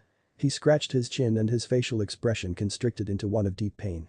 With a hard face Kyuubi jerked his head back, trying to keep his mind off of what was occurring in the outside world. Naruto was insane, and his growing insanity was taking its toll on the mental sanctuary that he was eternally confined to. In other words, because of Naruto's hindered mental state, Kyuubi was now feeling its effects and was forced to deal with them in what seemed to him to be the most outrageous ways ever. While in his deep thoughts Kyuubi pondered on how he was going to veer his mind away from what was happening in actual reality. He was brought from his thoughts as the annoying rattle of a window to his right penetrated the silence of his room. The rattling grew, and suddenly the window was forced open, letting in a boisterous torrent of harsh wind. He squinted in order to keep any debris from flying in. Alright, this is starting to piss me off. Kyuubi snapped his fingers and the window closed itself, ending the vicious gale. That was probably the 10th time that had happened. The instant Naruto had gone insane on the outside world, the weather in his mental sanctuary suddenly became erratic, violent, and volatile. One minute Kyuubi was sitting in his chair watching a nice movie, and the next thing he knew the power had cut off and the weather suddenly went to hell. Inside, Kyuubi couldn't feel anything, but the instant the windows were open he was automatically subject to a heavy dose of insanity. Fortunately for him, his link with Naruto was just a link and not full mental synchronization, or else Kyuubi might have been out in that storm. He stood, shaking bits of black grass and other debris from his slick crimson hair. The pseudo-demon knew that a person's mind went to shambles when they experienced insanity, but he never thought that he would feel it firsthand. He snapped his fingers once more, and on each of the 3 windows appeared 3 heavy chrome steel locks, which bound them shut with a heavy iron chain. He looked over his confined room with an inspecting eye, then looked toward the door. He needed a way to keep his mind off of the outer battle, so he made his way to the door and exited the room. Once outside he pulled out a key and locked it. I guess it was time for him to roam around Naruto's mind once again. Exploring his jailer's deeply complicated mind had grown to become one of his favorite things to do. Every time he ventured out of his little room he found something new. First stop. Memory banks. Kyuubi made his way down the brightly lit hall that led to Naruto's past memories. As he walked he noticed that the windows that ran along the walls were all shaking from the furious winds outside.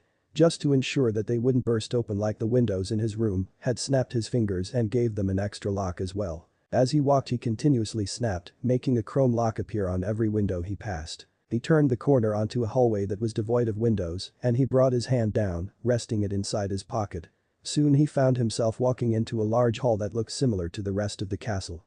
There was nothing different about it except for the giant doors across the hall that had the word memory written above it in what seemed to be crimson ink. He had reached Naruto's memory banks. Behind those doors were every bit of information that Naruto had ever retained.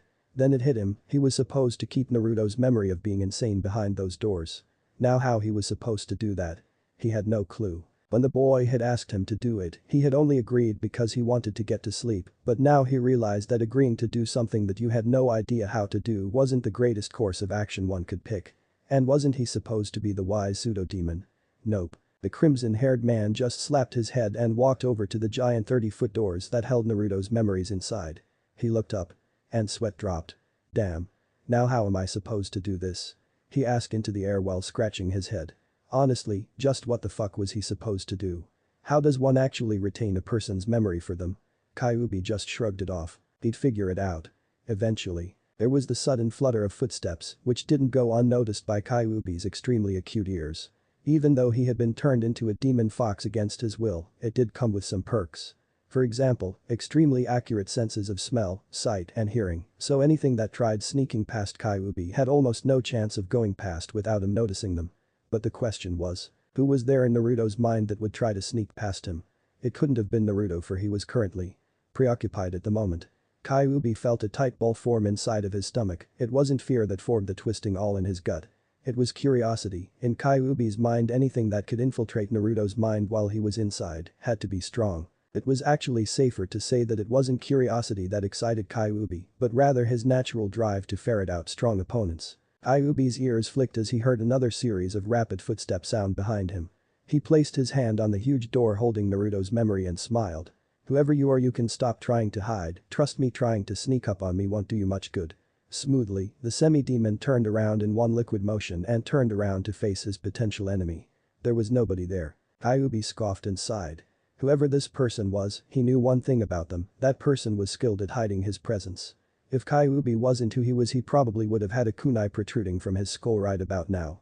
In a jaunty manner, Kyuubi brought his head up to look at the ceiling. When he got a look at the person who was standing upside down trying to hide his presence, his eyes widened. Kyuubi jumped back when a boy with a golden mane of fur jumped down from the ceiling and smashed directly into the ground, creating a crater in the perfectly polished floor of the Hall of Memories. Judging by his hair color, Kyuubi had guessed that it was Naruto, but considering the current situation that Naruto was in on the outside world, Kyuubi knew that Naruto wouldn't attack him at this moment in time. That definitely wasn't Naruto. The fox's eyes narrowed, and he locked his gaze into the now crouching boy. "Who the hell are you?" he asked. He frowned when the kid continued to hang his head low and uttered out a low snicker. I said show yourself, I know you're not Naruto, you can give up the act and stop posing like him. The blonde boy continued to snicker, shaking his head violently. Such a fool Kyuubi, are you so sure that I'm not the real Naruto? The boy asked, causing Kyuubi to raise his eyebrow. What do you mean by that? I know that you're a fake. You can't fool me. But I'll give you this. You do a good job. I mean you even smelly. Then it hit Kyuubi, this was Naruto's mind, only things that he had smelled exist in this mindscape. Unless Naruto has directly smelled it, then the smell cannot exist where Kyuubi was. What made it worse was that the scent actually matched Naruto's natural scent. This was something that no person, no matter how skilled, could mimic. This person was Namikaze Naruto. Upon this epiphany Kyuubi smiled, but the smile faded when Naruto raised his head. He looked exactly like Naruto, but there was something different about his face.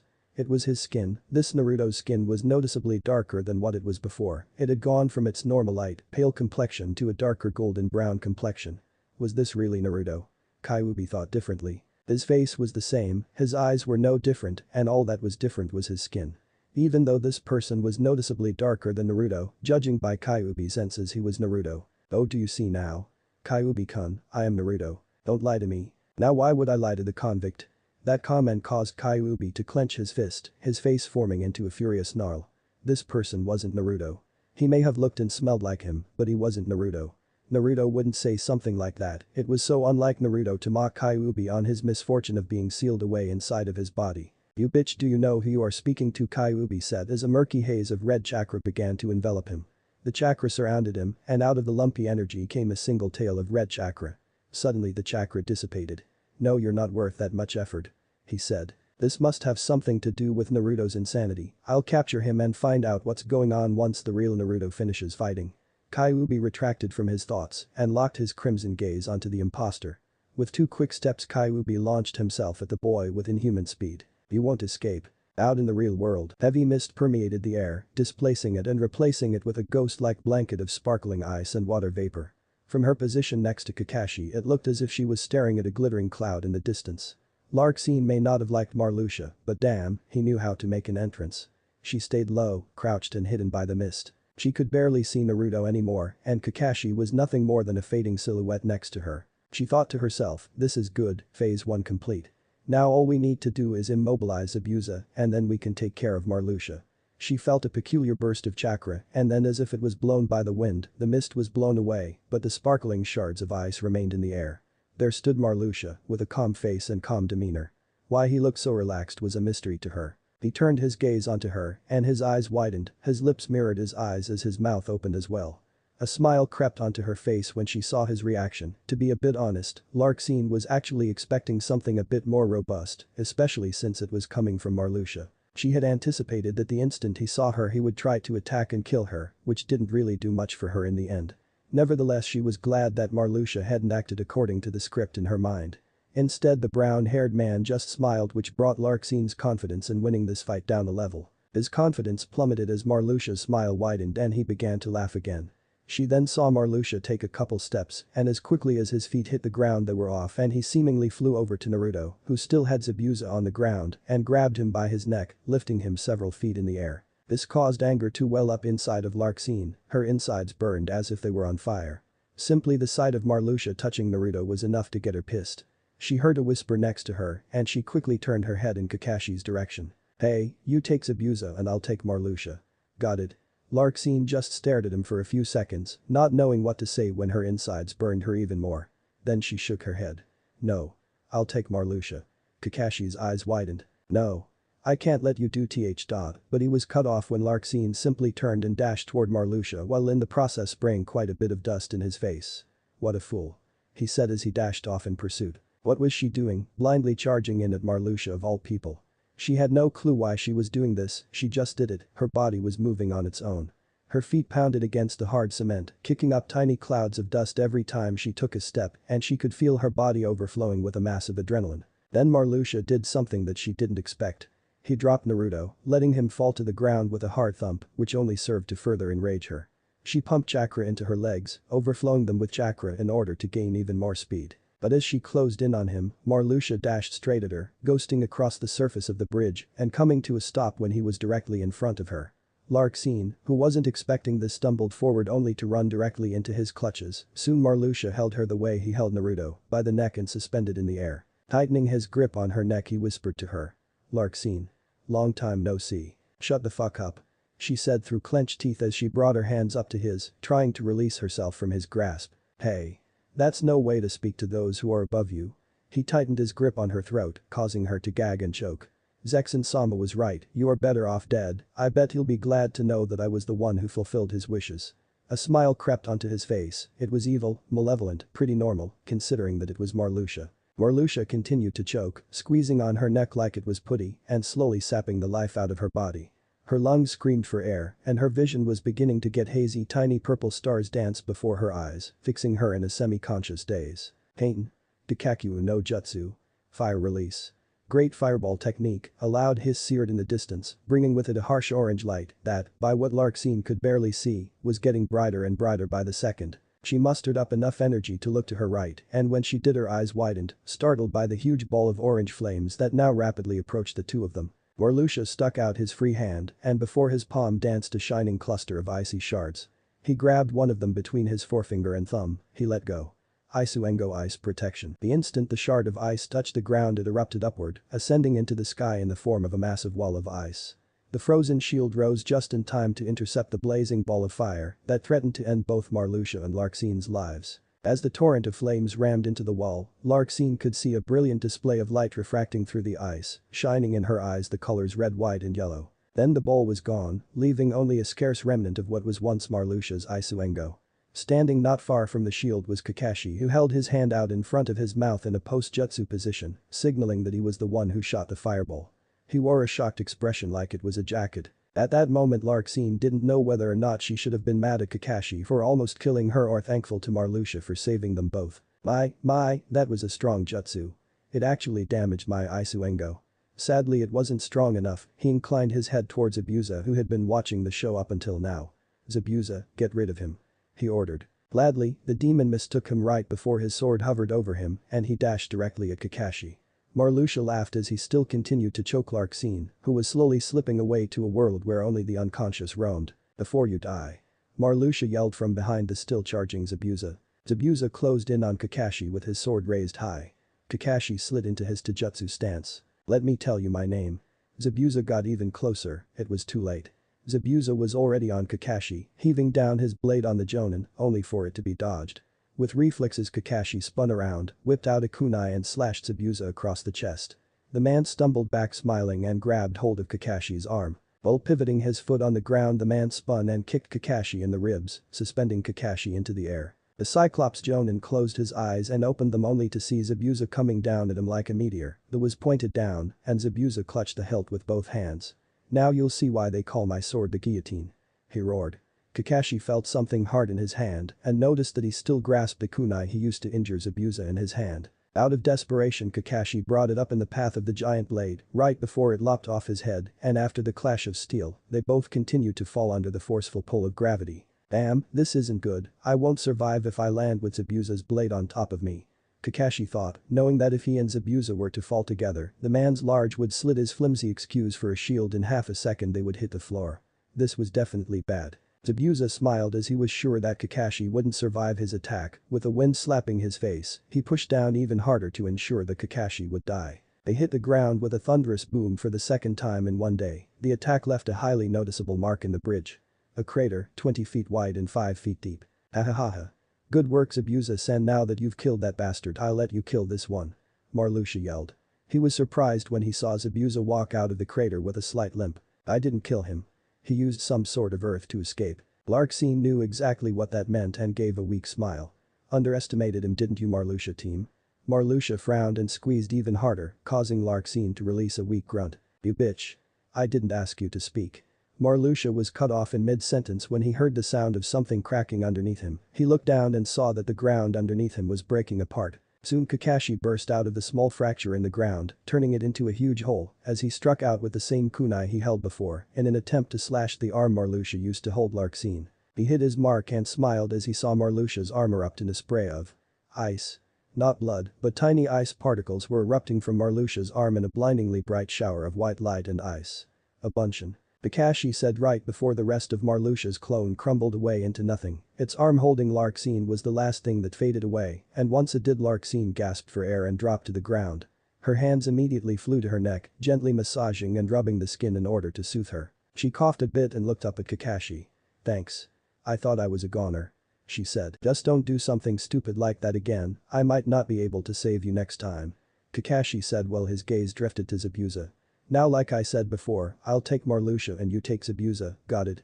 Larxene simply nodded. She was impressed that Kakashi was able to free her even under all that pressure. He was stronger than what she had first perceived him to be. Then while looking at the way he held his side she felt a pang of guilt lance through her. He had almost gotten killed just in an attempt to save her, which made feel a bit weak. Just now she played the role of damsel in distress and she was absolutely sure that she didn't like it. "Sorry," she said as she got up, rubbing her neck, and they both faced Zabuza. The man's aura was clearly visible and from what they could see he was just getting started. Hopefully that little beatdown Naruto had given him would be enough to slow him down just far enough that Larxene could take him out, which she was fully capable of doing at the moment, although there was one other factor that she was afraid would be immensely detrimental to their chances of attaining victory. Marluxia. Larxene knew firsthand what kind of power that Marluxia possessed. It would take both her and Kakashi together to defeat him. She wasn't so sure that she would be able to handle Marluxia after fighting Zabuza, nevertheless she felt strangely calm about the entire thing. She felt as if she was forgetting something. Some other unknown variable that could help her and Kakashi get rid of Zabuza. The wind blew and the hairs on both Kakashi and Larxene's necks stood on end.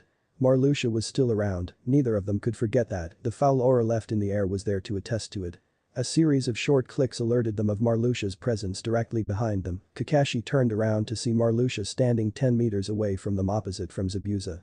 They were surrounded. "I'm surprised that you freed that traitor, you're stronger than you look," he said while looking at Kakashi. Larxene cringed when she heard the harsh way Marluxia uttered the word traitor. "No matter, now that gives me reason to kill you both. I swear to Marluxia Zerbest." "What's the matter Marluxia?" said Larxene. "You're deliberately going out of your way to kill us. I know that you're here to capture Naruto K. That Namikaze." Kakashi turned his head, eyeing her. "So why aren't they going after him? Is there something that you want?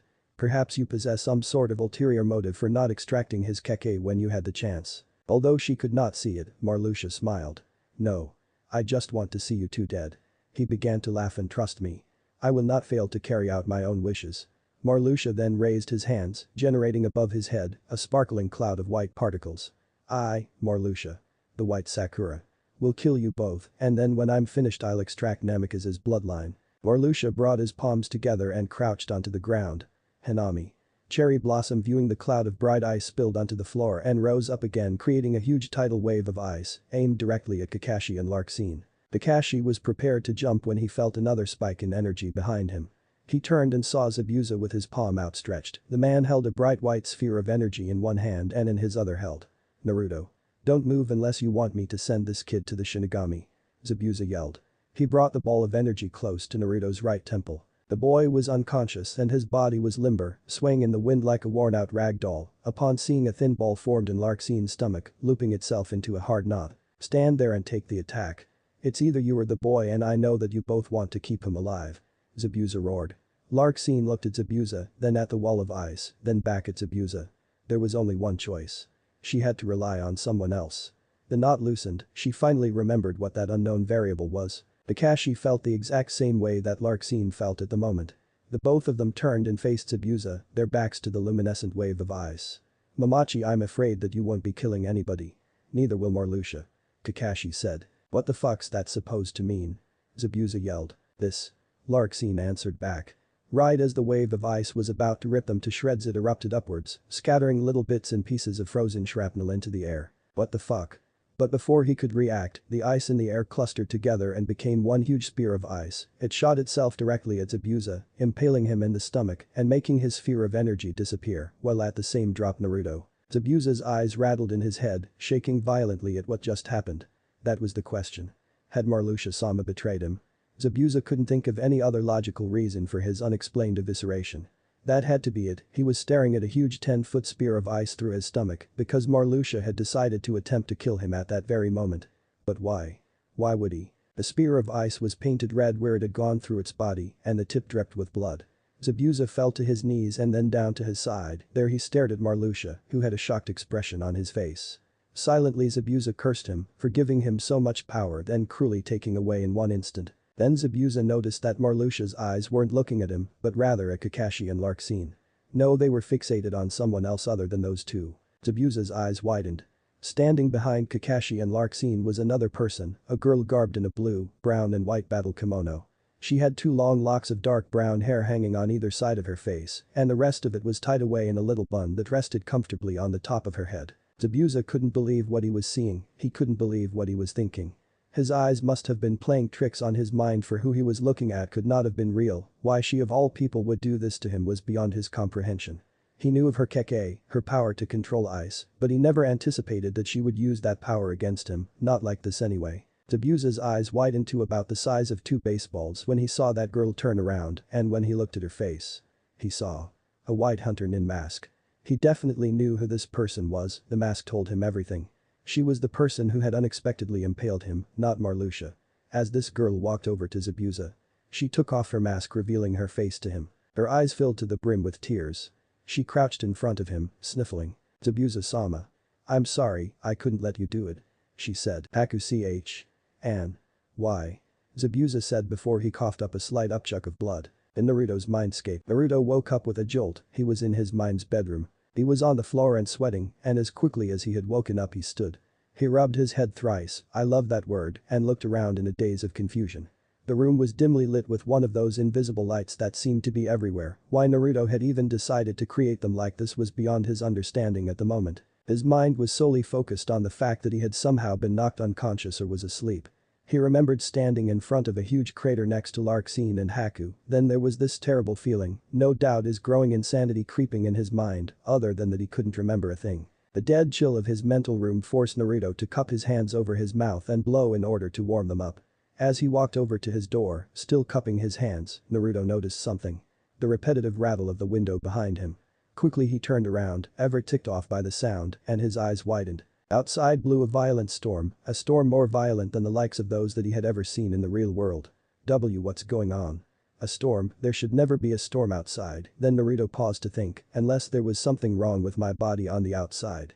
Naruto hastened to the window, clearing the distance in less than a second. Perplexed by this unexplained phenomenon, Naruto moved closer, placing his face closer to the glass. Slowly he brought his hand up to touch it. Just what the fuck is going on?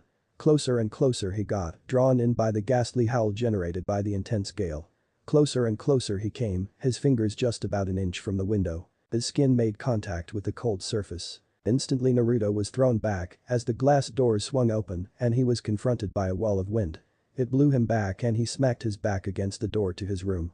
Slowly he slid down the wall and came to a stop once he hit the floor. The wind forced him to narrow his eyes, and out of his own mental reflex, he brought his hand up to block his eyes from any rogue pieces of debris. What is this? Quickly, Naruto snapped his fingers and like Kyuubi had done before he closed the windows without touching them. Astounded by the force of the storm, Naruto sat there petrified, frozen still in shock.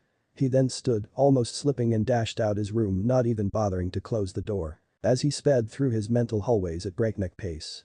While running he opened up his mental link with Kyuubi. Apparently this manifestation of his mind was so immense that whenever Naruto came into his mindscape and Kyuubi wasn't there, he had to figure out Kyuubi's location through their mental link. It was a quick and effective way for them to contact each other while apart. He could feel Kyuubi's chakra flooding outward from the general direction that he was heading in, that let him know that he was going the right way. Kyuubi. Where are you? And what the fuck is up with that fucking insane storm outside? He waited a couple seconds before he heard a reply from his fox captive. I'm at the Grand Memory Hall. Well. Don't you fucking live here? Naruto shot back. Yes, but it's your mind, I would think that you would know what's going on in your mind. What did you forget, Apo? Kyuubi paused for a second. Actually I do know what that storm outside is. Hurry and get over here. I'll explain everything once you arrive. Sure. Naruto said right before cutting off the link between him and his pseudo-demon friend. Naruto came to a skidding stop and turned the corner onto the hall leading to his Grand Memory Hall, and after a few seconds of running down it and noticed something peculiar about the windows. They each were shackled and bounded by a large chrome lock that hung in the middle where the windows were separated by the frame. He figured that it must have had something to do with keeping the storm outside from getting inside, so he dropped the matter. After a few minutes of more running, Naruto saw a dim light coming from the hall to his right. That was where the Grand Memory Hall was.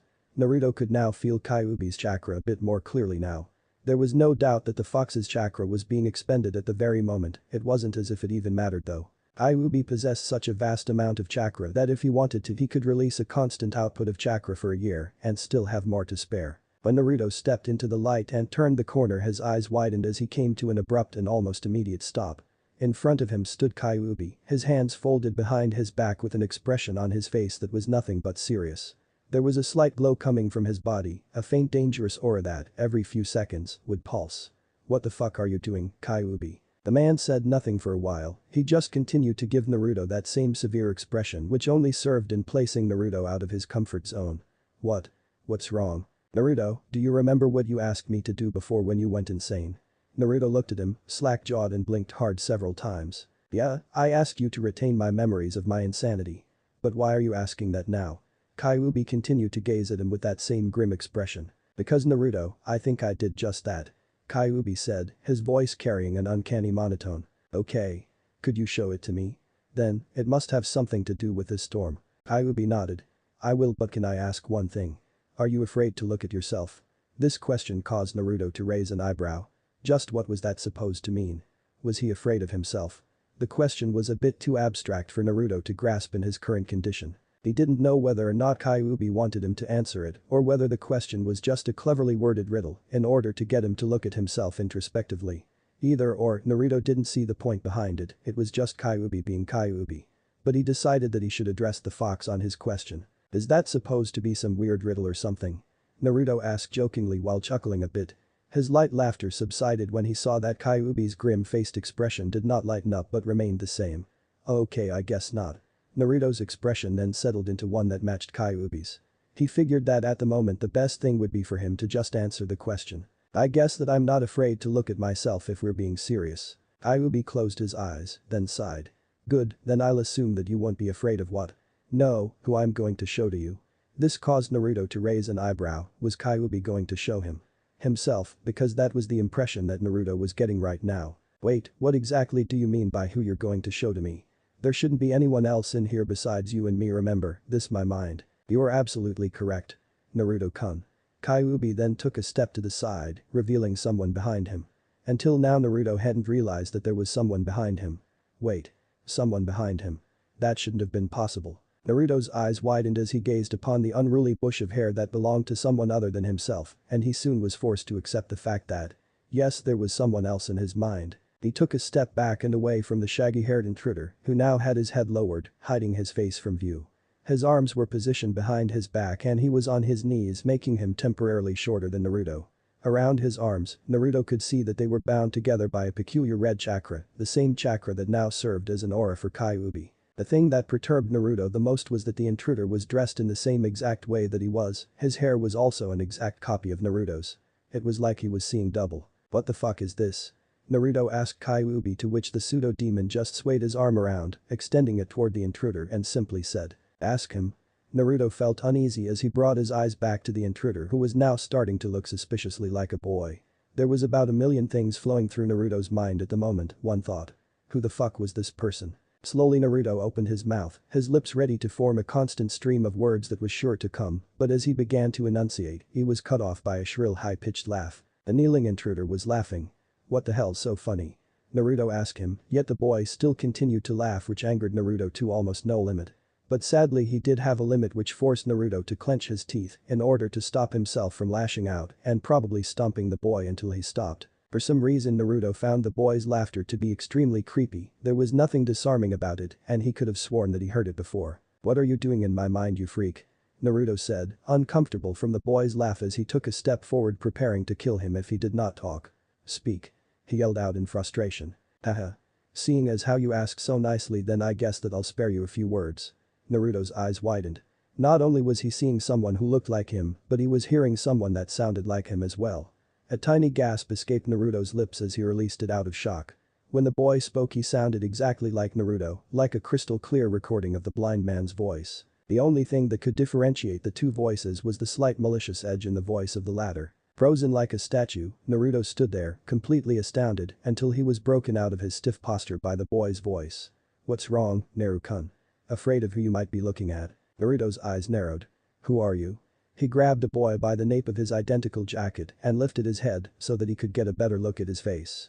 Naruto's eyes widened once more as he found himself staring at himself. "I'm you," said the double, putting on the most insane facial expression. Naruto was no longer staring at an intruder. He was staring in a mirror. This. Another Naruto was an exact copy of the original, except his skin was just a bit more tan than Naruto's was. That cleared everything up, there really wasn't an intruder in his mind, technically he and Kyuubi were the only people there. "Great. I bet you're wondering why you're looking at yourself, correct?" said the doppelganger Naruto, which Naruto replied to by nodding. "Like I said before, I'm you. Just the insane part of you." Naruto raised an eyebrow which did not go unnoticed by the darker Naruto. "What? You thought that your going insane had no effect whatsoever?" He chuckled wildly. "After you went insane for the first time, the Kanten's chakra had so much of a strain on your overall psyche that it created me." "How do you know about Kanten?" Naruto asked, hoping for a logical answer, seeing as how everything at the moment wasn't making the slightest bit of sense to him. "Because like I said, I'm you. Therefore your memories are now mine as well, we share the same mind, the same body, but two different spirits. Your spirit being one of balance and power while mine is a spirit of chaos and like yours power. Well, you don't seem very chaotic to me," Naruto said, which caused the clone to laugh. "Not now, I don't, in time you will see how chaotic I can be. Anyway, like I said before, after I was created I laid low for a while, not even daring to venture into this castle. Yes, that means that I was born on the outside of your castle walls, but now I'm in them, we are one and the same. And I'm supposed to believe that load of bullshit?" Naruto asked, putting on a mask of boredom. It disappeared once the dark Naruto began laughing. "Yes. Yes you are, we are connected and I'm the closest thing to you. More connected to you than any of the minuscule amount of friends that we had in Konoha, more connected to you than any of the friends that we seem to have made here, I'm even closer to you than Kyuubi himself." This caused.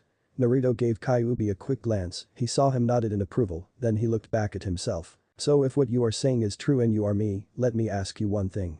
What are you planning to do? How about you tell Kyuubi here to let me go, and maybe I'll tell you. Why don't you do it yourself?" This time Kyuubi interjected. "He can't, Naruto. Well, it is true that he is in all that he is here, Naruto Namikaze, which is all that he is. Apparently when you came in contact with Kanten's chakra, it interacted with my chakra and ended up creating him, thereby making him you, but he does not control me like you do. Since he was born after the placement of it does not affect him in any way, and because of that he cannot regulate my power levels at will, unlike you can." Naruto grinned. He was actually a bit worried for a second there. He was so caught off guard that he hadn't taken the time to assess and properly analyze his darker side skills. At least he now knew that while his dark side may have been him, he did not have dominance over his mental mindscape like he did. "Oh. So what you're saying is that he can't control this place like I can?" Kyuubi nodded. "Sweet." That last comment caused the spirit of chaos to let out a short growl. "Just because I can't control this place does not mean that I have absolutely no power. So don't get your hopes up, I'm here to stay after all, it's my mind too." That was true, but it really didn't matter whether or not he had power, he was powerless if he couldn't control his own mind. "Well, since you are me I assume that you are just as strong as I am and will keep growing as I do." The other Naruto nodded and the original Naruto nodded as well, pondering on what to do from that point on. "Well, you don't seem like a threat to my mind, so I'll strike you a deal." "A deal?" "Yeah, a deal. I was planning on killing you the instant I saw you, but now since I realize that in exterminating you I will be killing off part of myself, I've had a change of heart. Here's the deal. I'll let you remain in my mind if you can do one thing." "And what is that?" "Prove to me that you truly are a spirit of chaos and power." "How?" "I know how," Kyuubi said, suddenly cutting in again. The outside word. Kakashi was feeling a lot more confident than he was feeling before. In one decisive move, Haku had greatly shifted the tide of the battle. With Zabuza out of the way they could all focus on Marluxia, which would still be hard, but not as difficult as it would have been if he had opposed the ice wielder by himself. Both he and Larxene faced Marluxia, an angry expression on his face. Actually it was more shocking than angry, it seems as if he wasn't expecting this either. The fact that Zabuza had been immobilized so easily was probably too much for him to handle at the moment. "Marluxia, it's over." Marluxia smiled and loud laughter ensued. "Ha! Are you serious? Don't make me laugh with such a high-handed remark. It's not over, the battle has just begun." Kakashi smirked under his concealing mask of mystery, even though he could not see it, Marluxia could practically sense that the silver-haired Jonin was smiling underneath his cover. "What's so funny?" Kakashi brought his hand up to the section of his forehead protector that covered his left eyes and tapped on the hard surface of the polished metal that due to the battle had lost most of its previous luster. "You forget. I still haven't revealed to you one thing." He slipped his hand under the fabric of his headband and with ease lifted the cloth off, revealing his eye to Marluxia. At first Kakashi had expected Marluxia's eyes to pop out of his head, but unfortunately his reaction was several notches below what the copy nin had anticipated. Marluxia simply said. "Whoa, I had almost forgot about that, not that it even matters, your Kekkei Genkai won't do you much good. But that does give me a good idea." Marluxia's expression was ecstatic and his eyes were glazed over with a light coat of what seemed to be pure ecstasy. "I think I'll take your Sharingan as well, that is after I extract Naruto's." Marluxia gazed at Kakashi and Larxene, who then took it upon themselves to look at each other, then back toward Marluxia. "Are you ready?" Larxene asked. "Yeah." Kakashi responded. "Well. Let the bout." Marluxia raised his hands, making a light collection of white sakura form around him. Floating aimlessly, the shards of ice encircled Marluxia. They then compacted in front of his hands and formed into a long slender scythe made of pure ice. You can already guess that it looks like Marluxia's scythe from Kingdom Hearts. He grasped it and pointed the deadly edged weapon out, which accentuated exactly how long the blade really was. "Begin." Marluxia said as he disappeared only to reappear directly behind her with his frozen weapon positioned directly under her neck and a hair's width away from her skin. "I see you're still as inattentive as ever, Lala." That caused a nerve to pop out of Larxene's forehead. Nobody had ever called her Lala since she was a tiny Psyche member. The closest nickname she had to Lala, which was a name that her brother dubbed onto her and she completely despised, was Larchan, and that name itself was a nightmare all its own. Although when said by certain people, say Naruto, the nickname Larchan was deemed as acceptable by her. Quickly she cut off her introspective thoughts and decided to respond to Marluxia's revival of her old nickname. "Don't ever call me that again, you asshole." "Oh, what's wrong?" Lala. Larxene twitched. "You still don't like that nickname even after all these years?" "Not a chance," she said as she quickly took a step back and ducked down in order to escape Marluxia's icy blade. She followed up by a swift kick aimed at Marluxia's gut, but unfortunately he blocked it with his scythe. "Oh, what's wrong? I thought we were friends," he said while taking a step back, only to run into Kakashi who was already behind him and forming hand seals. "Sorry. You're an erstwhile friend now." He ended his set of seals with a tiger seal. Kaiten. Karyu, fire release. Dragon flame bomb. Kakashi inhaled deeply and blew out a steady stream of fire that flowed along the ground like liquid as it headed straight for Marluxia's flank. Marluxia stopped quickly on his feet and turned around while wildly swinging his blade at the stream of fire. With a sideways swipe he yelled out. Redirection, and as if on command a cold blast of wind was generated in the air, sweeping away the prone line of fire like a broom would sweep away dirt. "That's not enough," Marluxia said right before he charged at Kakashi who, on impulse, took out a kunai in order to defend himself.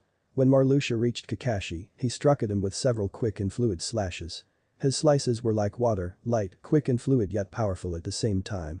Kakashi was instantly put on the defensive end of the bout between the two. "Fuck." His fast. Kakashi thought as he ducked down in order to evade Marluxia's horizontal swipe. He instantly retaliated with an upward jab aimed at Marluxia's face, which was blocked by the shaft of Marluxia's scythe. There the two stood with both their weapons interlocked and their arms rose along with them in the air, as if they were praying some manic battle-produced prayer. Marluxia smiled as he felt the vibrations given off by Kakashi when the copy nin's knees began to buckle, showing that Marluxia was winning this brief battle of strength. "Looks like you're having some trouble, eh, Haddock?" Marluxia then let out a small chuckle. "DCH, haven't you learned anything from that last attack?" Marluxia's eyebrow rose, but an inch above its normal position. "There's two of us here, remember?" Marluxia's eyes widened and he winced in pain as he felt Larxene's foot smash directly into the side of his head. He could have sworn he heard someone laugh right before he was thrown several feet off to the side. Larxene landed on the floor with unnatural grace, hitting the ground so lightly that her entire visage could be compared to that of a feather's. "You get it now, Kakashi, attacks like that won't work on Marluxia." Kakashi just nodded. "I understand fully what you meant now, he's stronger than I had anticipated he would be." It seems that even though ice manipulation is his area of attack, using solely an arsenal of fire-based won't do us any good. He looked over to where Haku was, his vision impaired by the weight of fatigue, and noticed that she was speaking to Zabuza. "And I doubt that Haku will be joining us anytime soon, so I guess that rings her out for the moment." He then turned his weary gaze onto Naruto's body, which lay not too far off from Haku's position, and silently grimaced. The boy's body was motionless, which did not aid in boosting his assumption that Naruto was still actually alive. "And by what I've seen, Naruto's out for the count." Kakashi then looked at Larxene. "Until things over there get settled, it's just you and me." "And I guess it is," Larxene responded. Larxene then looked at Marluxia who was just getting up from her last attack. She had about 10 seconds to come up with a plan before he was on her and Kakashi again. A tight ball of frustration formed in her chest, sapping away the very confidence that made her think that they could win this match. For every second that passed the small ball became larger and larger. She couldn't bear to take it, so she gulped, swallowing the ball down her throat and replacing it with another ball of false courage. She knew that they had a chance of beating him, but still, it still irked her that Marluxia had gotten kicked right in the temple by one of what she would call her hardest kick ever, and yet he was still able to get up. She doubted that Naruto himself wouldn't make a recovery from a kick like that in such a short time like Marluxia had. That bit of information was enough to cause the tight ball to form in her chest again. Kakashi, get ready, he's already up. Then don't let him get close. But it was too late, the instant Marluxia was up he was won them. He came before Larxene and swiped horizontally. She ducked and attempted to sweep him off his feet, but pulled back when he quickly spun his scythe around and brought the blade toward her legs, almost lopping them off if she had not dodged. He jumped forward, raised his weapon in the air about to bring it down on her, and cut her body cleanly in two halves. As the blade neared her head, Kakashi appeared in front of her and knocked Marluxia's scythe to the side, causing him to lose balance. Larxene took this as an opportunity to attack, so she rushed past Kakashi and delivered a punch straight to Marluxia's face. She expected the man to fall back, but was surprised when he didn't, rather he grabbed onto her arm and pulled her in, giving her a punch to the stomach. The punches aired her out and made her take a step back, only to be pulled back in and smashed into the ground. Kakashi was next, Marluxia turned and arrived face to fist with Kakashi and was launched into a backward stumble. I grow tired of this. Marluxia yelled as he gained stability and released a set of 3 tendrils of ice. As the ice approached, Kakashi's fingers went to work, forming several hand signs. Let's try this once more.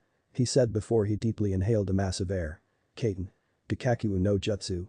He blew out yet another fireball, except this one was larger than the first, much larger and twice as strong. The ice couldn't help but melt away in the giant body of fire, much to Marluxia's displeasure he was forced to dodge.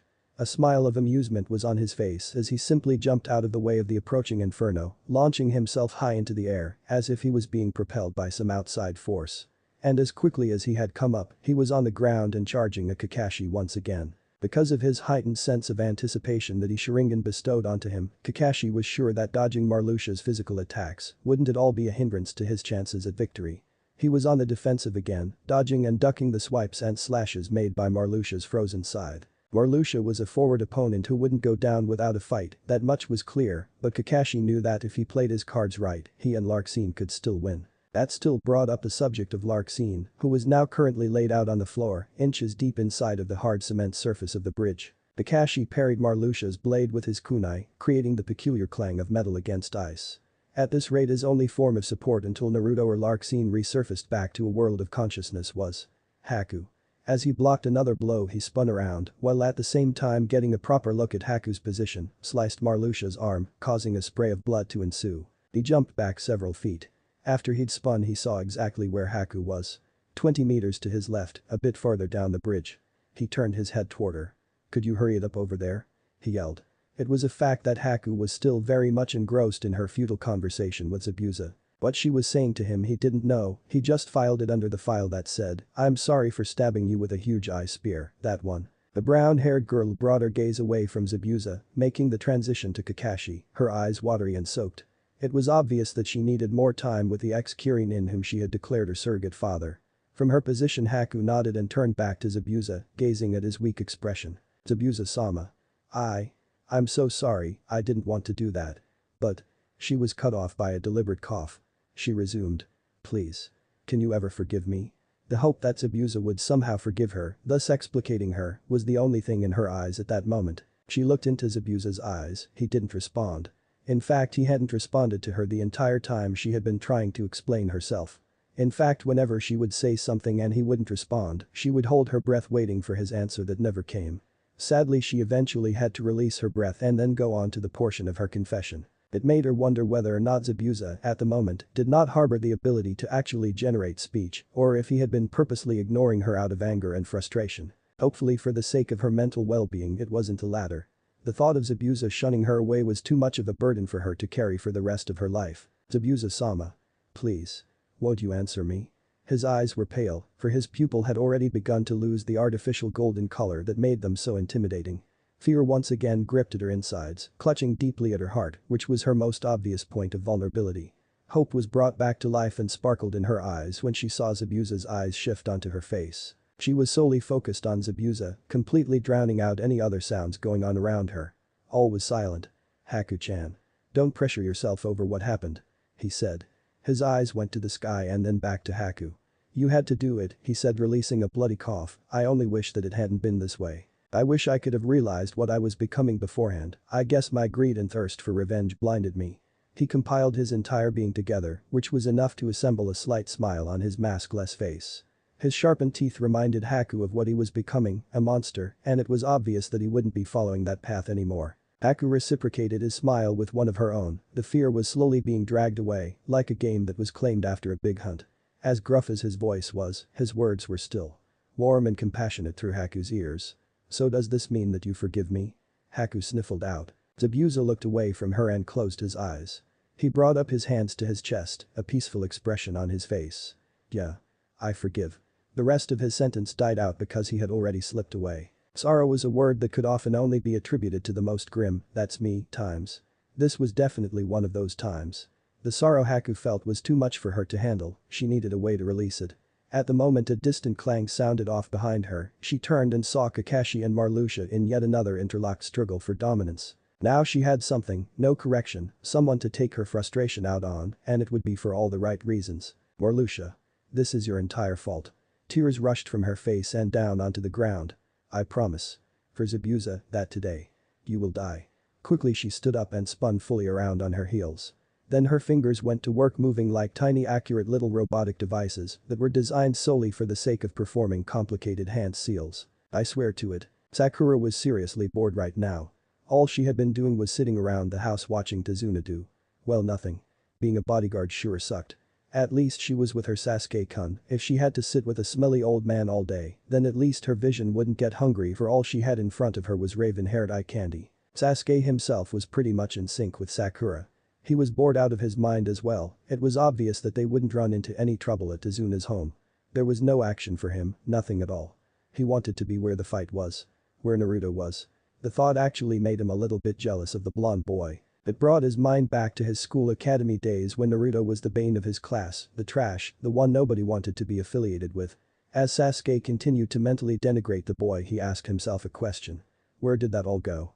He was supposed to be the one fighting, not dope Naruto. He mentally cursed himself for not being strong enough. His not being in the midst of battle still meant that he still possessed the one thing that he knew could hold him back. Weakness. Enough was enough. If he ever wanted to get stronger, he would have to do it by any means necessary, even if that meant going to Naruto and personally asking the boy's permission to train with him. That wasn't the only way though, he still had Kakashi, and considering the fact that the man had somehow gained the esteemed Uchiha bloodline, the Sharingan, it gave him a factor that made him all the more mysterious. And in the past, whenever Sasuke saw something mysterious, his first reaction was to investigate it. So he steeled his resolve while sitting on the soft plushy fabric of Tsunami-sen's couch. After this battle, Sasuke would request that Kakashi would give him extra training lessons aside from his normal ones with the rest of his team. It was either that or Naruto. Now all he had to do was find a way to kill some time, because sitting under Sakura's perturbing gaze wasn't what he called a good time. Euphoric was the one word that describes Marluxia's deposition at the moment. Right now he was hacking and slashing away at the silver-haired man he knew as Kakashi Haddock without any intention of stopping or even slowing down. He noticed that Kakashi wasn't having a hard enough time dodging his physical attacks than he had anticipated he would. With his Sharingan, Kakashi basically had no trouble at all when it came to swiftly dodging and ducking. It had an inverse effect on Marluxia, however. Wildly swinging his blade like that was beginning to tire him out in a quicker time than dodging was beginning to exhaust Kakashi. This was probably what Kakashi was trying to do, but he wouldn't fall for that. So he decided to not only demonstrate his prowess in physical taijutsu, but his skill in utilizing ice as a weapon as well. For the past 25 minutes, Marluxia had been keeping Kakashi on his toes, coming at him with fists and feet, while delicately weaving in his own special ability of ice manipulation into his battle tactics as well. By the looks of it, Kakashi was tired. He couldn't deny that he was overcome by a light growth of fatigue. But for the most part it looked as if Kakashi was beginning to tire out quicker than he was. Kakashi narrowly dodges as Marluxia's blade hits nothing but the air. Like a ball, Kakashi rolled back, separating the two by about 10 feet. With insane speed, Marluxia dashed to Kakashi, kicked the man in his chest, followed by a quick spin and a slash across the arm, drawing an amount of blood onto the floor that was something for Kakashi to worry about. As the warm crimson liquid flowed down his arm, Kakashi cursed and jumped back, holding tight to his arm. "You won't escape. I will kill you." Too bad you don't have anyone to save you. Marluxia spun his scythe around his body, twirling it with masterful dexterity. As he came to a stop he pointed the curved blade of the weapon at Kakashi. "You're done," he said while flashing out of Kakashi's vision. Astounded by the man's speed, Kakashi blinked intensely. He couldn't tell what was happening. He figured that his not being able to see Marluxia wasn't due to the man increasing his speed, but rather it was just an unfortunate lapse of ability in his Sharingan. His body was beginning to wear down. If that wasn't it, then his Sharingan would have definitely been able to see Marluxia's movements. It was rare that Kakashi ever went up against someone who had enough speed to bamboozle his eye, but Marluxia was the type of opponent that could obviously be declared as rare. His Sharingan was high quality and he took pride in that fact, but right now his high quality Sharingan was looking pretty low. The value of his eye was downgraded another level as he felt the tip of Marluxia's scythe on his neck. "I can't believe that I let him slip past me like that," Kakashi thought as he tried to turn around. "Don't move. If you do I'll slit your throat. No, I'll lop off your entire head. There's nothing you can do. Your teammates are all preoccupied at the moment and you're not doing that much better yourself." Kakashi gritted his teeth as Marluxia stifled a slight chuckle. "You call yourself shinobi, ha? Pathetic, that's what you are. I wish I could say that this was a challenge, but, well, it wasn't. Oh, how rude of me. Is there anything that you would like to say before you die?" Even though Kakashi could not see it he knew that Marluxia was smiling and his grin was definitely smug. But that wouldn't stop him from smiling either, for just as he was about to open his mouth, he sensed something that made him pull his lips back into a smile. "Yes, there is something that I would like to say. Are you sure that you are the only one with the power to control ice?" His smile widened as he felt Marluxia's scythe being removed from his neck. Marluxia backed away. "What the hell is that supposed to mean, you bastard?" It was actually funny, Kakashi was actually a bastard, he never really met his father, therefore he did not know him, plus his dad was dead, so yeah he was a big bastard. "Oh nothing, it's just that I think that you shouldn't really put too much on that scythe of yours, that's all." "Shut up. You weakling." Marluxia reared his scythe into the air and plunged it down at Kakashi's neck. But right before the icy blade connected, it shattered. Like glass hitting a brick wall. Kakashi's smile grew wider under his mask as he turned around to see a shocked Marluxia standing before him with his weapon, nowhere to be found. "I told you. What the hell did you do?" However Kakashi did not respond, he simply pulled out kunai and before Marluxia could react, he plunged a blade deep into the brown-haired man's chest, causing him to look at him while spitting up some blood. How did you?" Kakashi still said nothing, he just took out another kunai and stuck it inside Marluxia's stomach. "Humph, you're finished," Kakashi said as he walked away, slipping his hands in his pockets and leaving Marluxia to drop to his knees and bleed himself out. "Haku. I'll let you have the final blow." Marluxia's eyes widened. Haku. Who the hell was that?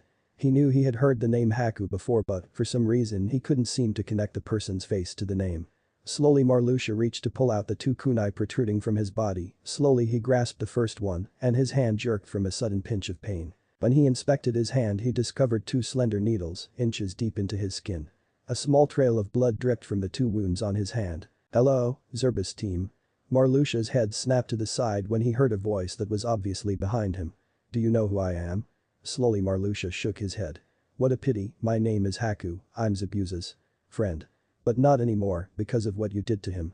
You will pay for that. He was like a father and now he's gone. Because of you. Don't bother saying anything, your words mean nothing to me." Then it came, he now remembered who Haku was, he remembered her face, her hair, her clothing, everything. To think that she of all people would betray Zabuza by joining the other side. By looking at her before in her reaction to Zabuza's presence, he could tell that the girl was obviously attached to the man who had served as his underling while he was alive. This was the perfect chance for him to gain an advantage, he knew that she would be hesitant to kill him if she still held onto a guilty conscience. So, he decided to test out his clever little theory. "Maybe my words won't mean a thing. But maybe your own words will. Are you so sure that you can strike me down? It's my fault that Zabuza's dead. So you have every right to kill me, but," he chuckled, "it is also your fault that he is dead as well. So answer me. Does that make you any better than I am?" Haku took a step back, her blood felt cold as the very ice she was able to manipulate. She had never thought of it that way. Was there another way for her to free Zabuza? Maybe she should have attacked Marluxia first instead of Zabuza. Her hands began to shake as she slowly pulled out three, aligning them with her knuckles. Don't try to trick me. I had no choice. Or did you? Haku, are you telling me that you could not have redirected my attack back at me instead of at Zabuza? It all made sense to Haku, she could have done that, she could have saved Zabuza and aimed the attack at Marluxia. Then, it was her fault. She was the reason. Zabuza didn't die because of Marluxia, he was put to death solely because of Haku's inability to stay calm and choose the best course of action at the time. Zabuza was dead because of her carelessness. It's my fault. I could have saved him. Haku said as she dropped her three. She began to cry, taking a few steps away from Marluxia. Yes, I'm absolutely right, aren't I? It's your fault. And for that little girl, you will pay. It's only fair to Zabuza. Marluxia's voice had taken a colder tone now, much like ice. He spoke with such stinging clarity that it forced Haku to wince behind her mask whenever he so much as enunciated a word. Now he was standing up, not only did Haku wince, but she backed up even further as well. Marluxia stood and turned a crazed expression on his face. I never thought that I would have to use this, but I hadn't planned on getting this injured. He gently pulled out the two, followed by a less gentle extraction of the two kunai. When the blades came out they were followed by 2 squirts of blood that pooled down in front of his feet. Haku. I won't be the one dying today, you and your friends will, but first I might ask. How exactly was my scythe broken? Do you have some other unique power or perhaps you have the same power as me and can control ice? Tell me which one is it? The latter, Haku responded. Impressive. Marluxia made a mental note that he would not be extracting 2 Kekkei Genkai today but 3. Nevertheless, I'm sure your mastery over the element won't do you much good, after all you are being compared to me. After that high-handed remark Marluxia raised his hands and behind him appeared a vibrant armada of light-refracting soldiers. No, these weren't soldiers. Sure they moved according to his every command, but they had no minds. These tiny particles dubbed White Sakura were nothing more than mere tools of destruction, weapons. They were weapons that Marluxia would wield so that he may slaughter Haku where she stood. Die. Marluxia yelled out as jutted his hand out, along with it came 3 tendrils of glittering ice. Haku couldn't move, she knew that if she didn't she would be done for. Her mind knew very well the consequences that would befall her if her body failed to pull through and comply with what she wanted it to do, and right about now her body was deaf because as much as she wanted to she wasn't moving at all. The light shining from the crystal-like tendrils intensified on her face as they approached. She blinked when the glare blinded her, but chose not to open her eyes again. If her body didn't want to move then this was the end for her. Waiting for her doom for what seemed like an interminable amount of time, Haku's breathing began to quicken and a distant sinking feeling surfaced in the deep trenches of her innards. It caused her to crack open her eyelids. What she expected to see was a blinding light, rather she saw nothing. But darkness. Out of shock Haku opened her eyes and gasped when she saw that she was floating in nothing but darkness. And then in an instant it felt to her like she was being rocked and knocked about by the infinite shadows, carried away like a tiny pebble in a stream, only to resurface back into the realm of light and matter which she fully knew and understood. Before Haku knew it she was on her hands and knees, sweating and gasping for breath. Standing next to her was none other than Larxene. The brown-haired girl turned her head. You did this? Yeah, I'll explain it later. Right now there's something more important at hand that we need to deal with. Haku raised her eyebrow, her upper lip curled a bit. What? She turned her head again when Larxene pointed out into the distance where Marluxia was standing, laughing like a madman and blindly lashing his weapons about. Oh that. What the hell is wrong with you? Why didn't you kill him when you had the chance? Listen, I know that guy, he knows how to mess with your mind, so don't believe anything that he says. No matter how much sense it may make to you, his words are not to be trusted, understood? By now Larxene had already helped Haku up. They were positioned a moderately far distance away from Marluxia, but they both still had no doubt that he knew where they were. Okay, I understand, sorry, I'll make sure that I won't fall for his tricks again. Haku slapped her cheeks twice. I'll kill him this time. Wait. What? Where's Naruto-ku? Ah. Naruto-san. She had to be careful how she spoke of the boy when around her potential rival in love. To her it was obvious that Larxene was interested in Naruto for pretty much the same reason she was. Larxene just did a better job of hiding it. Larxene, however, just raised her eyebrow with suspicion. He's still unconscious. After he left, Kakashi woke me and now he's probably with Naruto as we speak. Until Naruto comes we have to hold Marluxia off and I'm sure that special Kekkei of yours will make this much easier than it has to be. Are you sure about that? Haku asked, causing Larxene to raise her eyebrow once more. Yeah. Why? If it is going to be easier, how do you explain that? Haku pointed toward Marluxia. When Larxene saw what Marluxia was doing her eyes widened. Now instead of striking blindly at the already damaged bridge, Marluxia was now encased in a ball. A ball made of solid ice, which floated and shimmered like a disco ball in the 70s. Oh shit, this isn't good. I never thought that he would ever use that here, he must be even more desperate than I thought. What is he using? The air gained a sudden chill, and Haku could now see her breath. He's about to transform. What? Can he do too? Larxene nodded and Haku grimaced. As the two girls continued to gaze at this psychedelic occurrence, Kakashi appeared next to them with Naruto slung over his shoulder. Lark scene, what the hell's happening? He's going to change. She replied. He'll get stronger. I've only seen him do this once before and trust me, he's a hell of a lot stronger than he is now. I just didn't expect him to use it, there's a great consequence when Psyche members merge with their weapons. Kakashi just looked at her, hoping that what she was saying was all part of some cruel twisted joke. They all cringed as they felt a large amount of chakra being dispelled from within the ball of ice. This chakra was stronger than Marluxia's chakra from before, it was feral and wild. Then they heard his voice. Hahaha. I didn't think that I'd have to use this. My injuries go against what I want my body to do, so I guess I'll just gain a new one. I'm impressed that you have all pushed me this far. True virtuosos is what you could be called. But let it be known that your end has come. A powerful gust of wind was generated from the ball, blowing outward and into the faces of the three shinobi, forcing them to close their eyes. Aishin. Taketsu Mitsukai. Resonance. Frozen Angel. Thanks for listening. I do hope you enjoy it. If you want the next part of this video, turn on that bell notification. Like, subscribe and comment down below. And also check out the others videos I have created and enjoyed it. See you guys next video.